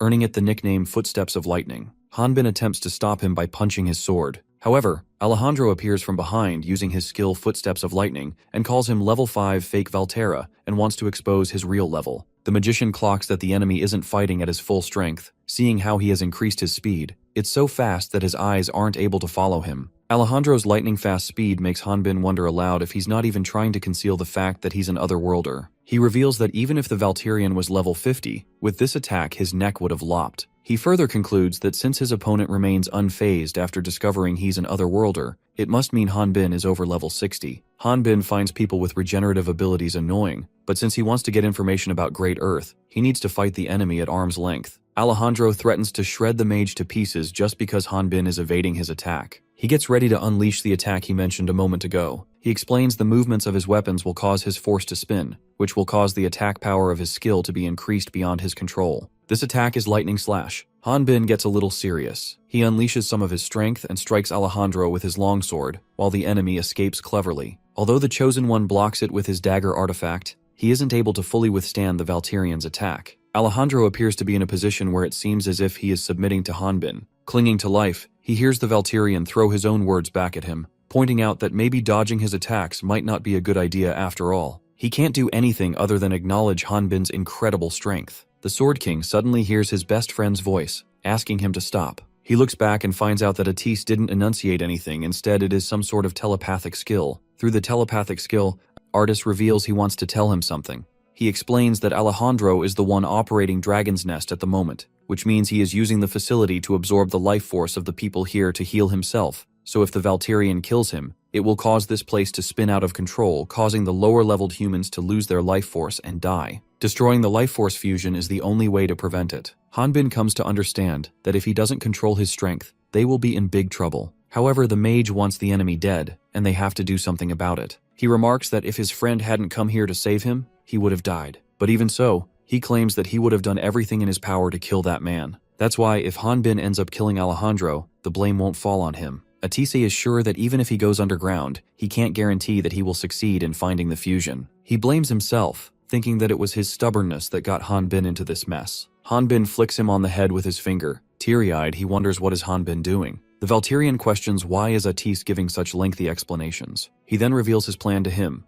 First, the mage will go to destroy Force Fusion. Second, he will do his best to not injure the enemy while stopping him from getting in their way until the mage finishes. Atis, concerned about Hanbin, feels that it's still dangerous receiving enemy attacks, even though Hanbin is strong. Since the magician started this, he can't ask his friend to clean up the mess. The Sword King trusts his friend. He enunciates it out loud and then asks him to make it quick so they can go home. The mage finally leaves with a smile of satisfaction, making Hanbin wonder how a dragon could be so delicate. The Valterian wonders why Alejandro isn't attempting to chase after Atisa. The Chosen One claims that it's not as if he hasn't planned for a situation where a weak mob would try to go after it. His plan may have been interrupted somewhat, but something like this is fine since Hanbin won't be able to kill him, and he is confident. The Valterian plans to beat the enemy without killing him. Ellie is mounted on Effer and is guiding her to where the Force Fusion is. As they approach the Force Fusion, the magic swordsman informs her that they're getting closer. The Wyvern is convinced that her sister is pushing herself too much without a guideline. The older sister responds that just because it disappeared doesn't mean her ability has. She reveals that Alejandro may have placed his subordinates around here, but they wouldn't know about her betraying him. Ellie is aware that even if they successfully disrupt his plans, it doesn't guarantee that they will get out of there safely. She apologizes to her for dragging her into this mess. The Wyvern tells Ellie not to feel sorry. She wants to see the sad look on Alejandro's face when they tear this place apart just as much. Besides, she never thought of ending it here like this and is going to do whatever it takes to survive, so she can explore the world. When Ellie points out that Effer has become a wanted person after getting caught and used by the Chosen One, the wanted Wyvern says that she can ask Atis to explain her situation. She then remarks that they are all going on a trip. Suddenly the ground trembles, and the pain in her shoulder wound worsens. Thinking that this is caused by Atis, who must be fighting Alejandro, Ellie tells Effer that they should hurry. She can feel the life force slowly being released from some time ago, though she can't tell if it's truly that, or just the pain from her injury. At some point, the wyvern stops walking and asks the magic swordsman if they are headed the right way. Ellie can feel a strong life force in the direction they are headed for. The wyvern notices a mutated human murmuring something. The mutated human is revealed to be the priest Hendi, who has undergone a transformation and has become a test subject. The moment he notices the girls, he jumps. However, Atisi arrives on time and uses fire magic to keep the situation under control. Out of his mind, Hendi tells him that he has also interfered with his mission.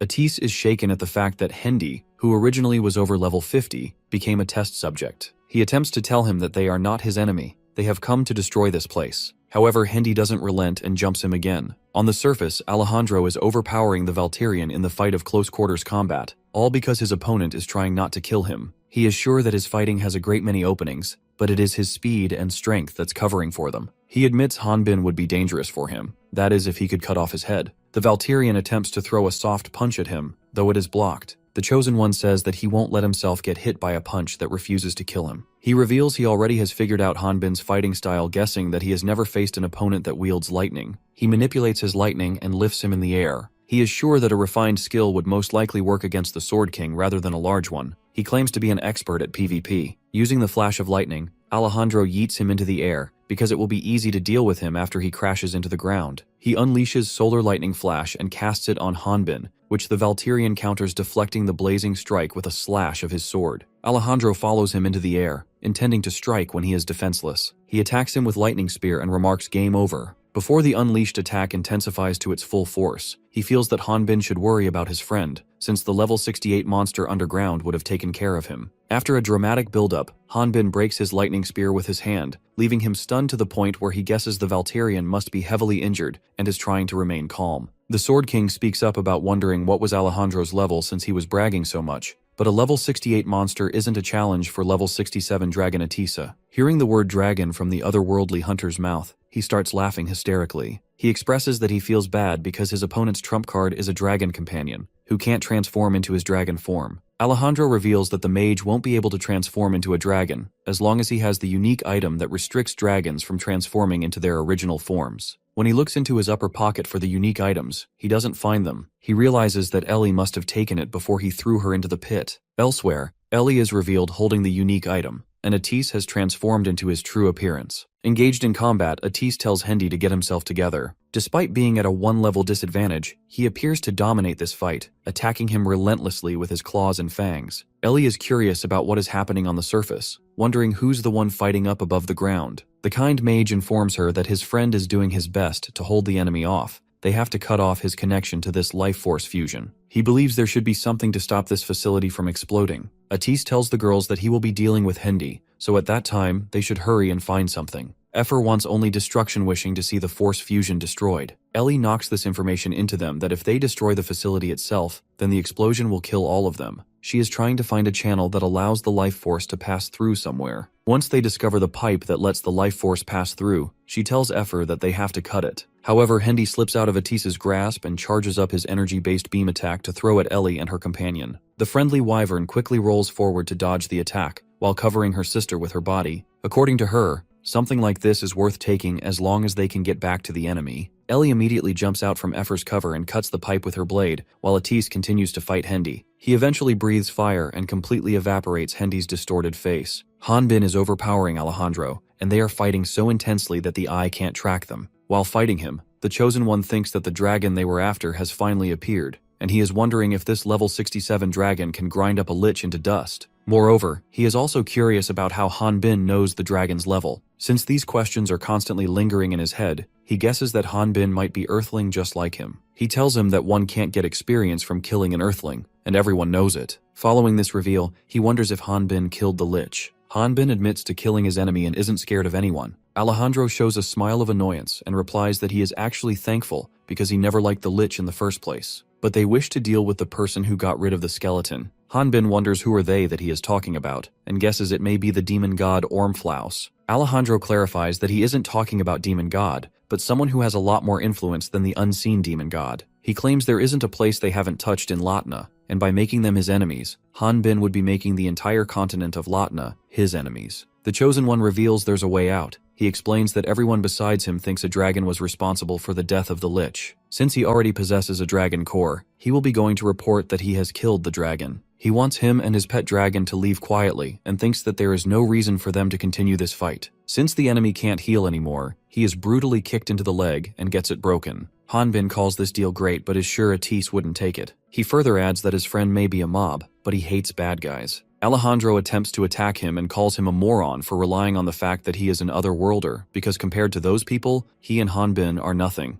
The Valkyrian notices him with an artificial guideline injection. The Chosen One reveals that he was originally supposed to present this power to them, but if it helps to get rid of him, he is sure they will forgive him. When he injects the artificial guideline into his own neck, several quills appear around his entire body, which the Valkyrian cuts with his longsword. His body then begins undergoing the transformation process. The smoke around his body begins to form. Looking at his transformation, Han Bin wonders if it is a side effect of artificial guideline, but then feels that something is odd. He feels that this sinister feeling is similar to when he disappeared from Earth. Before long, the transformation is complete, yet it seems there's still more to come. Alejandro transforms into an unknown level 72 creature. His transformation is named Ormflaus Blessing and is revealed to be at only 9% completed. He wonders if an incomplete Ormflaus Blessing means he is lacking life force. While remarking that he would need to head over to the fusion force to acquire the remaining life force, he leaves a scratch on his cheek in a blink of an eye, leaving him stunned. Back at the fusion force chamber, Atis has defeated Hendy, and the girls also have successfully prevented the catastrophe by stopping the life force. Just as they thought it was over, the lady-in-waiting serving Alejandro arrives. Assuming that the lady-in-waiting doesn't know anything about their betrayal,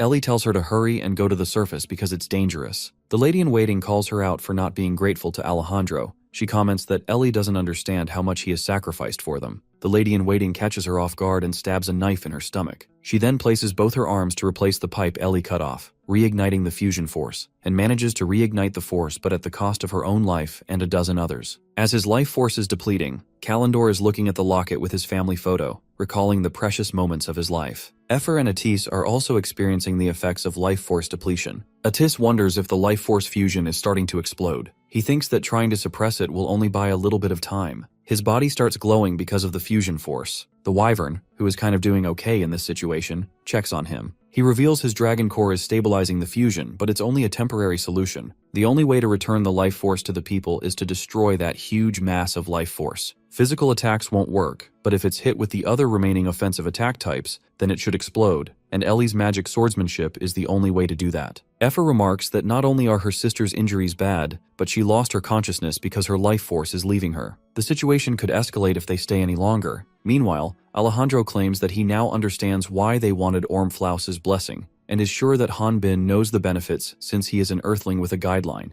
He can see enemies' levels, detect what type of species they are, and even gain experience from hunting them down. Besides, those who possess a guideline, these things can measure life force. However, he realized there was an incompatibility with Ormflaus's blessing and the guideline. Not only that, but an endless supply of life force will also constantly help him regenerate his body. And just like a lich, he can't be destroyed with the 4 powers. In simple words, he reveals he is immortal. Inside, Alejandro thinks that he can't tell what's going on around him by reading the life force. He was worried that the remaining life force would be destroyed, but is glad now that Ellie is on the death's door and Efer has no way out. He tells Han Bin that the only thing left for him to do is absorb the remaining life force. He states that the Valkyrian buying time now will only kill Atis, resulting in his win. The mage collapses, believing he can't go any further, but he still hopes the mage can at least get away from this place. She looks at Ellie and thinks that everyone will die if she doesn't do anything. She attempts to stop the fusion force from sucking their life force by directly attacking it. Ellie, with barely some life left, wakes up and tells Atis she has one final request. Efer is frustrated that she can't do anything. She pushes herself beyond her limits and starts coughing up blood. When she comments that she doesn't want to be alone any longer, her tears start dropping. Seeing her crying, Ellie hugs her and tells her that she also doesn't want to be alone. Since the magic swordsman hasn't completely recovered and is still weakened, she falls to her knees, though she continues to express her emotions to the Wyvern.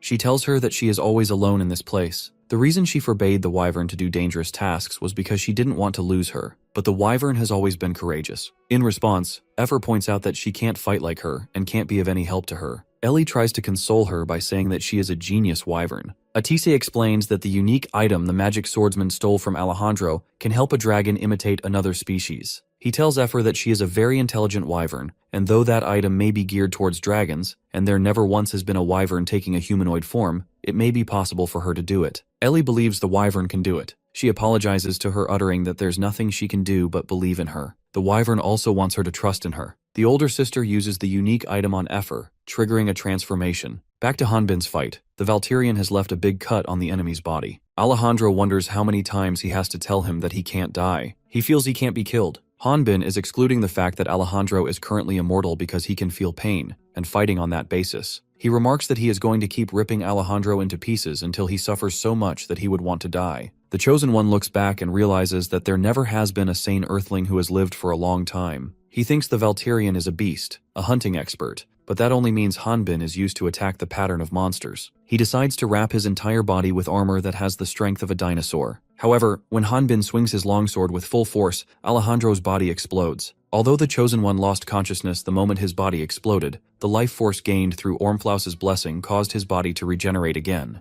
Every part was restored in less than half a second, causing Alejandro's consciousness to return once more. However, the pain that coursed through his body as it exploded was still signaled to his brain. If it were any other person, they would have gone into complete shock from the pain, but that was impossible for Alejandro due to Ormflaus's blessing. He wonders whether his fading consciousness is due to his incomplete Ormflaus blessing. Hanbin continues to attack him relentlessly, not even letting his super regenerative body regenerate. Alejandro thinks that if this continues, he will end up having to absorb and use all the remaining life force. Just as he wonders if the dragon near the fusion is still alive, he senses the wyvern transforming into a human from a distance. Effer ultimately transforms into a normal girl and asks Ellie if she looks weird. The magic swordsman is sure that anyone would be able to tell by the looks that they both are sisters. In her human form, the wyvern is a level 5 magic swordsman. Effer is learning to walk. She believes she can do it because she has seen many people walk on 2 feet up until now. She wonders where to start. Does she have to move her arms first? But then realizes that humans can walk without their arms. Since a human's center of gravity is high and they don't have a tail to balance their body, they can fall very easily. However, Effer knows that falling isn't the problem. In reality, one has to tip their bodies first, and before they actually fall, they catch themselves by placing the other foot. She soon starts getting used to walking on her feet. Atise finds her astonishing for having talent in moving force, but seeing her walk on her first transformation is even more impressive. For him, it's hard to believe it even if he is seeing it with his own 2 eyes. Even a dragon who uses magic on instinct takes days to learn to walk. Ellie also cheers for her little sister. All of a sudden, they see Hanbin and Alejandro crashing down from the roof of the fusion force chamber. As they are falling, the Chosen One implies not wanting him to get in his way and calls him a monster. The Valkyrian finds it funny coming from someone who is a monster himself. Atise informs him that the roof is going to collapse over Effer.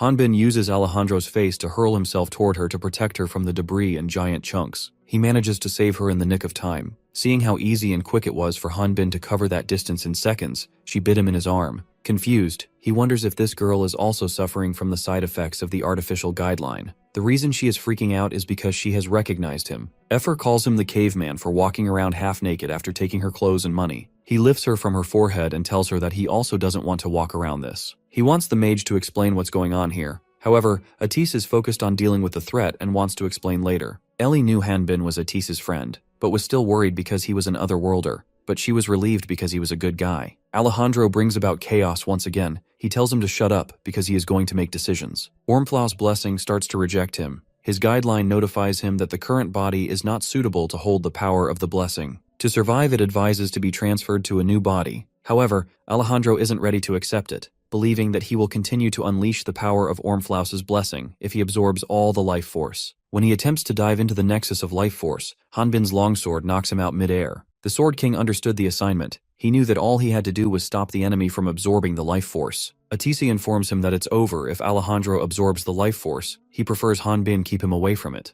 As he begins running toward the Chosen One, he tells Effer that he will be too busy to give her a piggyback ride, and asks her if will she be able to take care of it on her own. The wyvern also fancies walking on her own, even though walking right after transforming is challenging for her. She supports her body by using a walking stick. Seeing her older sister worried, the friendly wyvern tells her not to stress, assuring her that she'll complete this. Ellie wants her to know that she will be here for her before Effer proceeds to run towards the life force. Atise is astonished to see him running right after learning how to walk. Ellie is a proud like a sister. He believes that Effer might even know how to use his magic swordsman skills, because she has great observational skills and is quick-witted. That is the reason Ellie was so nervous in the first place. Hanbin continues to inflict unbearable pain on Alejandro. However, he is left stunned when the enemy dodges his attack by manipulating his body to create a hole in it. Alejandro gets back on his feet and claims to feel like a god, implying that he knows all of his moves. However, the otherworldly Sword King knee-kicks him, sending him into the air like a projectile, and then goes in the air for a follow-up attack. Alejandro is convinced that fighting him will be never-ending, so he decides to pull something new, dropping quills from the top. Since Effer is chasing after him on foot, she is most likely the only person who is going to get hit by it. With the quills only meters from striking her, she recalls her past and wonders if she can withstand Alejandro's attacks. Before running wild, she catches a glimpse of her reflection. This reflection motivates her to fight. She believes she can do it. She starts imitating Ellie's dancing form, including the timing of her steps. She feels so motivated and believes she can do it, and everything just flows naturally within her. Seeing Effer dodging the quills he threw at her, Alejandro calls it impossible. Hanbin finds his remarks insulting because he knows how scary mobs can be, since there were countless times he almost died from Helldogs as a level 5. Both Hanbin and Effer charge towards him in the Fusion Force, respectively, and when the Wise lashes the Fusion Force in 2 halves, he unleashes a finisher move, killing Ormflaus's blessing Alejandro. Following the defeat of Alejandro and the failure of his plans, Ellie is revealed to have lost excessive blood, and the unique item she was holding onto tightly drops from her hands. When Priest Emil arrived with the troops of the Order of Light, they discovered that the enemy had already been defeated. The victory that day can be seen as a miracle. The human experiments planned out by Great Earth weren't a success, and people lower than level 10 were able to wake up after having their life force sucked out. Their life force had miraculously returned to their bodies, and once they rested, they had no other problems returning to their everyday lives. There were 36 casualties, which were mostly from those who were injected with the artificial guideline. This event distributed the plans of Great Earth, and the ones who dealt with Alejandro were considered heroes. However, their victory wasn't celebrated with a single shout for joy. It had fallen silent because they lost one of the heroes. Afterward, Hanbin, Atisa, and Effer were brought in under the protection of the Order of Light. Now, after 3 days, at the Order of Light Crater Temple, Emil reveals the cause of this incident will be announced to be an unknown magical disturbance. He apologizes to Atis and Hanbin for the fact that the Order of Light won't be able to give them any official contributions following this incident. However, the secret contributions distributed to them won't be low. The mage claims to understand that this incident involves Great Earth and other worlds. Hanbin wonders, shouldn't something this big be announced to the world, because those sources of evil could become a bigger threat at any moment. Emil believes that even if this guy before him is a Valterian, he must be aware of the attack on the goddess that happened 20 years ago, one where Great Earth tried to kill the goddess, and how the 4 great heroes had defended goddess. Hanbin indeed is aware of it. Emil further explains that after that incident, the hunts for other worlds had become prevalent. While forcing a laugh, the dynamic duo cursed the otherworlders. Emil reveals among those hunted, only 30% were real otherworlders. The other 70% were imposters. They were ordinary Latinians. Nobles used the hunt for otherworlders as an excuse to murder countless people, all in the name of cleansing the world of the evil demon god. That was when the Order realized its mistake, and did its best to stop such a judgment which had no evidence. However, 20 years isn't a long time, and the animosity that the Order feels against otherworlders is still there. Following Emil's lead, they arrive at a room where Effer is being held captive, which leaves the hunters stunned. Emil reveals the Wyvern will go to trial in 10 days, and then will be sent to Crater Camp. He explains there's a lot of evidence against her showing that she worked with Ellie, a direct subordinate of Alejandro, but if she is twin sister Ellie, the Order might also suspect her of having Demon God's blessing. Hanbin looks around the room and finds Heresy Inquisitors wearing a mask that hides their level. He was wondering why they were guarding Crater Temple, but he realized that it was an order from higher-ups. The Heresy Inquisitors aren't protecting her but treating her like a complete criminal. When Emil tries to explain that the trial is only a formality, Atis cuts in and tells him that if it weren't for those girls, then all those people who were there would have died. And not to mention, Effer is important to them. It hasn't even been long since she lost her family. Abruptly, she asks him what is he talking about, and goes on to say that she doesn't have a family. She speaks up about how Ellie was someone who looked like her, but they weren't even close. Bewildered, he questions what is she talking about. Emil responds to her instead, revealing he has already talked with that child, even though it's a shame to do this, but this is the only way. He explains if Effer doesn't have anything to do with Ellie, then the judges will determine that Ellie was the only subordinate of Alejandro. He is well aware that letting a subordinate of an otherworlder live is something they cannot allow. Concerned, Atis gets a little closer to the cage and asks her if she's okay with this. The guard from the Heresy Inquisitors guarding the cell tells the mage that's as far as he will go. He reminds Atis that he was allowed down here through the favor of Priest Emil, and demands that Atis doesn't cross the line. Hanbin orchestrates a plan to do something mischievous and decides to include Priest Emil in it too. He crashes into the cell door, forcing it open as Atis is being confronted by the guard. To kill any suspicions, he pretends that it was an accident, and then screams that he has broken his bones. Emil plays along by slapping him multiple times on his face to keep him conscious. He comments out loud that his body is now feeling the effects of the earlier battle. The member of the Heresy Inquisitors points out that Hanbin was doing okay for the 3 days, so why is he feeling pain now? Emil informs him that Valterians were resilient, so he was confident the Valterian warrior was holding in the pain and said he couldn't heal him right then. Emil asks the guard for help carrying Hanbin outside. The guard is reluctant since he is already on duty, looking over Effer. Emil reassures him that Atis will be here, so there's nothing he has to worry about.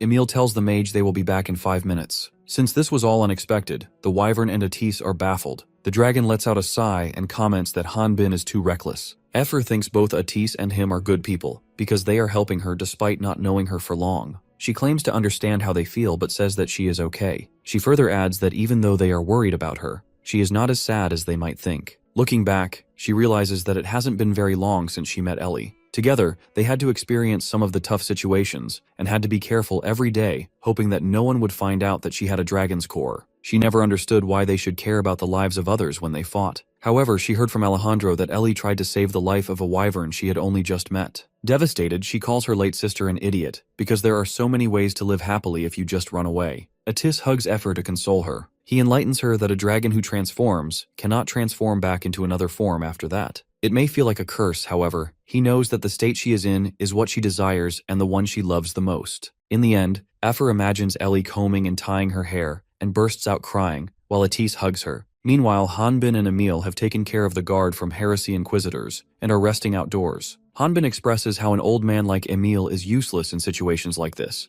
and Emil agrees with him. The Sword King wonders if there is anything he can do being a top-ranking priest. Emil reveals the trial is conducted by the Order of Light, so he is not allowed to help her directly. Emil further reveals that the following day is the last day of interrogation by order. Since there are 10 days left until the trial, he is going to leave Effer in the care of him and Atis. Inside, Hanbin is orchestrating a plan to break her free during the protection period. But in the nick of time, Emil discloses that if the wyvern escapes, then it will be the Valterian and his friend who will go under trial. Since Emil has assigned them to protect the wyvern, he informs him that they need a pardon. Seeing the Valterian confused, he explains that even though Hanbin may not have a relationship with Effer, since he just received a massive amount of contributions, if he just completes a simple mission, he will be able to receive a pardon. Hanbin asks Emil if he has a mission that will reward him with a lot of contributions. Emil reveals that originally a spiritualist like him should be joining him, but at the moment he can't go anywhere, though he is sure it would be fine with just him and Atis to subjugate some ghosts. Elsewhere, in an abandoned house, a mysterious entity is waiting for humans. Richard and Leslie have learned about Alejandro's death,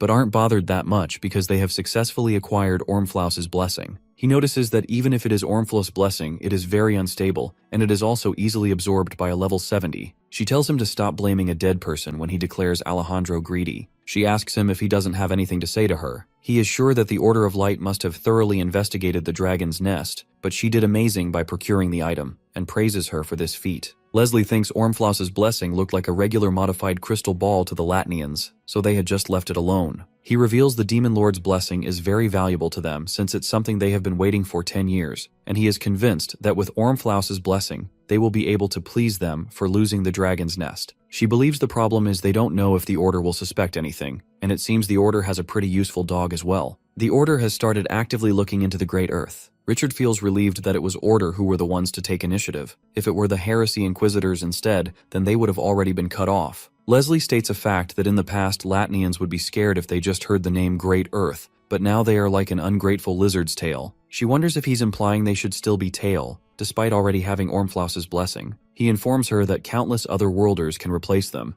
and she shouldn't misunderstand this. He explains the only reason why they are chosen is because those people want their urge to go on a killing spree to be controlled. He believes it would be best to clean up here quickly before the Order suspects anything else. She wonders if he's planning to run just to avoid bumping into the enemy and insists on an answer about whether that's really necessary. She expresses her thoughts, suggesting killing those who are against them. Besides, if they have to clean up here, then she thinks they should submit a mission. That will gather parties so they can easily deal with them at one time. Abruptly, a level 35 ghost named Maiden appears through the wall when Leslie calls her and tells her that she will leave the guests to her. A rundown villa that was sold to a ruined family It was famous for being haunted and was located near the village. However, the truth was that it was a site where Great Earth ran experiments, which was why it was a place with many secrets. And to keep those secrets hidden, the place was riddled with traps. These traps were hidden in every corner of the mansion like hidden masterpieces of art. The only thing that the maiden, the ghost, regrets is that most of those masterpieces will never be revealed to the outside world,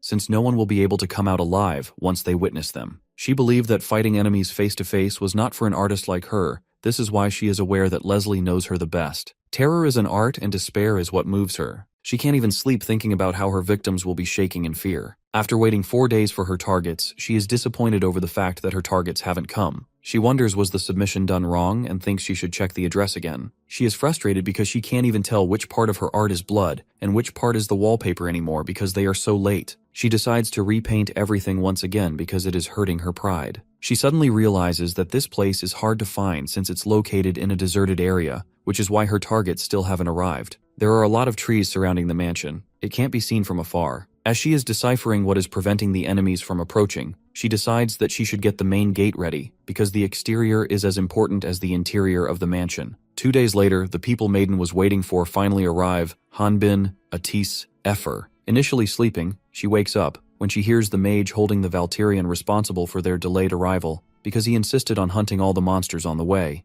Hanbin argues that it helped the friendly wyvern level up, and she was able to have her dragon core recreated, so it's all good. Efer believes having a high level won't matter if she ends up in jail again. Hanbin reminds her that she was going crazy buying clothes and equipment on the first day. The wyvern also blames him for being late again on the second day because he had to take such a long dump. Hanbin admits that she is right but tells her that she wasn't even done wearing her clothes when he was done. Moreover, she had Atis, a guy, help her. Angered, she replies that the girl's clothes are hard to wear, and he wouldn't know since he walks around butt naked. Meanwhile, Maiden is overjoyed to see her guests and is preparing to devise her evil plans. Atis spots the sign outside of the mansion that allegedly kept people away from approaching the mansion due to fear. While he thinks it's cute, Efer calls it dumb. She wonders what was on the creator's mind when he was creating this sign as it looks so amateurish. Maiden, secretly eavesdropping from inside the mansion, calls Efer mean, believing the artist put a lot of effort into making the sign. The wyvern then says they should go inside. The ghost girl is determined to kill all of them, and she already has a target that she wants to take special care of. She is aiming to kill Efer first. Sometime later, inside the mansion, Atis is explaining to the wyvern how having a spiritualist at the party is best when it comes to facing ghosts. They have a skill that attracts immaterial monsters. Since they don't have a spiritualist, they have to find a ghost themselves and deal with it. She suggests they should split and look for the ghosts since they don't have much time left. Frightened,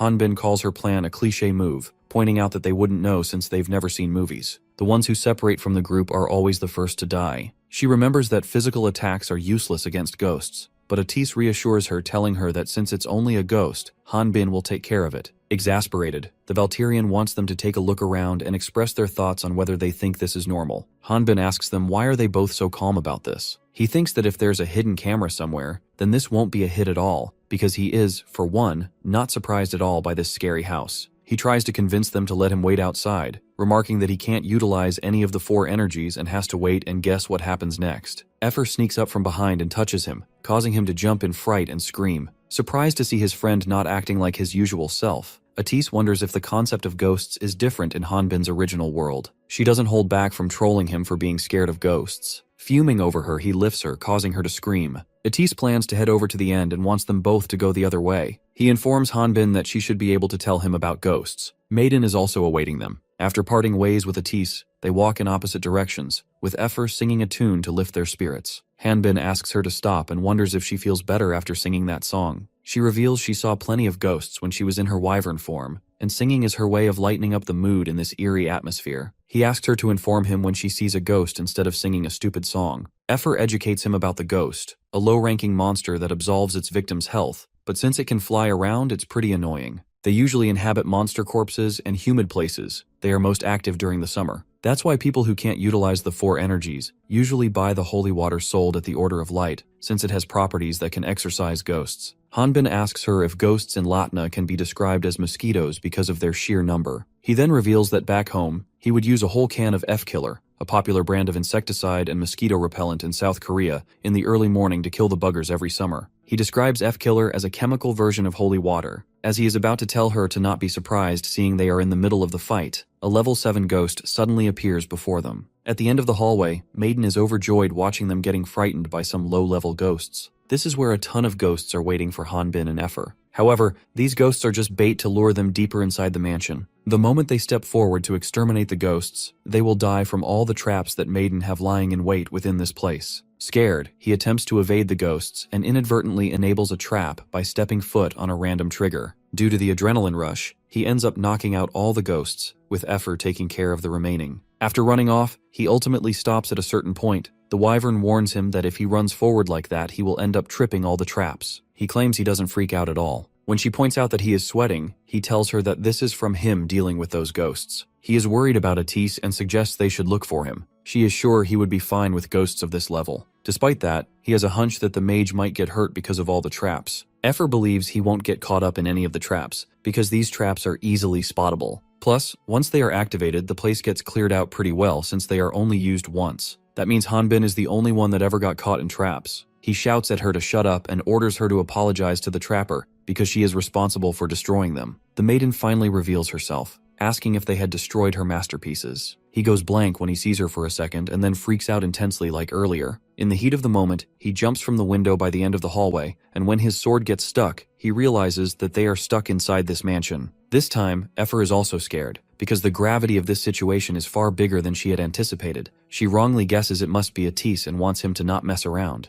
There are 4 days left until the wyvern's trial, and they are stuck in the mansion. Hanbin and Effer are walking down the hallway, hoping they will eventually escape from this trap. They notice that the hallway, ceiling, and floor go on forever, convincing them that they are trapped in this mansion with the maiden, who they believe is a fake ghost. Effer asks her if the mage in their party is okay. She responds by saying she doesn't think there was someone like that here while looking suspicious. The wyvern is quick to realize that Maiden might be stuck here with them and asks her. The ghost girl claims she can leave whenever she wants to, but since they don't have a way out, there's nothing else for them to do but do what she says. Hanbin is relieved to learn that Atisi is okay. Effer whispers in his ear that it's her first time hearing about a house becoming a dungeon. She reveals this is what he will be able to see when a dungeon is created. He wonders if that means that even without a designated entrance, there must still be an exit somewhere. Maiden explains that as long as they find the dungeon source, the artifact, then they will be able to clear the dungeon, and the people that were inside will all be instantly transported out, so funding an exit will be unnecessary. These rules are simple. She has prepared tests in each room. All they have to do is clear every room. Hanbin opens a door to one of the rooms, hoping to find the key to open the door on the other side of the room. There are also hints hidden in little spaces around the room as well. Maiden wishes them good luck in finding those. Effer is excited about this. She calls it a treasure hunt, and it makes her feel like a real hunter. The Valtirian reacts to her enthusiasm by commenting that this is just an escape room. He wonders what is so exciting about this because back in his world, something like this is done on a normal date. Hearing the date word coming from him, the wyvern giggles, ridiculing him. Enraged, he tells her that she is dead if he finds the ghost first. Maiden has planned to not make this any easier for the invaders. She is thinking that if they assume finding the key is all it takes, they're in serious trouble, since every wrong place they search will activate a trap that will kill them. She finds it very exciting because she will be able to see them struggle as they go through all the twists and turns of the tricks she spent time working on. Just as she wonders if it will be too difficult for hunters to figure out since they have to use their heads, Effer shouts that she found it. She reveals that she can sense metal using her force. When Maiden calls it cheating, she reminds her that she never said anything in the first place. The ghost girl says that if she flags it as cheating, then it's cheating.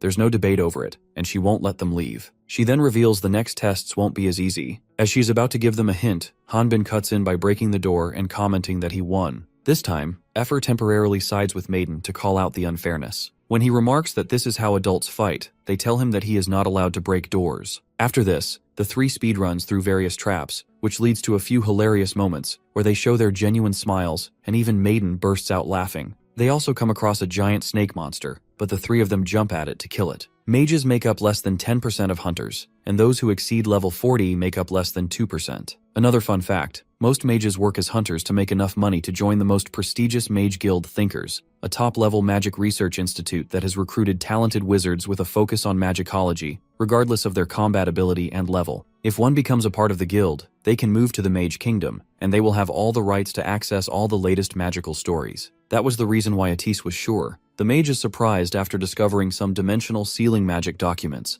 a type of magic that he had never seen when he was in the Thinkers. He wonders who in the world created this magic, and why would they place this magic on a rundown mansion like this. The description of the dimensional sealing magic says it separates spaces and places them in different dimensions. It's perfect as long as the operating tool is present. The magic will keep working even if the caster isn't around, kind of like what happens in the dungeon. He assumes if that's the case, then nothing can get out as long as the magic keeps running. He notices that it is unstable, and deduces that the caster made this mistake. However, he soon understands that it wasn't a mistake, rather it was intentional. It will activate once a trespasser tries to leave the mansion. Seeing the mansion vibrating tremendously, he becomes more aware of the fact that he has triggered the magic by attempting to leave, and the mansion will soon cease to exist. Hanbin, Effer, and Maiden. The three are having a banter about eating the giant snake they had just slain earlier. The ghost girl tells them more about her life when she was alive. She was an orphan that no one wanted to adopt because of her face. Those people were the only ones who took her in when she was being chased out of places, starving to death.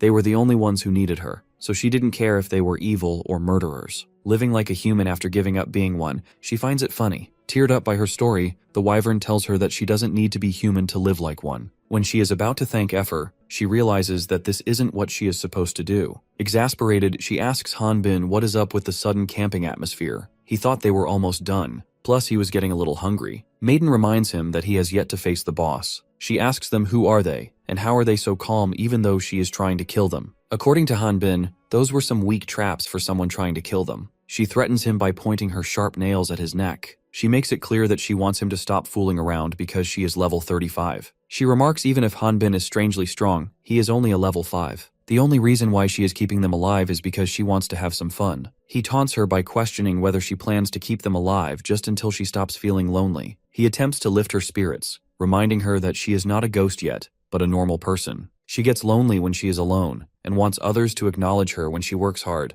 With the guideline in place, if she had killed someone before, she wouldn't have been able to resist the urge to attack them so openly. Effer adds that those evil people of the Great Earth are different. They think people's lives are like mere flies and encourage Maiden that it's not too late right now. She tells her that they should leave this place together. Abruptly, the whole mansion starts vibrating, and Maiden is the first one to notice it, as she feels intense pain in her head. Soon after, the entire mansion starts collapsing. Startled, the wyvern asks him if this is how a dungeon closes. He feels this is completely different and assumes something is wrong. Atis leaps in through the window to check on his friends. He informs them that this entire place is a trap. The casters were expecting them and prepared this entire space. To stop this place from ceasing to exist, the mage reveals they need to find the operating tool they need to find and destroy the source. Baffled, Hanbin wonders if that's the case, then why did he come inside? Atis explains he was frustrated watching them from outside, so he came in. He questions why the two of them are not able to find the source in just 2 spaces. Since Hanbin has no idea what these 2 spaces Atis is talking about are, he questions him. Furthermore, he informs the mage that they passed through so many rooms. The dragon reveals that Hanbin and Effer have been moving in and out of just 2 rooms with the source this whole time. Confused, the Valterian wants an explanation and remarks that if there was an artifact here, then they would have already closed the dungeon. Atisi reveals he has been getting the signal this whole time. Effer deciphers the puzzle and says he is right.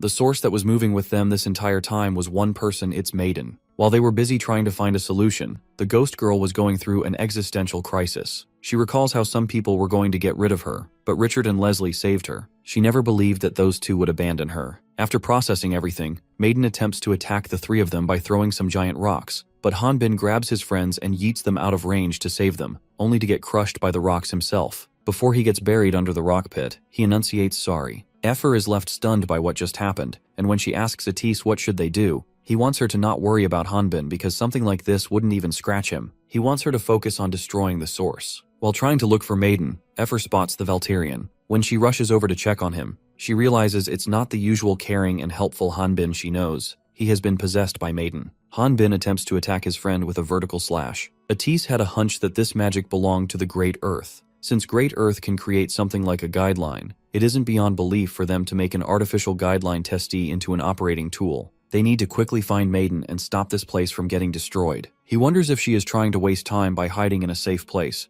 and just when he thinks about it, he realizes that this safe place might be Hanbin. Before the possessed Valterian lands the vertical slash, he rushes over to save Effer and retrieves her. When he asks her if she is alright, she reveals getting blown away by the shockwave. She wonders what's going on. Atis explains he tweaked an artifact Hanbin had with him in the past and saved her while equipping it. It only has a few uses, but it's better than nothing. When Effer hears him talk about how he had never expected the Valkyrian to get possessed, she remarks that only kids get possessed. Since children are the only ones who have yet to awaken with any of the 4 energies, they easily get possessed. However, the enemy they are up against isn't an average ghost, but an intelligent experimental testee. Moreover, this may not be her average possession, but she may be trying to take over his body by completely possessing Hanbin's psyche. Effer attempts to communicate with Maiden, asking her why is she doing this, because if this continues, everyone in the mansion will end up dead. She wants to help, so they can get out of here together and alive. The ghost girl speaks through Hanbin's body, stating that if the wyvern wants to live, she will have to kill her and his friend. However, the Sword King abruptly punches himself in the face, signaling that he still can suppress Maiden's magic and won't allow her to terrorize his friends. Before falling belly face first, he gives them a thumbs up, implying they should leave this to him. Atis is quite surprised to discover that a highly trained body can suppress magic. The wyvern wonders if he's sure his brain isn't just being overpowered by his muscle strength instead. He can't give up when his friend is fighting, but to Effer it appears that he is dying. In the Library of Memories, the world in Hanbin's mind, he is getting beaten to a pulp by Maiden. A battle is in progress in his mind. They were sharing each other's memories in this Library of Memories. While referring to him as redder than blood and a demon of the darkness, she commands him to vow to her in blood. Suffering from the surge of memories flowing in his brain, he demands she stop. She continues to overwhelm him in this fabricated world, aiming to make him fall into a deep sleep. Even Hanbin himself had a dark history in there, his own death. This past was what hurt him. The damage was furthering her possession of his body. Not only that, but the time that he had spent alone in the Rock Mountain was 22 years. So it goes without saying that there was bound to be some dark history within that time frame. She assumes she has possessed him, only to hear him say, "Where is she looking?"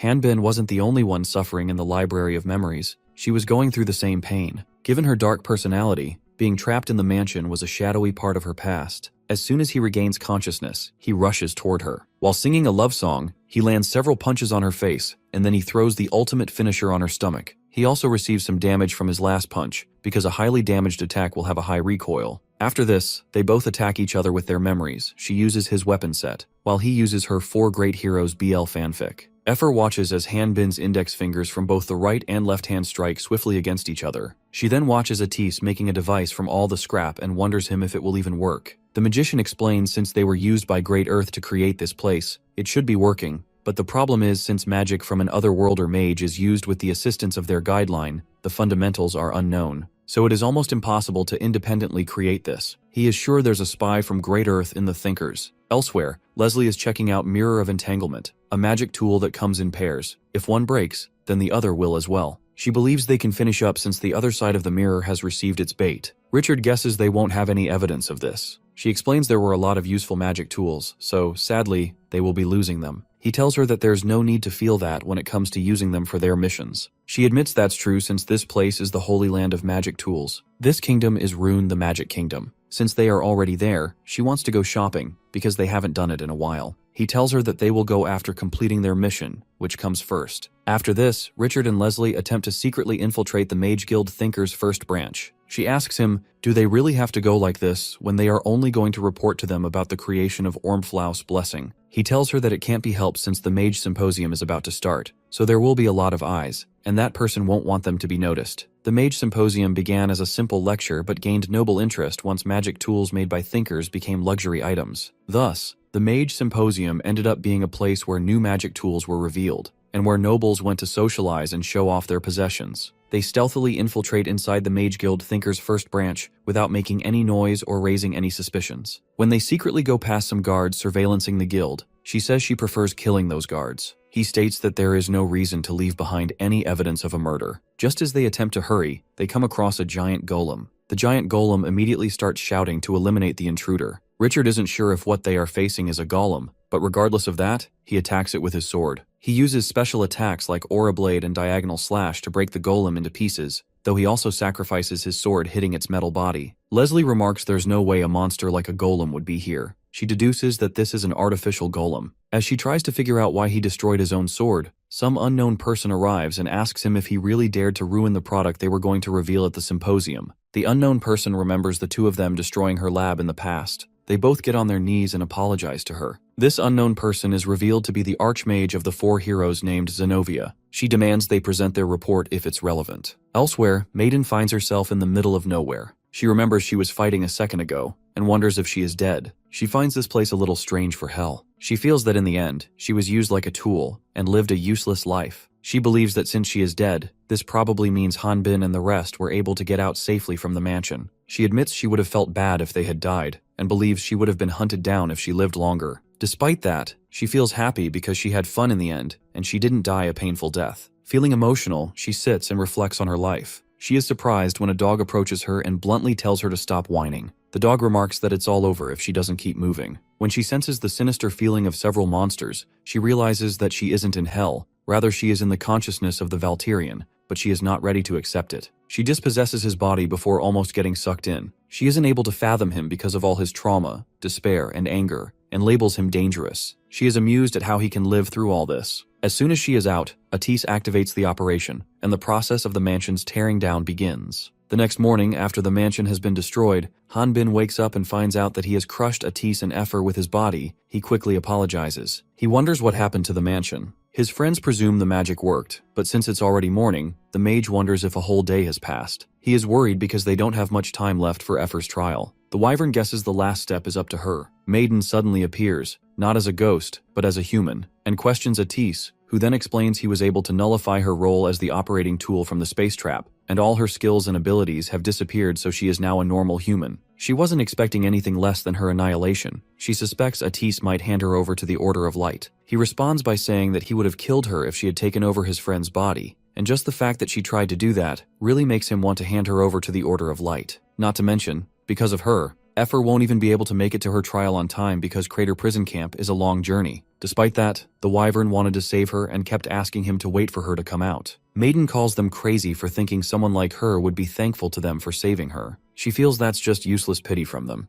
Hanbin finds her unappreciative behavior a bit harsh. Efer points out that her sister Ellie was also used by Great Earth, and because of that, she's now facing a trial. She further tells her this is her way of fighting against them. She says that even if she goes to prison, she will make sure to survive, since being alive will help her win her battles. Maiden appears to be a little moved by the wyvern's remarks, while Atis says that if she ends up in jail, he and Hanbin will just break her out. The ghost girl decides to return the favor and brings out a multi-legged golem carriage transport Tarpon Cavalis F800 that moves with a magic engine. Due to the lack of mechanical efficiency and power, the engine utilizes magic power through the help of mana stones, though the transport works without the use mechanical horse. Being a mage, Atis is stunned by this carriage. He notices that the creator has a great interest in the beauty of aesthetics. This type of carriage is something he had only seen in books because it was something over-specified. As he hugs the carriage and says that he never thought he would be able to see the actual thing, Hanbin and Maiden just glare at him. She reveals the carriage was used by the mansion owner a long time ago and was just stored here. Efer rushes to Maiden and holds her hand while questioning her if they can make it in time if they ride this carriage. Surprised, the ghost girl informs her that they indeed can. When the Sword King notices the mage's mood has suddenly shifted, he checks in to see what's bothering him. Atis admits it's true that nothing is faster than a tarpy, and for that reason, they need a high-ranked monostone to power this, but he can't do it. He had a hunch that Great Earth would not leave such a great item like this without a reason. Hanbin isn't sure if he gets it, but knows all they need is a strong monostone. He takes out a fragment of an incomplete Ormflau's blessing, claiming that this isn't a monostone, and asks Atis would this works. And it indeed works, as sometime later the carriage appears to be covering distance rapidly. Maiden is also riding with them, but she doesn't know why. When she asks them why are they also taking her, Hanbin clarifies that it's not like she has anywhere else to go, implying that it is better if she rides with them. Atis is overjoyed seeing how fast this carriage is and feels this carriage can leave magic cars in the dust. He wasn't expecting the fragment of an incomplete Ormflaus blessing to be this powerful. He feels that if it is related to thinkers, then it's not something that can be left aside.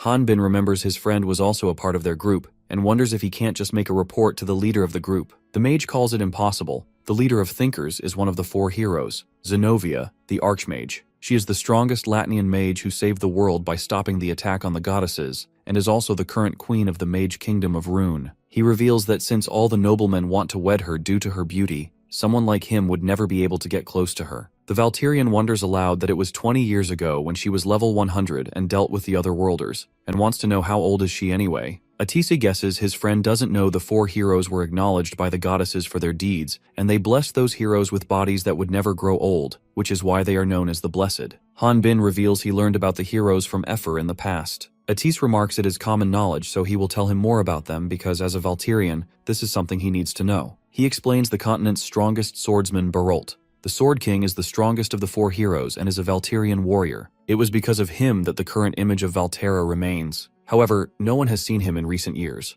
Han Bin assumes Barolt is a mystery because he is one of the 4, and Atis adds that the Sword King is especially unusual. There is also the ultimate spiritualist Halian, the transcendentalist of life and death. She is a beauty of the spirit species, and was the strongest nymph, but now is the Queen Elendia of the Spirit Kingdom, and her current actions are to support her role. But there is still one who is active in service. The top magic swordsman Garhan the Terrible. He is the one who has hunted more otherworlders than anyone, the regent and real monarch of Kalduri, the kingdom of 1,000 years. The Sword King is surprised to learn that all those incredible people were at a party, and thinks it would be awesome if they started an alumni club. While giggling, Atisi says he is not sure about the Sword King, but if the other 3 were to gather together as the representatives of each kingdom, he is sure there wouldn't be a single person who could utter a sound. So it's either a place where war is taking place or a place of that importance. Elsewhere, Zenobia is hanging out with the other 2 heroes Garhan and Halian. She speaks up about how those nobles who usually tried to take a glance at her couldn't even do a single thing now. She is grateful to him because her new creation was sold out. He believes that because of their weak military power, these nobles are trying to borrow power from the foreign aristocracy. Zenobia wasn't expecting authority through military force,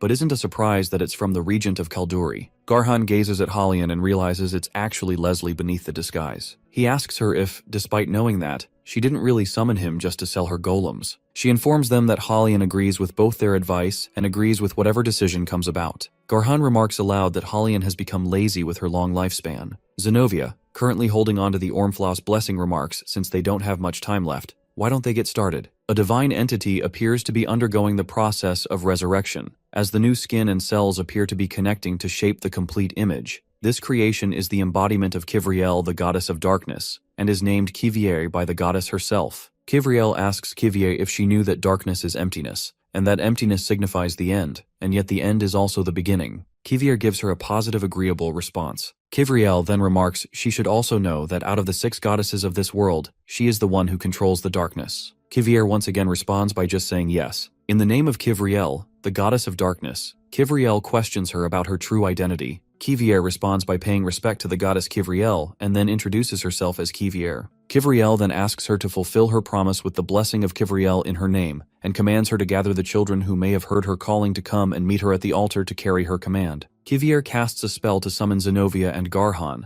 asking if they, as Garhan the Terrible and Zenobia the Archmage, are truly blessed by the goddesses, she who speaks for Kivriel, goddess of darkness. Garhan, who initially was on his knees, stands up and surprisingly calls blessing trash. Kivier realizes that both heroes are there for answers and wonders what are they here for. Garhan explains they fought against the otherworlders who were on the side of the demon god 20 years ago. At that time, the heroes were old and they survived their weary bodies to fight for the sake of goddesses. It may have been for a short while, but they were victorious over them, and truly believed they gave everything in their final stand to protect the world. After this, they received the blessings of the goddesses, gained their youth back, and built their impoverished hometowns. This wasn't all. They gained the wisdom of truth and were even allowed to gain another level of strength and a position where they were able to end the war. However, despite giving them their youth back, Kivier informed them of the limited span they had left in their lifespan. He questions her if she even knows what it feels like when every second of your life reminds you how close you are to your death. Kivier remarks they believe that Garhan, who was given the highest position possible, wouldn't be greedy for immortality. However, it now appears that they have been too good to him. Kivier adds that mistakes and despair are reserved for those who enjoy life. So if Garhan and Zenobia have received the answer to their question, then they can leave. Garhan charges towards her and other embodiments of the goddess Kivriel that look exactly like Kivier, while stating that his despair isn't having a limited lifespan. As he is engaged in the fight, he asks the goddess if they did anything after that incident, even though their sons and daughters sacrificed themselves to fight against the demon of this world. He feels they are dying unfairly despite having the goddesses' names on their breath when all the goddesses have done is give out their blessings and observe as the world went into chaos. In the end, he reveals his despair as them the goddesses. Kivier thinks what Garhan, who lives for a fraction of time, understands. She mentions that chaos may indeed be in front of his eyes, and wonders if can he not see the whole truth. Garhan shares his opinion saying the world does not need a god that just spectates, but a hero who punishes evil and sustains justice. That is why they have no choice but to become the pillar of immortality that sustains the world. He demands that Kivriel grant them heroes' immortality because that way they may protect this world. Just after finishing demanding eternal life, Garhan hears Zenobia calling his name. When he turns his face to check on her, he discovers she is slowly flaking away into fine dust. Kivriel transforms into her second original form and tells Garhan that seeking eternal life is not his sin. The death she gives him now isn't a punishment either. It's simply the only way to free him from the torment of fearing it. She plans on granting him a painless rest while his glory as a hero remains. Garhan snaps at Kivriel, telling her that this was the opportunity they granted to the goddesses. In the end, it was the goddesses that betrayed them. While shouting Kivriel, Garhan also flakes away into the dust. Hanbin and the rest have finally arrived at the crater courthouse after a long journey, though they barely made it on time. He and Atis are wondering what will happen, and the mage feels they have done everything they could for her to be exonerated. Hanbin then asks him if he told him about Great Earth to Emil. Atise reveals Emil has decided to protect Maiden since she was a victim of one who turned into a ghost. He believes if he told Emil that they got mixed into the Great Earth business again, then it would only make them more suspicious of not only Efer, but also of them and their connection with the Great Earth. The Valterian agrees and feels that even though the skeleton accident may have been an accident if they knew about Alejandro and the mansion incident, then it would be hard for the Order of Light to believe them. Atis believes that judging by how they destroyed one of their bases, it seems they've written them off as troublemakers and are more focused on staying alive. Hanbin assumes that they are still unaware of their identities. The dragon says if it becomes known that they possess a fragment of Ormflaus' blessing, then those people will come for them for sure. He suggests they shouldn't report this to Order of Light for now and keep it between them. Looking at the Ormflaus' blessing embedded into a bracelet, the Valterian wonders what this thing he is looking at. Atis explains that this is only a speculation, but he suspects it's a guideline that Latnians can use. Since his friend can use it, Hanbin learns that if his guideline was normal, he could have been at least helpful. The magician is sure that is probably not the case because this demon god's blessing is most likely different from a guideline. He informs him that this is a bit more specialized than a normal guideline. They can input new magic spells or skills inside it. Wondering if one can use the spells or skills they are not compatible with, he asks these questions to Atis. The magician reveals the problem is one can even use those that they are not compatible with. The Sword King, a swordsman, and a high-leveled mage will both be able to use magic that could read an opponent's level. It's similar to how a dragon absorbs experience. With this tool, a person can go beyond the capabilities of their limits. Hanbin understood Atis's words as comparing humans to outdated computers struggling to run advanced magic like high-performance software. The only way a computer can use the program is either to have a guideline or Ormflaus' blessing. Atis feels lucky to have escaped from the mansion. They were able to stop the magic because Maiden was stuck inside with them. And the fact that this was only a fragment of Ormflaus' blessing, that the magic wasn't complete. He reveals if this was a more complete blessing, then both he and the ghost girl would probably never have been able to get out of that magic trap. Hanbin suddenly takes a big bite from Atis's burrito, which makes him a little upset, as this is his first real food that they had in a while. Hanbin blames him for not focusing on the food that is in front of him. He comments if this was the rock mountain, then the food would have been the mage himself. He wonders how he would have been living if he never come here, and is contemplating what would it have been like if his guidelines had never been messed up. He discloses before Atis that he probably lived about 5 years in fear every day in the Rock Mountains. He feels that thinking about it now is useless. Since time allows no do-overs, what matters is that his presence back then is what kept them alive to this day. When Efer and Maiden come from behind the door, they misunderstand the situation, thinking Hanbin and Atis are getting all lovey-dovey because of the angle they are sitting at. Efer says that it didn't take her long to be exonerated thanks to Maiden's evidence, and as she is blushing, she asks the Valterian what is he doing to Atis. The mage further exacerbates the misunderstanding by saying Hanbin ate his burrito without asking. Efer drops and kicks Hanbin while telling him to die, and then argues with him for a good while. Garhan and Zenobia are alive, living inside the low-dimensional space. He explains to Zenobia that the goddesses are beings of a higher dimension than humans. Just as that implies, the dimension that they exist in is completely different. He feels there is no way they will be able to understand those who live in a four-dimensional world. But they can also think in reverse, just as the humans are shapes drawn on a plane from their point of view. The eternity that the humans long for is simply another dimension for them. It was believed that the humans couldn't attack goddesses, but that was the rule up until now because Garhan has acquired dimensional sealing magic and Kivriel is trapped in it. He wasn't expecting that such a high-dimensional being would be trapped in a low-dimensional field. It seems their roles have switched. Until Garhan can understand Kivier's divinity, Kivriel's future will continuously repeat itself in this space. He questions what Zenobia thinks about Kivriel figuring out their plans in this low-dimensional realm. Zenobia isn't sure but still adds that maybe it's possible if they forced themselves into that space. The goddess of that time and space was the one who called them there. It was then that their magic began to erode her, and when Garhan severed her head, that's when she was fully entrapped by their magic. Plus, if Kivriel figures it out now, it's too late, since they absorbed half of her power of darkness. Garhan admits that was true. He remembers how Kivriel was unable to recognize Ormflaus' blessing after that.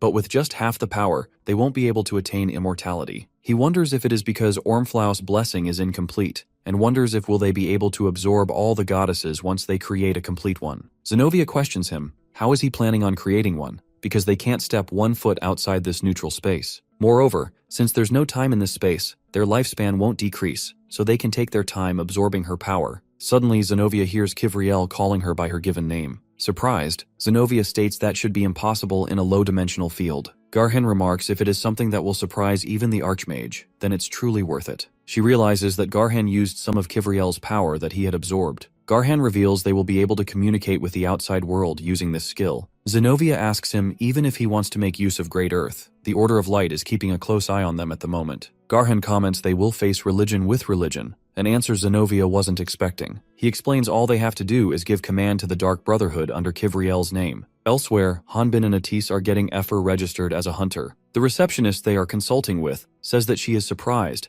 as she had never thought the mage would have interest in forming a party. What she found even more surprising is that he included a level 15 newbie in his party. Atis remarks that there were some reasons, and he is going to pay for Efer's registration fees. This receptionist is Emil's sister, and since she and her brother are indebted to Hanbin, or more accurately the Valtirian warrior, she decides to pay for them. Though Hanbin informs her that he forgot to bring back her clothes, and also forgot to burn down Emil's temple. Since Atis wasn't there when his dear friend accepted this mission, he appears to be bewildered by what he just heard. Emil's sister reveals that she will make sure to suck every penny out of her dumb brother as payment for saving his life. The receptionist demands to know if the mage would like to register for a new guild card. She reveals it's free for those who cooperate with the Order of Light. He accepts her offer and thanks her. Hanbin notices a hunter consulting with the other receptionist, overhearing him mention that he's heard it's possible to become a hunter by coming here. He wonders if this hunter is from the countryside. He remembers being as awkward as this hunter when he first came. He also notices how clean the hunter's equipment is, and assumes it must be freshly purchased. When the receptionist asks the hunter if has he come to register as a hunter, he responds by saying yes. The Sword King's guideline shows him this newbie hunter's level is 20, leaving him stunned. He wonders if isn't it a bit too late for a level 20 to register now as a hunter? To register him as a hunter, the receptionist asks him for his name and his place of birth. The newbie hunter remembers he hasn't introduced himself yet. He shocks Hanbin by bluntly revealing he has come from Shanghai, and his name is Sana the Warrior. At the northeast of Kalduri, the kingdom of 1,000 years, snowy mountains of 1,000 years, the heresy inquisitors are wreaking havoc at a dragon's nest, just to acquire a fragment of Ormflaus' blessing.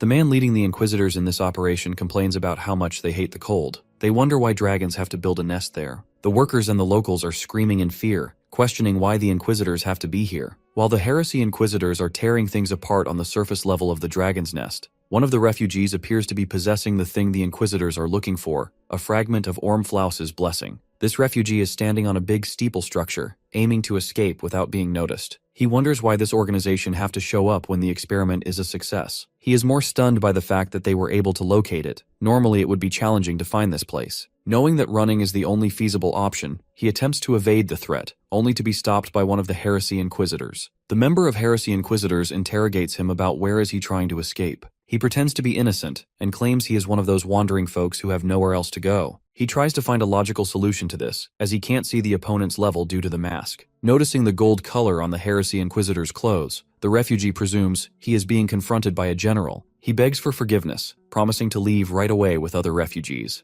The general admits the heresy inquisitors don't have a good reputation, but reminds him that they don't go out to pick on refugees. Just as he declares that any refugee tied to Great Earth would face punishment, the refugee suddenly shoots him with a double-barrel handgun. With cold defiance, the refugee remarks that if he already knew that, then he should have killed him on the spot. The general responds with a punch to his face, slamming him into the far wall, indicating that a mere gun can't do him any damage. He judges him by how he uses a gun, and assumes he must be an otherworlder who has recently crossed over to this world. He reminds the refugee that there is a reason for everything, and further asks him the reason his seniors never used guns, and why they just left him to live. Just as the general demands the refugee hand over the fragment, the refugee equips it himself, transforming into a giant, unidentifiable creature. He holds the general up in a dominant, almost crushing grip, and tells him that he should be educated. Not only the refugee's level, but every skill of his has increased, and he claims to be over level 80. The refugee then wonders how Alejandro lost despite having this tremendous power. He thinks it's a pity that his first opponent with such immense power is just a lowly spiritualist, a mere healer, though he's certain the general won't go down without a fight. Afterward, the refugee starts the quiz time. intending to ask the general a few questions. While asking the general how he knows Ormflau's blessing was here, he extends his arm to take off his mask. The general warns him to not touch the mask, but despite the warnings, the refugee shatters his mask with a simple flick. Since the mask has been removed, the general's level gets exposed. The refugee gets frightened when he notices the general's level. He wonders how can someone be at that level, believing reaching that level is almost impossible. The general gets a little serious, remarking that there was a reason for everything, while casually amputating his arm with force. At the Crater Valley, a party of hunters is fighting some monsters near a dungeon entrance. As they are struggling to stop the monsters from escaping from the dungeon, Effer also appears to be spectating the fight from a distance. The party's captain, a level 50 warrior, tries to block the way outside in an attempt to stop the giant millipede. However, the giant millipede still penetrates through his defense and heads straight toward the town, leaving the party worried. However, they are surprised when they notice a human falling from the sky, and this human is Effer. She seems to be equipping dual swords, which resembles Ellie's swordsmanship, and upon getting closer to the giant millipede, she impales it with her sword. When her face becomes visible, the hunters recognize Effer, a new hunter who appeared 2 months ago and has been leveling up at a frightened speed. The hunters are aware that she may be a new magic swordsman, but she's a genius that could single-handedly defeat most monsters. One hunter reveals that according to the rumors, Effer's sister died in a dragon's nest incident, and the circumstances led her to become a hunter to help people. The hunter's other party member tells him that it's kind of creepy that he knows so much. The captain shouts at them that this isn't the time to be thankful to another party. He thinks the monster won't be defeated by such a weak attack. However, Atis is standing on the surface of the ravine, waiting for the monster to get in his attacking range so he can kill it. When the party of hunters notices the monster freezing, they realize this is Atis's magic, the #1 sought-after mage for any part since he is good at attack and support. The mage even uses his own magical inventions to use spells beyond his level. Earlier, when fighting the giant millipede, his magic stone shattered into pieces. He has now learned that a magic stone can't keep up with a spell of this level. The captain notices Atis getting prettier day by day. Creeped out, his other party members remind him that Atis is a dude. The captain thinks it doesn't matter because he is just watching. The female hunter of the party remembers seeing the mage in the papers, but in the photo she saw, there was a family member of the Sword King, the Valtirian warrior. The party that has been just saved by our heroes is curious to see what the Valtirian looks like. However, instead of Hanbin, Brad and Martin appear before them. The latter tells Atis and Effer that they will take care of the rest because he feels a little bad that they did all the work. The female hunter leans in and whispers to her teammate, expressing her surprise at how small the Valtirian warrior actually is. However, Brad overhears her and points it out. The teammate she whispered to guesses she must not have heard about it since she's new, but there was an accident 2 months ago at the Hunters Guild, and because of that, the Valtirian warrior is now confined. Hanbin, being held captive inside a dungeon room, receives a message from the guideline asking if will he end his own life. After Hanbin's encounter with the Otherworlder, we rewind to see what unfolded during that moment. Emil and a judge are paying a visit to the Hunters Guild. The judge complains about how Hunters Guild has no values of aesthetics. To him, the buildings look like places where otherworld criminals live. Emil reminds the judge that the Otherworlders were the ones who influenced the architecture of this world as they crossed over. When Emil questions him about what brings him to the Hunters Guild, the judge explains that he is visiting because of the white-haired girl who was recently on trial. Emil enlightens him that the girl's name is Effer. The judge reveals that girl has been on his mind lately, and remarks she is quite pretty. He feels that it's a shame such a pretty girl is doing dirty jobs as a hunter. He wonders what is her party like. Emil is annoyed hearing the aristocrat say some disgusting things, though he is aware that being patient is the only viable option since the judge is a small-time noble who gives large donations to the order. When they step foot inside the guild, Emil and the judge find the Hunters Guild to be crowded. The judge asks Emil if the atmosphere of Hunters Guild is usually this noisy. Due to the nature of the job, friction between hunters is always high. In addition, they carry weapons which can result in one losing their life in a private fight. To prevent this, fights between hunters using weapons are strictly prohibited within the guild, and those who break the rules will lose their hunter's license. However, there is one exception to the rule. When a new hunter registers with a level of 20 or above, everyone presses that specific hunter. Hanbin has knocked over the newbie adventurer named Zhang by sheer force. The newbie adventurer can't make sense of the situation and wonders why he was shoved in the first place. When Atisa asks Hanbin if he's certain the person he's confronting is an otherworlder, he responds by asking both him and Effer if they've ever heard of places like Shanghai or Zhangluxin. The mage wonders if those were the names of some places. He realizes that those terms must be words used by otherworlders on Earth, and that is why Hanbin is sure of his identity and no one else has any idea. Since a Valtirian warrior is standing his ground, other hunters aren't making a move right now. He calls Hanbin awesome for being able to do something that incredible. Meanwhile, the Valtirian's memory of the things related to Shanghai is hazy. He only remembers Shanghai spicy cuisines. The 22 years he spent living on Rock Mountain was too long for him to accurately remember the countries of Earth. He is sure that the newbie adventure is an Earthling that had just recently crossed over, but wonders why didn't the guideline warn him to hide his identity. He thinks it would be best to scare him a little and chase him out. After being knocked over by Hanbin, the newbie adventurer assumes that to become a warrior, he has to show his skills. He believes this must be a test from God to him, who has decided to walk the path of Sura. He remarks if this is his destiny, he will neither run nor hide from it. However, if being a warrior means taking another life, he refuses to do it and asks the Valtirian to move aside, and casually calls him a level 5 muscle-headed warrior. It takes Hanbin a few seconds to realize what Zhang just remarked, and then slaps him in the face, sending him flying out of range from the force. Hanbin slapped him as if to ask whether he intended to broadcast his level to everyone. He had no ulterior motives, he just wanted to slap the newbie. The local hunters are babbling after learning that the Valtirian is a level 5. The level 5 Valtirian tries to signal Atis to do something, but he is just as surprised as him and pretends to not have heard anything. As Hanbin and Atis panic, Effer ridicules Zhang, shouting that he must know what it's like to be punched by a Valtirian warrior. The hunters nearby are surprised, wondering what's going on. The Valtirian warrior being a level 5 is news to them. However, they still aren't fully convinced, because most of them have seen Hanbin fighting. Brad and Martin are there too. The rude hunter, now a friendly block, chuckles and says, "How is a level 5 supposed to take on a level 70 monster?" Some hunters guess Zhang must be a crazy dude, not an otherworlder, because if he knew Valtirian warrior's true level, he wouldn't be standing there. Hanbin doesn't recognize the hunters he rescued, but despite that he thanks them. He suddenly finds himself in a tight spot, surrounded by guards ordering him to surrender. The Valtirian requests him to do something about the guards. Emil informs him that these people aren't from Order of Light. They are the judge's soldiers. The Crater prison camp was built to confine otherworlders. All the otherworlders that are captured are confined in this hellish place. This huge coffin-like building was designed by Garhan the Terrible. Using the naturally formed dungeons that are on both sides of this steep valley, this prison was built with 26 floors to house those otherworlders. Now inside the prison security guard warns Hanbin that if he attempts to break out, he will just fall over a cliff. Even if he tries to fly out, the walls are 15 meters thick. That isn't all. At certain places, the walls are at least 48 meters thick. The security officer reveals even Berolt the Sword King couldn't penetrate a 48-meter thick steel wall during a test. Therefore, even a Valtirian like him won't be able to escape from this prison. In the end, the officer asks him if he understands this. He declares that from this point on, he's no longer a Valtirian for the next 100 years of his punishment. Since the Sword King wasn't expecting a 100-year sentence for an accident, he demanded an explanation on why is he sentenced to 100 years. He pleads before the security officer and the judge, who is watching him from a distance, that it was an accident,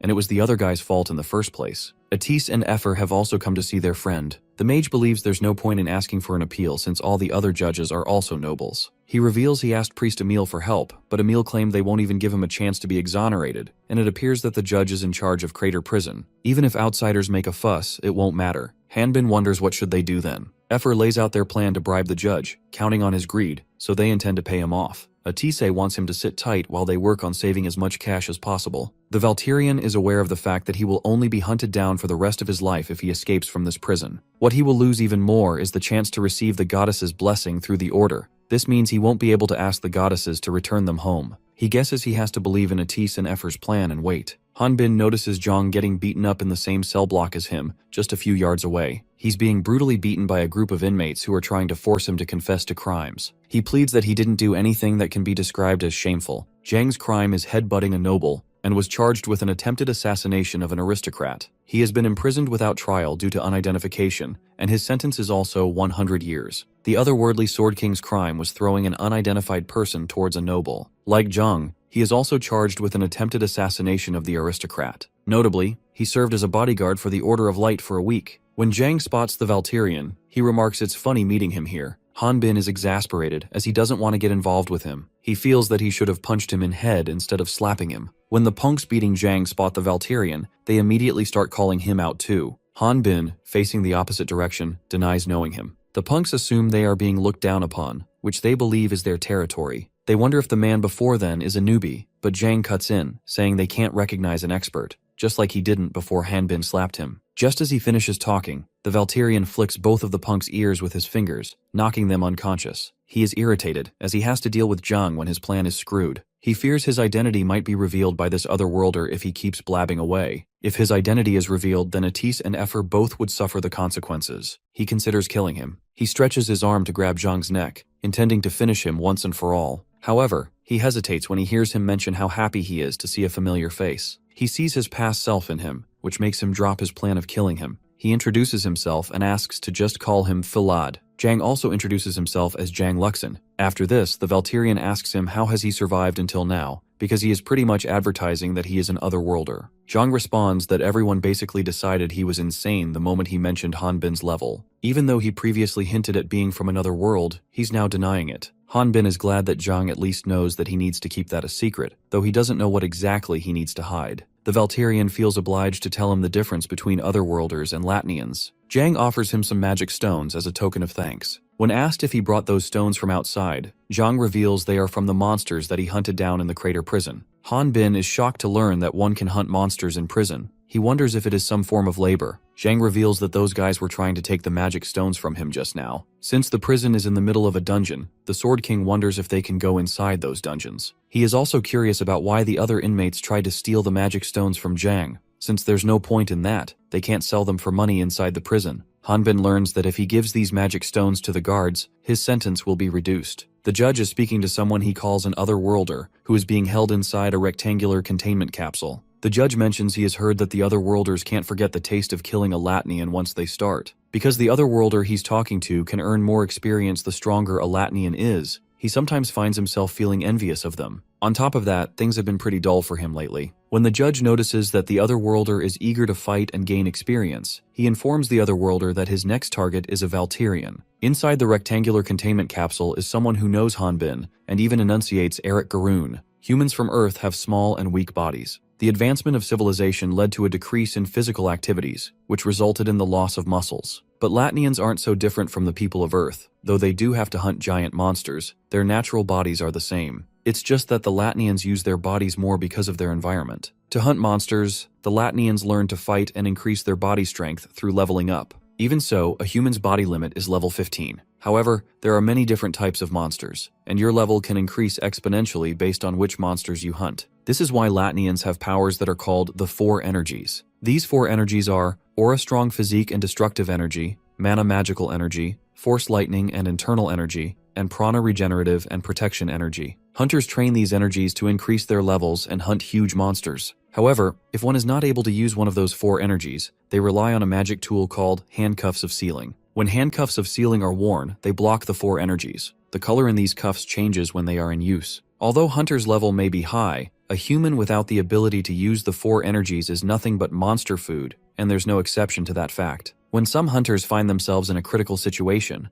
Hanbin saves them using a kitchen knife, which surprises them, because they believe he shouldn't have been able to use aura because of the handcuffs. They admit knowing that Hanbin is a Valtirian, but what they never knew was that it's possible. It is already the Valtirian's 5th week of imprisonment. Hanbin resorted to using a knife because his longsword was taken into custody. He feels unbothered since he is used to throwing knives when he is stuck in the rock mountain. He thinks that if he adjusts his strength, the monsters he attacks won't die. He believes that the increase in Zhang's level will also help him. He has accumulated 1,000 plus already, and is a level 35 warrior. After this, he and Hanbin get the magic stones exchanged for sentence depreciation. After checking out the number of their magic stones, a guard informs Hanbin that with this much, he will be able to have their sentence decreased by 2 months. When he mentions that half of the magic stones belong to the person next to him, Zhang, the guard tells them that each of them will receive a 1-month reduction. The other inmates are surprised to see the Valtirians and Zhang's incredible teamwork, as it would practically be impossible for them to decrease a single day. Hanbin asks the guard for a loaf of bread and 8 kitchen knives for his magic stones. The newbie suggests an actual weapon would be much better than kitchen knives. The Valtirian explains it will break if he just swings it once, and for that reason, the cheaper, the better.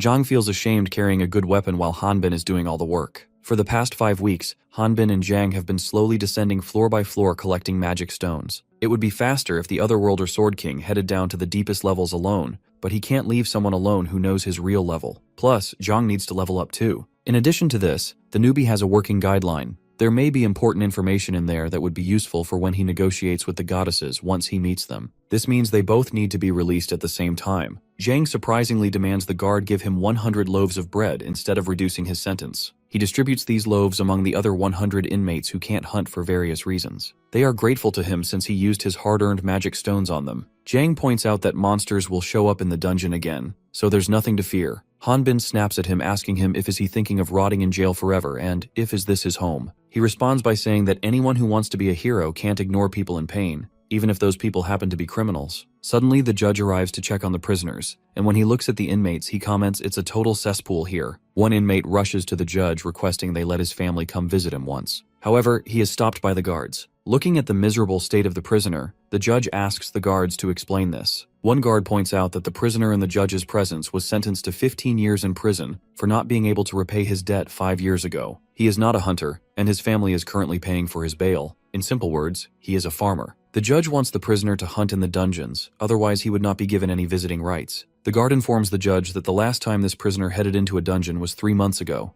and lost his leg in an accident. The judge wonders if they should give him an opportunity. Once he finishes pondering, he tells his guards to throw the prisoner in the dungeon. The judge then reminds the head warden that he already told them to get rid of trash that no longer makes a profit. After apologizing to the judge for taking his order for granted, the warden then asks him what brings him to this shabby place. The judge reveals he is looking for a certain prisoner. As the guards drag the prisoner, who has a severed leg, toward the dungeon, he begs those familiar to him for help. The guards warn him to stop squirming, and they are glad that at least they don't have to kill him themselves. The guard soon finds Hanbin and Zhang blocking the entrance to the dungeon and assumes the Valtirian warrior is looking for a fight. They order them to step aside. The Valtirian informs them that they are just about to head into the dungeon themselves. Zhang adds they just completely wiped out all the monsters in the other dungeon just now. Hanbin suggests they should go inside the dungeon together. However, despite him trying to convince them, the guards remain unconvinced and appear to hold their ground in a defensive stance. At the northeast of Kalduri, the Kingdom of 1,000 Years, the snowy mountains of the Dragon's Nest, the Heresy Inquisitors are done fetching the Ormflaus blessing. They have confirmed the levels of all the citizens that were evacuated, and none were suspected of being otherworlders. This will make this 6th Dragon's Nest that they have brought into their control. Noticing that his ally has gone silent, the Heresy Inquisitor 1 asks the Heresy Inquisitor 2, "What's the matter?" The Heresy Inquisitor 2 replies that he heard the captain decided to stay behind because he smelled something fishy,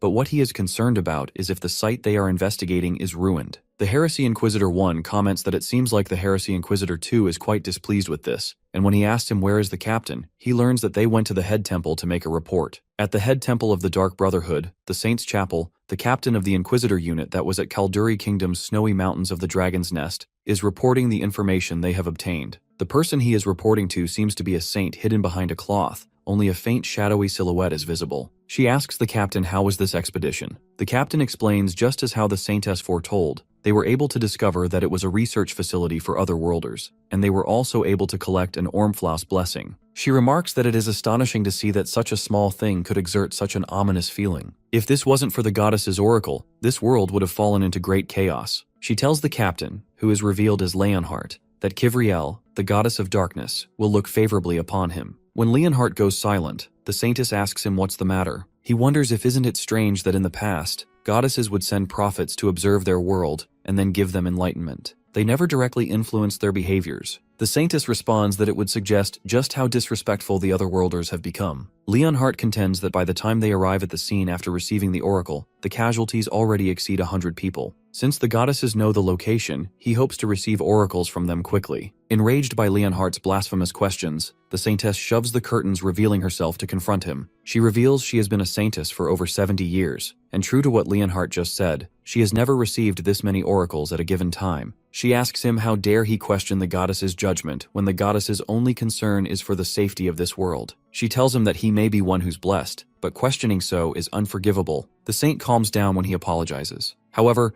she reminds him that he is no longer a child to cause trouble and gives him a piece of advice to be careful with his words and actions. She asks him to remove his mask the next time he visits because it's a shame to cover it when the goddesses have given him such a handsome face. He removes the face mask, only to make the ladies serving the saintess blush. He states that he'll remain on standby until the next oracle is revealed. The saintess begins offering Ormflaus' blessing to Kivriel. Leonhardt thinks that because of the oracles with such detailed information that has never been given before, they were able to take Ormflaus' blessing from Great Earth's hands. However, no matter how many times they question the goddesses what they are, they only tell them that their existence shouldn't be revealed to others' orders. He wonders if is something going on. Meanwhile, Garhan received the Ormflaus blessing, which is the secret to his level and incredible strength, and he knew the Dark Brotherhood would be reliable. Zenobia asks Garhan how much has the demon god's blessing that was left at the dragon's nest progressed. He reveals it was only 3% this time, and it seems that there weren't that many refugees there. Zenobia believes that even if they were to get Richard to help them deliver the fragments from the dragon's nest, they would be able to get rid of the useless Great Earth since they are also using the Dark Brotherhood. Zenobia tells Garhan that it was a good thing he played with politics while acting as a regent. Garhan's body doesn't age, but that's not all because he feels that his mind has gotten sharp.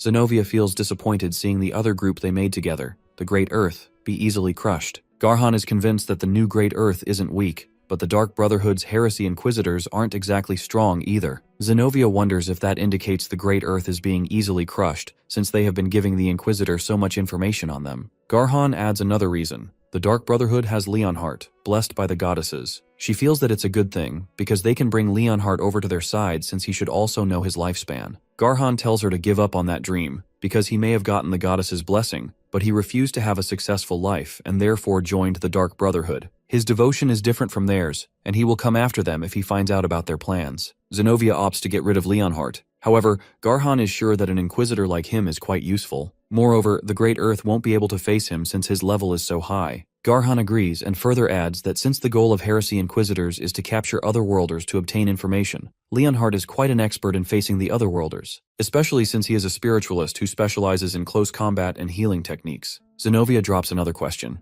What if Great Earth spills about them? Garhan believes those weak minds will try to use this chance to blame them to save themselves. However, even if they wanted to, they wouldn't be able to, and this is something they probably didn't know. The moment they reveal any information about the four heroes, the taboo magic that was placed on them will trigger at that moment. Their brains will experience excruciating pain and will die shortly after. He guesses that works, since healing magic won't work in that case, and after the Otherworlders' bodies will become dust and disappear upon death. Garhan shows Zenobia some magic through the dimensional sealing magic and asks her if she remembers this. Zenobia remarks she is an archmage, but that doesn't mean she would remember every single magic that she creates. Plus, she was busy trying to understand the power of the goddesses. Garhan reveals all they have to do now is wait until the Ormflau's blessing is complete. That way they will be able to absorb the goddesses' holy powers. Zenobia remembers that they have one more fragment left, but is sure they have already taken care of all dragon's nests. Garhan informs her that dragon's nests managed by Otherworlders aren't the only place it could be at. He heard there was an Otherworlder imprisoned in the Crater Prison Camp, his creation, and he had already delivered someone to fetch that person's information. All they have left to do is wait for Leslie, who has infiltrated the camp.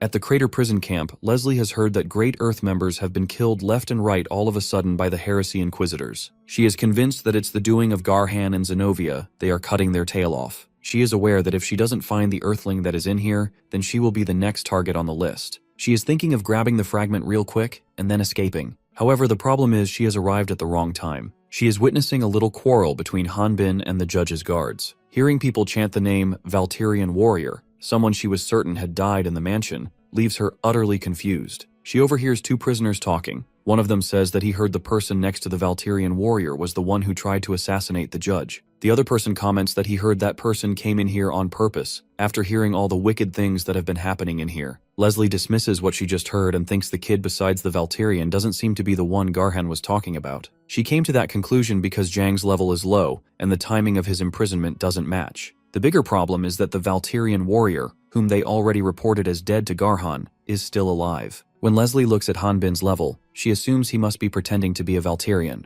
Since the guards aren't relenting down, Zhang suggests they should take of these guards and save everyone. The Valtirian asks him who are they supposed to protect and who needs saving, and then bluntly asks him if he is thinking of committing suicide here. Hanbin adds that he already has 2 dragons to take care of. He is well aware that if they head butts with the judge, then the situation would become more annoying. He just wanted to go and spend time in the dungeon. Inside, he curses the judge for not leaving and staying here for too long. When he asks the guards what are they standing around for, they are taken aback by his tremendous murderous intent. Zhang is eager to fight the guards and thinks that he can't stay silent because staying quiet won't help a single person. He suddenly calls out all the prisoners who feel their sentence is unjust to stand against this. However, before he can utter a word against the judge or the guards, Hanbin grabs him by the neck and begins choking him. The amputated man listens to Zhang's calls and yells out that they may have committed a crime, but it isn't worthy of the death sentence. He says they have families waiting for them. Soon after, everyone starts rebelling against the current world order, speaking about how they have been done dirty. They start chanting "Release us," leaving Leslie to wonder if these people are crazy. The guards notify the judge to escape since it's a riot. Displeased by what's happening, the judge orders his guard to bring him out of the coffin talking about the otherworlder he was chatting with earlier. Hanbin is surprised, wondering what's happening here. Jang tells him that this is the warrior's way to save those who are weak, so they must have been struck by the motivation. A true hero empowers others to stand on their own. He reveals that he never realized Hanbin had such an amazing character, along with his incredible martial arts skills. He declares that he will be serving him forever. He then shouts that everyone should follow the Valterian hero. People follow his lead and begin chanting Valterian. Everyone goes quiet when they spot someone shackled at both wrists and ankles, unable to take more than just a few steps. The prisoners immediately realize that this person is an otherworlder. Both Hanbin and Zhang are surprised by this discovery, while Leslie realizes that's the otherworlder Garhan was talking about. Her guideline tells her that the otherworlder is a level 61 magic swordsman. After revealing the otherworlder, the judge attempts to torment the prisoners. He thinks showing this much fear to the prisoners is just about right. The judge further threatens them that as soon as he releases the otherworlder, he will get rid of all of them in less than 5 minutes. Leslie knows that she clears him when it comes to level, but it would be difficult since she is handcuffed with sealing handcuffs. She even thinks of making a run. The judge declares himself as merciful, and in his merciful judgment he adds 50 years to their sentence for the act of rebellion, and the madman who led the rebellion would get 100 years additional sentence. Jang snitches on Hanbin and tells the aristocrat that the rebellion wasn't his idea, but the Valterian warriors, and the judge adds another 100 years to Hanbin's sentence. The judge directly tells him and Hanbin that he is aware the two of them are different from the people here because not only did they dare to attack him, but they also caused a riot in his prison camp. He decides to offer them a deal with every prisoner's sentence on the line. He wants them both to fight against the otherworlder, and by fighting he means he wants them to rip each other apart. If Valterian warrior's side wins this fight, then he is going to reduce everyone's sentence. Hanbin immediately refuses this offer. It is revealed that he is trying to hide his face from the otherworlder, because if they come face to face, then the otherworlder would see his level. Plus, he believes if they hunt monsters on the deepest floor for about 2 or 3 months, then he and Zhang will easily cut 200 years off their sentence. As Hanbin lifts him and begins taking steps forward to the dungeon, the otherworlder finally speaks, asking Hanbin if he really thinks hunting monsters would help him reduce his sentence. The otherworlder refers to Hanbin as Eric Garoon, leaving him stunned. The otherworlder reveals that his injuries still twitch from their last fight, and then asks for a round 2. The Valterian warrior tries to guess who this otherworlder might be, but is interrupted by Zhang. The judge is surprised by the otherworlder and Hanbin's history. He believes this will be more fun now. However, since 2 against 1 isn't exciting at all, he asks if there is any criminal who is willing to fight with the otherworlder against the Valterian and his friend. He promises to release the participant no matter the outcome of the fight. One criminal is captivated by this offer, and as he tries to step forward, a fellow criminal stops him, telling him that there's no way the judge will let him go, and no one is crazy enough to face the Valterian warrior, so getting released is meaningless if he ends up dead. Leslie shouts that she will do it, as she thinks things might work out like this. She was surprised this whole time seeing the otherworlder that is normally imprisoned on the lowest floor out here on his own. She is sure that the Ormflau's blessing should be implanted in him. Moreover, by fighting alongside the otherworlder, she can ensure the fake Valterian warrior dies here, so that the report she made to Garhan remains valid. The judge grins, as he mentions it's been a while since he had looked forward to something so entertaining. Atis and Efer have cleared a dungeon, and he congratulates her for her first dungeon closing. She asks him how he managed to withstand the essence share method that Hanbin derived to increase his level. First, Hanbin fights the high-leveled monsters but doesn't finish them off. Then the low-leveled she turns into a dragon and kills the weakened monsters and absorbs the large amounts of essence using the dragon core to level up. This time, Atis played the role of higher-leveled and had the wyvern absorb the large amounts of essence. Efer mentions how she loves leveling up faster, but absorbing so much essence makes her stomach hurt. Atis laughs hysterically, saying it was also hard for her at first. He is overjoyed to inform her that she stabilized her dragon core and absorbed essence in record time, which is impossible for a normal wyvern. He explains that even a dragon like him isn't this fast. He labels her as an amazing genius wyvern. She is delighted by all the compliments, but she is at her limit. Atis tells her to digest as much essence as she absorbs to level up. He suggests they should rest for now and figure out a way to digest all of it, which makes her all excited. Since they got an artifact from clearing a dungeon, he thinks of getting it appraised. The artifact reminds the mage of Hanbin. If he had been here, he would have used his guideline to tell them the usage and features of the artifact. She tries to uplift his spirits by reminding him that Hanbin just went to prison, so if someone heard them, they would misunderstand and assume the Valterian is dead. After contemplating, Atis wonders if he will be okay in prison, having heard about the shady characters there. He hopes his friend can just take the beating because if he decides to fight back, he might just become a real murderer. As he worries about that, she shifts the focus, asking how they'll get back home to the crater valley still a mile or so away. In the end, Ephor transformed and flew back. 20 years ago, due to Great Earth's attack on the goddesses, the people of Latna regarded the Otherworlders as enemies. One of those 4 heroes, Garhan, also believed this and built a prison in an undeveloped crater dungeon, and gained insight into the traits of many Otherworlders by capturing and studying them. Their studies show a few interesting facts, such as the Otherworlders cannot tell if other people are Otherworlders, and they don't earn any experience from killing each other, only from killing the people of Latna. However, the people of Latna gain nothing from killing the Otherworlders. The Otherworlders gain skills automatically as they level up,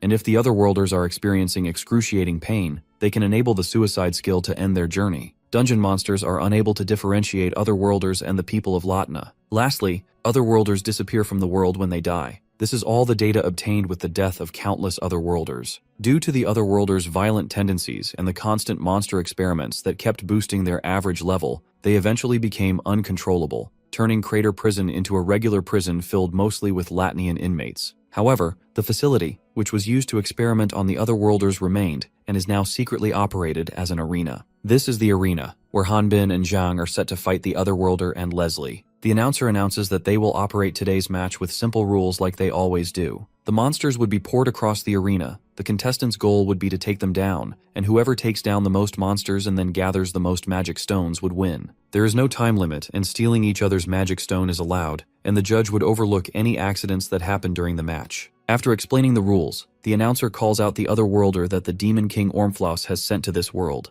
The Otherworlder appears to be in extreme pain, especially in his left arm where lies the dormant power of darkness, though he has control over it. The audience starts cussing him, some telling him to die, while others wish he go to hell. However, he believes no one can understand his darkness. Meanwhile, Leslie is irritated as she is forced to wear an outfit that is too embarrassing for her. She's being patient because she will no longer have any business with the Otherworlder after she plants the Ormflaus blessing in him. It is revealed that she offered the Ormflaus blessing to the Otherworlder earlier and now wants an answer if he had thought about the power she wanted to lend him. He remarks he appreciates the gesture, but just her bright smile makes his heart content, leaving Leslie exasperated even more. It is revealed that the Otherworlder is Lauda Raud, who was previously mistaken for an Otherworlder, thrown into prison, and erased from records. He is furious over the pain Hanbin caused, especially the hits to his sensitive areas. The announcer then announces the Valtirian as the fearless barbarian and the Valtirian warrior from the strongest warrior tribe of Latna. Hanbin wonders who the Otherworlder is, but since the Otherworlder knows his name, he guesses that it would be someone from the Great Earth. He concludes that if the Great Earth is involved, then his identity and background must have been exposed. He assumes that if the Otherworlder knows his name, then there's no need for him to fight to corner him. Hanbin has no clue what the Otherworlder is scheming, but if he knows his identity, then there is a chance he might target Atis and Ephor. With no choice, he decides to kill the Otherworlder and get out of this place. Jang suddenly calls him to grab his attention, and respectfully requests can they just not kill the Otherworlder and talk this out. The Sword King thinks that it can't be helped because Zhang doesn't know very much about Great Earth. The announcer gets ready to commence, as the monsters start appearing from every side of the arena. To protect the special seats in the arena, about 20 spiritualists block the ceiling by casting a powerful barrier. Hanbin urges Zhang that he should save that conversation for later, and should now focus on the immediate danger they're facing. Seeing the Valtirian warrior in action, a baroness takes interest in his chiseled, art-like muscles. She calls out to the goddesses, demanding to know why those savage barbarians were blessed with such beautiful bodies. When asked if the Valtirian warrior has caught her interest, she remarks that she is just pointing out that he is just a bit of an eye-candy viscountess. The woman standing beside the baroness informs her that she has heard if the Valtirian warrior wins, he will be freed, and then asks her if she is considering having him as a servant afterward. The baroness considers the suggestion showing interest in having the Valtirian as a servant. A merchant named Felix Fraelsis, who runs a company called Fraelsis, cuts in and informs the ladies that the Valtirian warrior doesn't use any magic tools, so it may be hard for him to work in the mansion. The ladies recognize him and he says it's an honor to be acknowledged by them. Holding a camera, Felix asks Baroness and the women beside her if he can take a picture of their unmatched beauties. Seeing their confusion, Felix explains it's the company's newest magic item called the Portrait Recorder. The Baroness is surprised to see Felix using a magic item without any strain, leading her to assume he must be a high-level individual. Felix reveals he had done some hunting work with his older brother, but it's nothing to boast about. After this, he attempts to check if the magic item is functioning properly by pointing his camera at Lauda. He remembers that his older brother warned him about that Otherworlder. Since Lauda is wearing a unique mask, it's hard for Felix to see his face. His photo shoot is interrupted by Baron Elhauer, the judge, who can't tolerate Felix doing his business around here. He asks Felix if the ticket cost him a fortune since he's not a noble. The Baron isn't thrilled about Felix's visit. He sees him as a lowly merchant and only lets him in because the Marquis offered him the ticket. But deep down, Felix responds that this is no business and thanks him for being concerned with his financial well-being. Felix casually says the Marquis sold him the tickets dirt cheap so he was able to afford it. Baron isn't happy with how he phrased it, especially the juxtaposition of the words dirt cheap and tickets. Baron angrily remarks that if Felix is claiming that, then his pockets must be very deep, and then suggests they make a little bet for fun, asking him who he thinks will come on top, the Otherworlder or the Valtirian. Baron reveals he is going to bet on the Otherworlder, so this leaves Felix to support the Valtirian warriors team. Felix is stunned over the fact that Baron is betting on an Otherworlder. Out of nowhere, the Baroness points out that the monsters that were coming from all sides of the arena are decreasing in number. Everyone is shocked after discovering that these tiny insect monsters are nowhere near the level of the Valtirian. Hanbin advances, cutting down each monster with just one swing, showcasing incredible movement. The audience is witnessing him playing with these monsters like they are mere bugs. Even though the magic item prevents him from using the 4 powers, he still has unbelievable strength. He is sure that every monster he has fought so far is nothing special, though their numbers just don't seem to be shrinking. The announcer is left speechless when he witnesses every monster from the dungeon charging toward Hanbin, while the Otherworlder and Leslie are spectating the Valtirian's brilliant show. In this critical moment, he uses a horizontal slash, killing every monster in one blow. He reveals he even controlled his strength, but things still went overboard. He is baffled when he notices the tiny monsters working together to help one of their own put on prosthetics, and once the prosthetics are on, this new, better version of the ant-like monster charges toward him. The monster walks past Leslie, leaving her stunned, as such low intellectual creatures never ignore prime targets. She is taken aback by another surprise. The Otherworlder's left arm transforms into the incomplete embodiment of the tentacle beholder and stretches toward the mutated insect monster. Leslie wonders just who this guy is. Normally, there's no way to stop monsterization once it begins. However, this wasn't the case for Laude, formerly monsterized by the boss monster, Tentacle Beholder. Due to his malnutrition and dehydrated state, the monster's cell's growth was halted, and his left arm was fused with Tentacle Beholder to gain a new skill,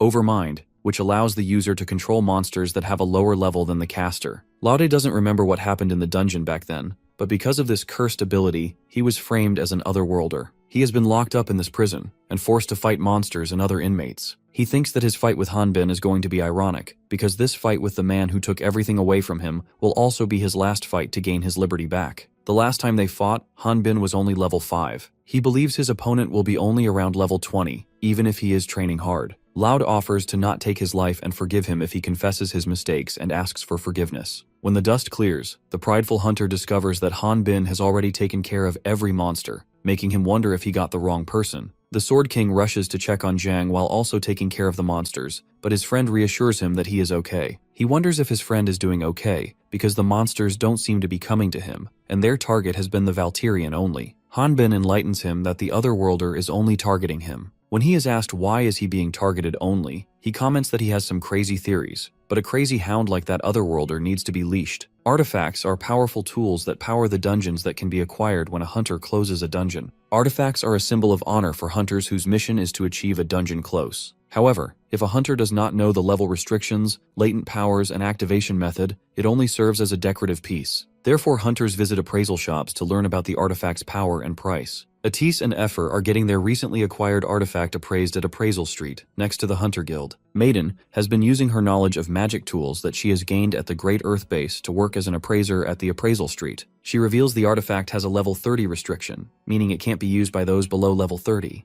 It can be used 10 times a day, and fortunately, the total uses are unlimited. The artifact saves time dressing or undressing when the user says dress or undress. Since it has unlimited use, it will sell for 3 times more than one of the same level, and it goes for about 3,000 EX. A euphoric Effer hugs Maiden for giving her the good news. Atis remarks that he feels bad about getting appraisals for free every time. Maiden tells them to not feel bad since they need bail money to bail Hanbin. Effer admits the magician had to sell all of his treasured spellbooks too, but he responds that he doesn't need those spellbooks because he put all his magic energy into his artifact. The ghost girl seems to be interested in his artifact. She reveals that the artifact he has will go for 10 times as much as most artifacts. As he attempts to explain that his weapon is not an artifact, she remarks knowing that it is a demon's blessing, and she also knows that it is a secret. She reveals she never mentioned it before the Order of Light either. She suggests they shouldn't sell this artifact because it would be better if they keep it. It is perfect for Atis, since his clothes always get shredded to pieces when he transforms. Effer adds that even though they are both dragons, they find it a bit embarrassing when they see each other naked in human form. Atis and Effer are slow to catch on, but eventually, they figure out that Maiden is aware of their real identity. The ghost girl responds by saying that when she was in Hanbin's consciousness, she saw his memories. Atis assumes she must also be aware of Hanbin's identity since she looked into his memories. She reveals she knew about it, but she wasn't trying to hide it. She was just thinking about how is she going to inform them about it. While smiling, the wyvern tells her that she doesn't need to worry, because when she found out about Hanbin's real identity, he didn't harm her. Atis adds that he will vouch for his friend as the descendant of the fire dragon. Maiden also thinks of Hanbin as a good individual, but is aware that Atis and Effer don't know what is inside him. She reveals she saw him living in a place similar to hell for 22 years straight. She believes he is pretending to be normal on the outside, but is a dangerous man. Back to Hanbin, he is effortlessly killing the monsters without moving a muscle. He is fighting using just one arm, which proves Maiden's point of him being dangerous. He defeats the army of the monsters without even breaking a sweat. Laude, who was summoning the monsters, is left speechless, seeing how easily his archenemies is dealing with his monster army. Leslie is also stunned because the monsters he defeated were not weak. The average level of those monsters was 30, and there were even some boss-level monsters in there too. After slaying an entire army of monsters, Hanbin asks him if he has more monsters. Baron can't believe what just happened and wishes Laude bring in more powerful monsters. Felix is sure that the monsters Hanbin defeated were enough to take down a city, but still, that wasn't enough to bring out his potential. It's already been some time since the inmates stopped cheering. They know what's going on since they have experienced firsthand. The inmates' fear of the Valkyrian warrior is suppressing the entire arena. Hanbin thinks there must be something else Laude must be hiding, believing there's more to come. The prideful hunter enables his special skill, Impudence, which not only attracts those insect monsters from earlier, but a deepest level dungeon boss also emerges from underneath. The monster is a level 80 boss named Queen Antonia. The queen, her head aching, wonders who dared to use such an indecent skill on her. She starts freaking out when she sees her children's small monsters ripped into pieces, and with her sharp-smelling senses, she learns that this all was the Valkyrians' doing. Hanbin admits killing the monsters, and then casually adds that his sword got shattered because of this massacre, blaming himself for expecting too much. The queen attacks him the instant he reveals that he killed her children, and her strike is so powerful that it causes the whole arena to tremble. Felix is the first one to shout at the guards, telling them to evacuate the inmates. The judge laughs as he remarks that even though Felix is good-looking, he is still a coward. The judge is thinking that if the inmates see this, they won't even think about rebelling. To protect the VIP seating arrangements, about 20 level 60 spiritualists are holding a barrier, and with this party, those spiritualists could hold 5 dungeon bosses. The judge only wants to watch the Valkyrian warrior getting torn to shreds. Unexpectedly, Felix grabs the judge from the collar and tells him that it's not the dungeon boss he is scared of, it's the Valkyrian warrior. Since Hanbin lost his sword fighting the monster's queen's children, he demands a hand and casually slices off the queen's arm to use it as one. Hanbin uses the queen's arm to throw a vertical slash, causing the monster's blood to erupt from the inside out, killing it in an instant and gaining more than 100 million experience. But it's nowhere near the experience needed to increase to the next level. At Appraisal Street, Maiden explains to Atisi and Effer that the main reason the Otherworlders have come to be feared is for their murderous impulses, and the reason for their murderous impulses is none other than the original guideline that is integrated with their existence. Hidden in the guideline is a secret quest and a reward system. When an Otherworlder arrives in Latna, their guideline tells them to murder a Latnian, calling this a secret quest sacrifice for the cause. The description of this secret quest says the Latnians are being tricked by the evil goddesses, and killing them is a small sacrifice to save Latna. Killing a Latnian triggers a dopamine rush for them, and if they murder even one Latnian, they may not be able to escape that impulsive feeling. Maiden reminds them that she was in Great Earth. What she told them isn't very well known, but it still is a fact. Effer smiles and confidently remarks that Hanbin has never done something like that. Atis adds that his friend never had any condition like that before. She replies that they are right because the otherworldly Sword King has never killed a Latnian.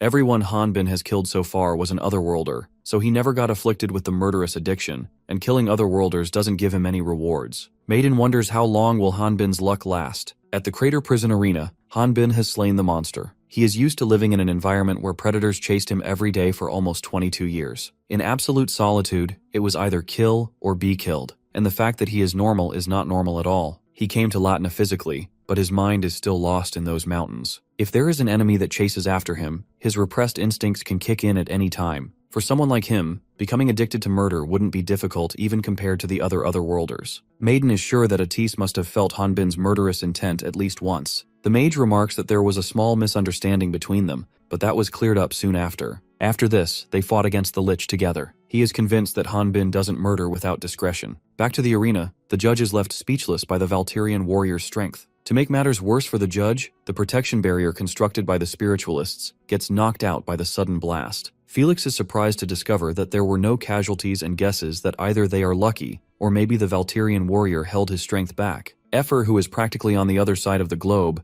asks Atis and Maiden to stop talking about stuff like this, because what would Hanbin gain from meaningless killing? Leslie falls to her knees, while Lauda attempts to summon more monsters, but none appear. Meanwhile, Maiden finds herself deep in thought wondering what would happen if his identity is revealed, and it endangers his friends after 22 years of solitude. She believes Hanbin won't hesitate to murder and will grow addicted to it. As the Valkyrian swings at Lauda, Jang leaps in to shield him and loses his hand in the process. He reveals that he thought he could block it. He then justifies that people should settle things with just words, implying that one shouldn't always be violent. Hanbin quickly catches him before he falls face first. 2 weeks later, Atis, Efer, Brad, and Martin have found a huge magic stone. However, instead of keeping it for himself, Brad decides to give the magic stone to his new companions. Looking at the size of the magic stone, Atis reveals that this size magic stone can be sold for at least 500 EX. The Wyvern asks him and Martin if they are sure about giving this magic stone to them. The former believes they deserve it since he and his friend owe their lives to the Valkyrian warrior. Brad adds that this is nowhere near enough, because he received his artifact from the Valkyrian warrior. He has a little crush on Efer and is willing to do anything for her, but wouldn't say it out loud.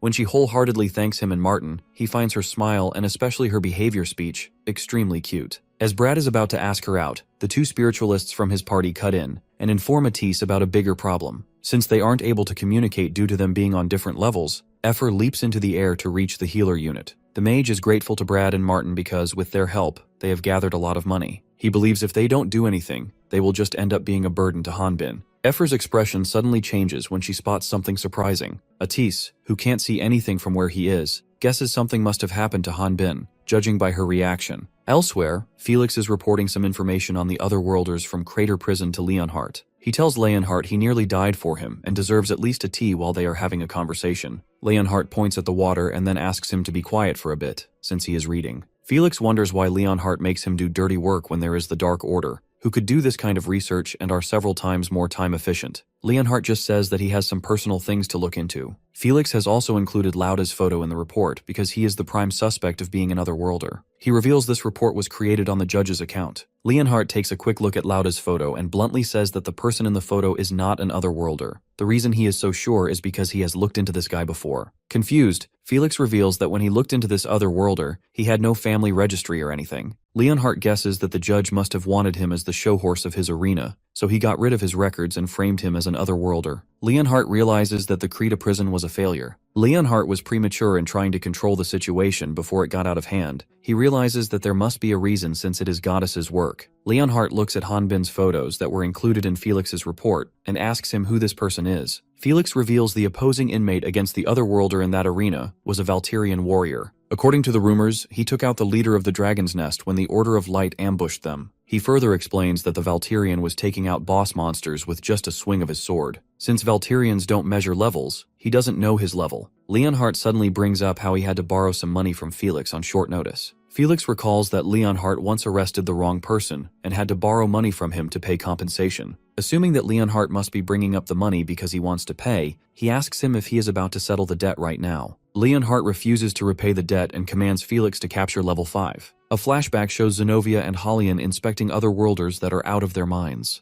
Zenobia asks her if she is disappointed that the Otherworlders' condition is less extreme than they expected. Holian demands that Zenobia stop making fun of her, insisting she's witnessed even more disturbing things since becoming Elendia's queen. She thinks these Otherworlders look like they are seeking something. Following her comment, Zenobia asks her if that's the case, then what she thinks about Leslie, the girl sitting quietly inside the container. Holian explains that there are some cases where the Otherworlders self-harm as a result of the murder withdrawal. At this time, their guideline option, commit suicide, can come in handy. Leslie is subconsciously murmuring that she doesn't want to die, and she doesn't want to kill repeatedly. Holian unexpectedly appears in front of her and invites her to become her new subordinate, as her last one had recently died. Leslie hated the 4 heroes who locked her up in this filthy cell. She wants to rip apart Zenobia, who is just a yard or two away from her, but she is somehow unable to resist Holian's offer. She understood everything from Halian's elegant tone and soothing voice. She is aware that to those 4 heroes, she is just a toy that could be killed at any time. Restrain was the condition for her freedom from the cell. With the help of restrain, they could suppress their murder urges. Leslie and the other worlders like Richard and Alejandro did the dirty work of the 4 heroes and became the fake Great Earth. The restraint was born from her fear of the 4 heroes. Facing Hanbin, she never expected to feel that same fear again. She realizes that rebelling would be meaningless, and is convinced that the levels are meaningless. Seeing how he is stretching his arm, believing he is going to attack her, Leslie starts screaming. She is surprised when he breaks her handcuffs instead of harming her. He asks if she's spiritual and requests a favor to help save Zhang. When he once again enunciates please, she gets to work. She promptly begins treating gravely injured Zhang, and Lauda also joins to help her, because he is indebted to him for saving him from the Valterian. She tells Hanbin to put pressure on Zhang's arm and asks Lauda to hand over the wrapping that he was wearing on his arm. The judge suddenly shouts at Hanbin, calling him a savage. Angry because his game was ruined, he declares that all of them will be executed instantly. The Valterian is irritated because even when a person is dying, the judge isn't relenting. Leslie shouts at Hanbin to focus, telling him that they are not even done with first aid, and that if he stops, Zhang will bleed to death. The judge calls his army of guards to deal with everyone in the arena. Treating the Valterian warrior as a monster, the guards even fire the ballista. Lauda impressively catches the arrow, and without killing its momentum, he throws it back towards the guards. Hanbin doesn't understand why the prideful hunter is helping them. When he is about to ask the reason, Lauda tells him to stop lazing around. Otherwise, he is going to let the guy who he owes his life die. He commands them to jump into the hole in the floor and asks Hanbin to not die before he gets the chance to kill him. The Valterian entrusts him to deal with the army of guards, while he, carrying Zhang, jumps into the hole with Leslie. Lauda assumes that since he is a noble's secret weapon, they probably wouldn't kill him, only to realize that more than 100 spears are headed toward him. Leslie stops Zhang's bleeding but says that all she can do from here is to boost his normal healing factor a bit, though he is more worried about his arm that was sliced off. She reveals she is surprised Zhang's body didn't split in half by the impact, and admits that fixing a severed arm is too much for just her alone. Disappointed and helpless, Hanbin decides to be alone for some time. Seeing him rise to his feet, she assumes it's because he doesn't believe her. He is grateful to Leslie and tells her to rest now. When she asks him where is he headed, he reveals he plans to find the boss room to seal the dungeon and escape after healing Zhang, since Lauda already forced the boss out. He is going to scout the area to make sure it's safe and asks her to wait until he's done. To blow off some stress, Hanbin punches the rock wall. He is aware that Zhang's fatal injury is subject to his carelessness. As soon as he leaves, Leslie decides to make a run for her life. She fails to plant Ormfloss's blessing, but knows that her life is more important right now. She fears if the Valterian changes his mind, she will be as good as dead. While running, she runs into a level 70 monster called Eggplanter. Meanwhile, Atis and Effer see a wanted Hanbin poster, which reveals that their friend escaped.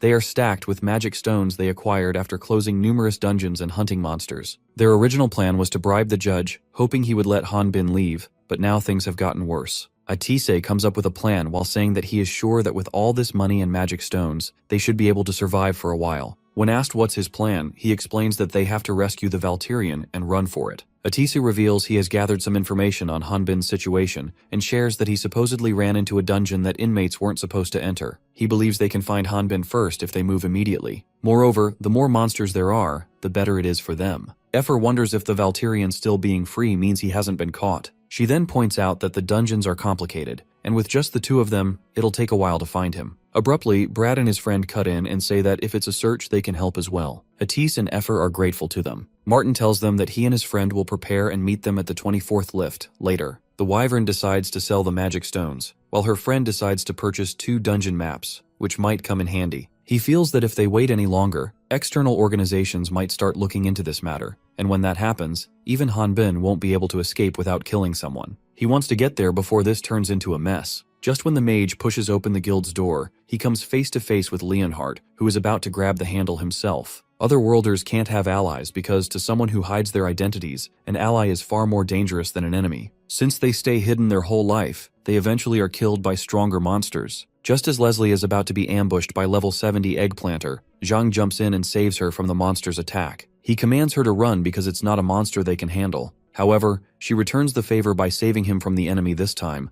though her attack doesn't quite hit the monster. In this critical moment, Hanbin jumps in and uses Stab's skill to eradicate the monster. He appears to be frustrated because every monster he faced has been weak, and he can't even use Leslie and Zhang as bait to escape. Furious, he threatens to kill them if they don't return to prison and plead before the judge that they were threatened by the Valterian. That way they might avoid execution. Jang states that he can't leave because he aims to be a warrior, only to make Hanbin even more angry. The Valterian asks him if wasn't it enough that he lost his arm. The newbie believes that the price wasn't enough to the amount of times he was saved from being exposed as an otherworlder. Leslie is stunned to learn about Zhang being an otherworlder. He credits Hanbin, who taught him everything about Lautna. Hanbin reminds him that announcing himself as an otherworlder is the same as inviting death. The newbie reveals that he is thinking the contrary. He wants to help the people of Latna as much as they are hurt by people of Earth. He wants to show Latnians that not all the otherworlders are evil, and is aware that he might need to fight those evil otherworlders to bring peace. He bows down to Hanbin, asking him to become an ally. Leslie thinks he's lost his mind because what he imagined couldn't possibly be real. When Hanbin asks him if he is prepared to kill humans, he responds that if it's a beast who lost his mind for bloodlust, then he is more than ready. However, he will prioritize negotiating by words first. Moved by his motivation,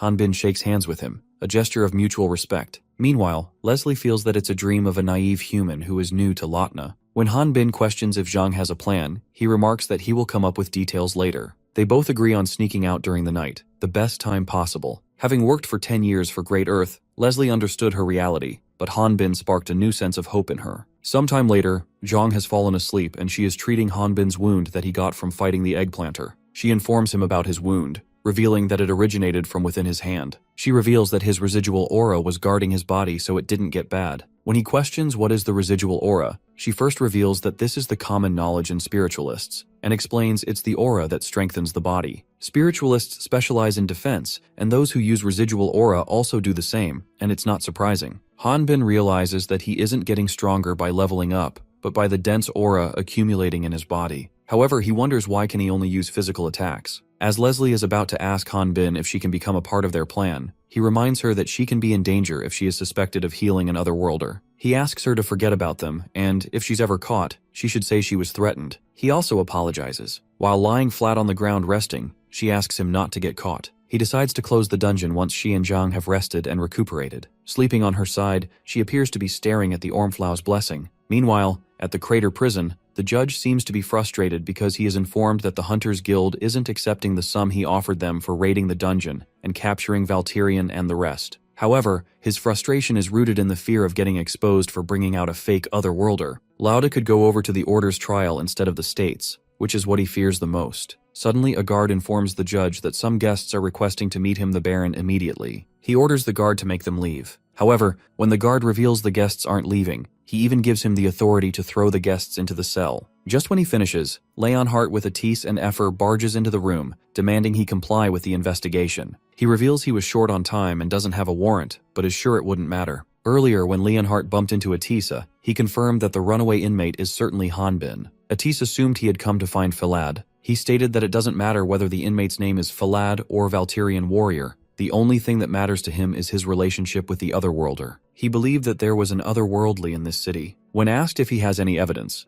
Leonhardt claims that it is an instinct of a heresy inquisitor. He revealed his plan to find the evidence and wanted to start by meeting Hanbin first. Since they share the same goal, he asks Atis and Effer to follow him. Back to the present, the judge attempts to escape from the grasp of Leonhardt and the mage by jumping through the window using a rope. While descending, he mutters about dealing with the fake otherworlder himself, but Effer, descending nearby, overhears and asks who could that otherworlder be. After landing roughly, he continues his run and orders the guards to lock down all sections because intruders are here. Just as he wonders why a hunter is with a heresy inquisitor, Atis appears, melting the upper levels of the prison to confront the judge. He demands the judge explain what has he done to Hanbin and where is he now. However, instead of responding, the judge jumps into a working minecart, attempting to escape once again. As the guards advance to fight the mage, Effer also steps forward and throws her swords before the guards, letting her friend channel his magic through the metal blades. She tells the guards they should be grateful that Atis didn't burn them. When asked where the heresy inquisitors go, Effer reveals she didn't see any signs of him following. He wonders if they separated paths, but thinks it's better for both parties since the guards are scattered. They also hop onto the magic stone transport cart to pursue the judge. They believe the judge might know which direction Hanbin fled, and interrogating him would allow them to get one step quicker than Leonhardt. Soon after, another unit of guards ambush them. The Wyvern questions him about what are they going to do if the heresy inquisitor finds Hanbin first. He reveals they won't be able to avoid a fight in that case scenario. Inside, he wants to make sure to prevent Hanbin from killing no matter the cost. If that happens, he plans on killing him with his own life on the line. Elsewhere, Leonhardt is slowly descending from the prison camp to the bottom floor. The Baron running off promptly before hearing him out has surprised him a little. Leonhardt had been to Onpros City before when he was looking for the Lich, a known member of Great Earth, but it disappeared without a trace. The evil skeleton then died at some point. Alejandro's nest was destroyed shortly after. However, all the demon gods were at the dragon's nest, which means he is the one who most likely made Ormflus's blessing, and the person who was involved in all those events has a power greater than a normal level 5. He believes that the person's teammates Atis and Epher are also not normal. Suddenly, the guards fire their ballistas at airborne Leonhardt. Meanwhile, Leonhardt is thinking about how there have been no oracles from the goddess. This all is his own decision. Regardless, the Otherworlders are Ormflus's spies. Believing there's no need for mercy or forgiveness, he destroys all the ballistas along the ravine with a single gesture. Atise and Epher break into a room which turns out to be the stadium where Hanbin and Lauda fought. She assumes some insane monster caused the destruction,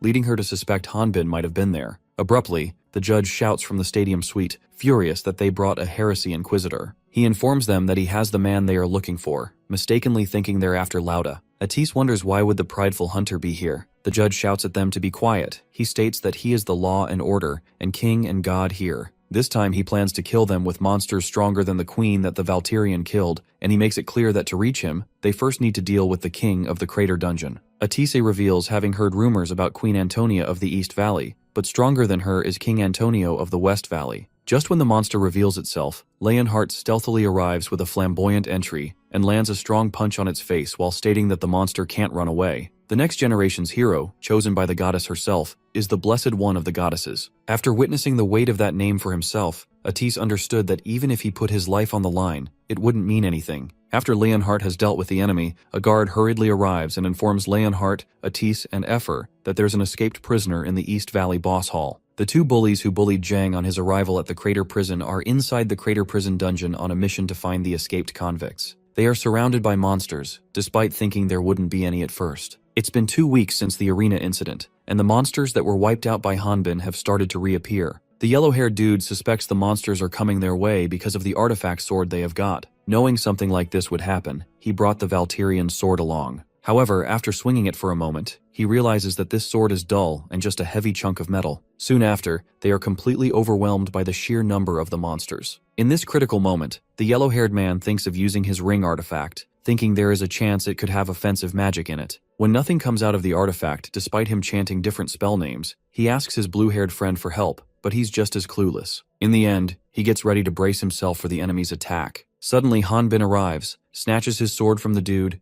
and then instantly takes down the threat, and this happens very quickly. Instead of being angry at the bullies, Hanbin admits to knowing that they were forced by the judge just like the prisoners who are currently following his lead. It is revealed that he and Zhang rescued several other prisoners and are leading them to safety. The newbie explains these prisoners were sent after him, Hanbin and Leslie, with the condition that they would be released, but he was able to win over them in an instant. He informs the prisoners that only the boss room is left, and after clearing it the next day, they will clear the dungeon. He tells the prisoners they won't be running. Instead, they will expose the noble's injustice and the prison's horrors. The plan is to take the noble to court for his crimes and win their freedom. He knows some feel there's a higher chance of survival working with Valtirian, not going against him. Hanbin is quite happy with how Zhang is solving everything peacefully. The yellow-haired man calls Zhang insane for thinking of opposing the judge because they are escapees, who no one would listen to. He thinks it would be better if they break free from here and everyone goes their separate ways once they are outside the city. The newbie warns him that he could die on the streets after escaping from there, and fighting against each other is what the nobles want. If they were to get blood on their hands, then no one would acknowledge the unfairness they have experienced. And if that happens, none of them will ever be able to live normal lives. The other prisoners start siding with Zhang, as they don't want to rot in the prison anymore, and shout at the yellow-haired man to go back to the prison himself. Angered, he pulls out a knife, aiming to wreak havoc only for Hanbin to hurl a small stone and destroy it.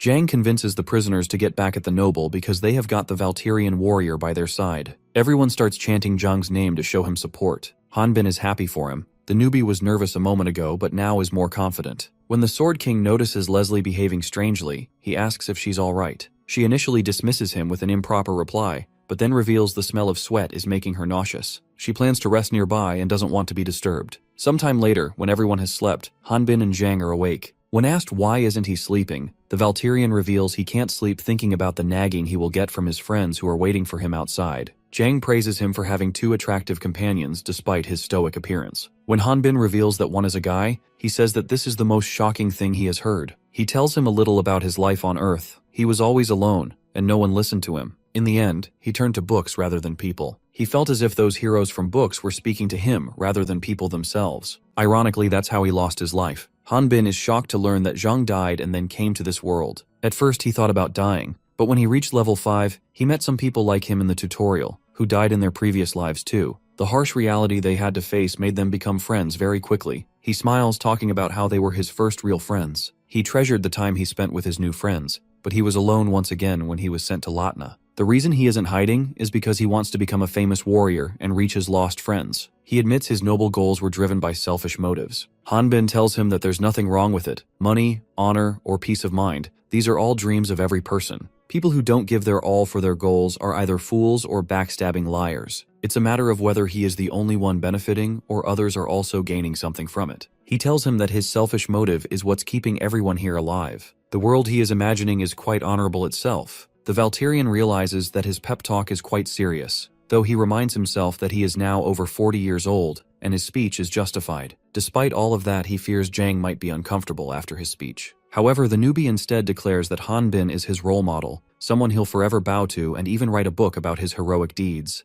Hanbin stops him and regrets speaking on this topic. He thinks he should have just told him to leave everything behind and survive on his own. Elsewhere in the dungeon, Leslie is struggling to walk. It is revealed that Zenobia weakened her seal, which kept her killing impulse in control because she was running late with her mission. Since she has foreseen her death, she plans to commit homicide to satisfy her impulse. Just in time, the yellow-haired man shows up looking for her. She demands he stay away from her, but the man tells her there's no need to be afraid. He reveals he is supposed to meet some guards here, and if she gives them a report, she will also be awarded. She catches him off guard and finally stabs him with her knife. She appears to be having a sadistic smile, but is fully aware that whatever she does, she can't get away from this. She is fully aware that she's nothing more than a pawn to those heroes. She receives 54 mg of the Joy of Ormfloss for killing the yellow-haired man. Soon the guards also arrive at the scene and she can't help but wish to eliminate them all. People usually start doing bad deeds when no one is looking, and when he and Jang go to look for Leslie, it is already too late. A prisoner and a soldier of the judge are already dead. However, the problem was the soldier died at the hands of a prisoner. It appeared that she attempted to commit suicide, but when they found her, she was still breathing.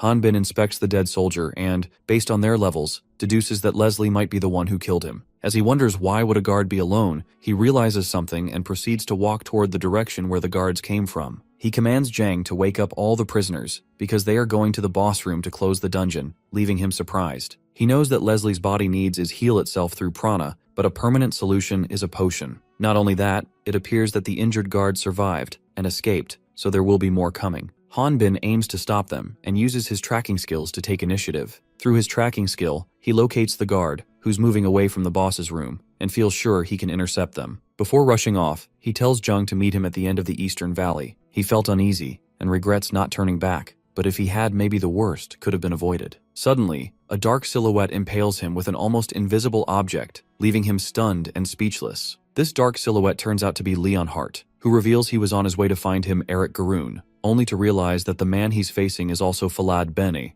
the Valtirian warrior. Hanbin questions whether this is just a coincidence, but Leonhardt explains that he's here because it's part of his job. Meanwhile, Zhang, leading the prisoners to the boss room, is being interrogated by the prisoners, who have no sight of Hanbin. He reassures them that the Valtirian is fine. He is buying them time to run, all while taking on the monsters himself. The prisoners cheer for the Valtirian, while Zhang has a bad feeling about the guards, though he deduces Leslie must have her reasons. He is trying to stay focused because responsibilities would come after they have finished here. No matter what era it is, heroic tales always move people. That's probably because heroic stories aren't realistic. After making it to the boss's room, they witness a ballista unit of guards, all prepared to strike. Since the world isn't kind enough for a hero to be able to survive in it, Zhang made such a fuss when he arrived in this world. He believed it would work out well somehow, and would meet his friends and big brother. Suddenly he calls for everyone to run, but it's too late. Everyone gets slaughtered. Zhang blames himself for being weak in the idea of justice, but regardless, his story ends here. It was a moderately stimulating story with a rough, cheap script. The ending had no meaning or moral to it. It's an obvious outcome. Before closing his eyes forever, he has a final vision where Leslie tells him that there's still more left in the end,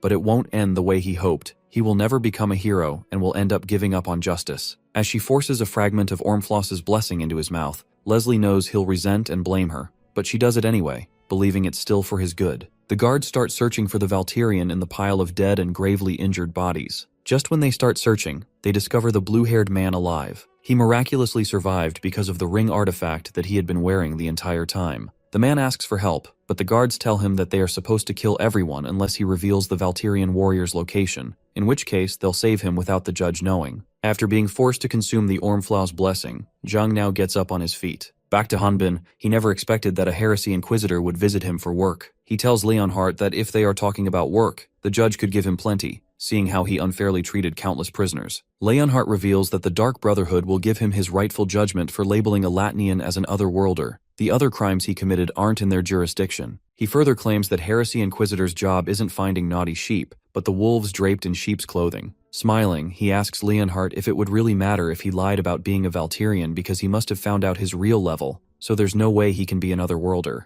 Hanbin dismisses their conversation and continues to walk forward, but Leonhardt threatens him that if he is planning to run away, he will just ask Atis and Epher about Ormflaus's blessing. Hanbin's hunter's instincts kick in, and he points his longsword at Leonhardt. To him, it now makes sense that Leonhardt knows about Atis, but knowing about the Wyvern and Ormflaus blessing is concerning for him. When he is asked what is he going to do with Atis and Epher, Leonhardt reveals he hasn't done anything yet, and since his friends are also looking for him, he thinks it would be better if he finds him first. In the end, he says that since Hanbin won't tell the truth and he doesn't believe anything he says anyway, there's no point in continuing the conversation. Both fighters immediately engage in close-quarters combat, and Leonhardt has no choice but to acknowledge Hanbin's destructive power, though he wonders if that's all his opponent has got. Hanbin reminds him that he picked the fight, but he is taking it too easy. Leonhardt tells him that he is giving it all he has got, and proves it by slamming Hanbin into the wall, causing his sword to get lodged there. Seeing him struggling, Leonhardt points out that he is also not taking this seriously. He reveals that otherworlders use skills given to them by their guideline, so it's different from ones who train their skills through sweat and blood. Therefore, he wants Hanbin to not hold back, because his habits don't lie. The Valkyrian, who was on the receiving end of this fight, kicks Leonhardt in the stomach. He deduces this skill isn't a skill, but a display of brutish strength. He admits that he hasn't heard something great like this in a while, and appears to be excited as he remarks it.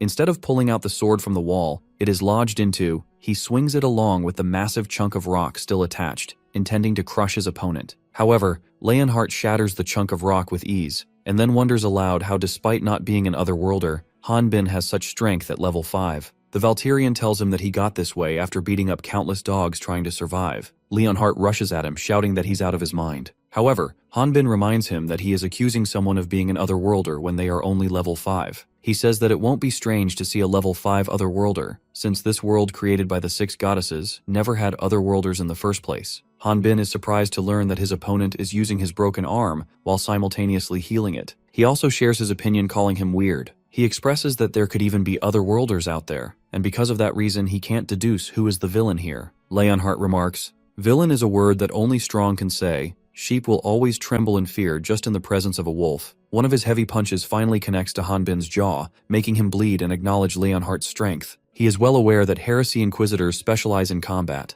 Fighting 1 versus 1 against them is nothing but a disadvantage. Hanbin decides to pressure him with more strength. He grabs him by the collar and headbutts him, breaking his face mask. He attempts to throw another punch at him, but Leonhardt, whose real face has been revealed, says it's too late. Hanbin's guideline shows Leonhardt as a level 120 spiritualist with Goddess's blessing and has a plus alpha in his level. The instant his level is revealed, he makes contact with the Sword King's swords with his hand and blasts him through several walls with his magic aura. Hanbin wonders just how powerful he is and what the plus alpha in his level even means. He is sure he swung his sword, but doesn't understand why is his hand bleeding. Leonhardt closes the gap in a flash and tells him that his sword couldn't pierce through his barrier. He explains that Hanbin may have a physical advantage, but his aura is no match for his prana, which means his sword is redirected to the damage to his hand. When Hanbin calls him a cheater, he claims this is fighting without holding back. He explains the predators that have survived the longest neither underestimate nor rush at their prey. They observe it, discerning the prey's weakness, and then hunt it. He tries to kick Hanbin's hand, forcing him to drop his sword, and expresses that Hanbin not being able to use aura was out of his expectations. Still, he thinks that's exactly how Hanbin has managed to survive so far. Using all his strength, he kicks Hanbin in the gut, launching him through a series of walls, and in this attack the Valkyrian receives quite some damage. Following the kick, Leonhardt follows up with another strike, unleashing a flurry of magic rods at him. He is sure Hanbin didn't use any skill, nor Ormflaus's blessing, and there wasn't anything that proved he was an otherworlder until the end.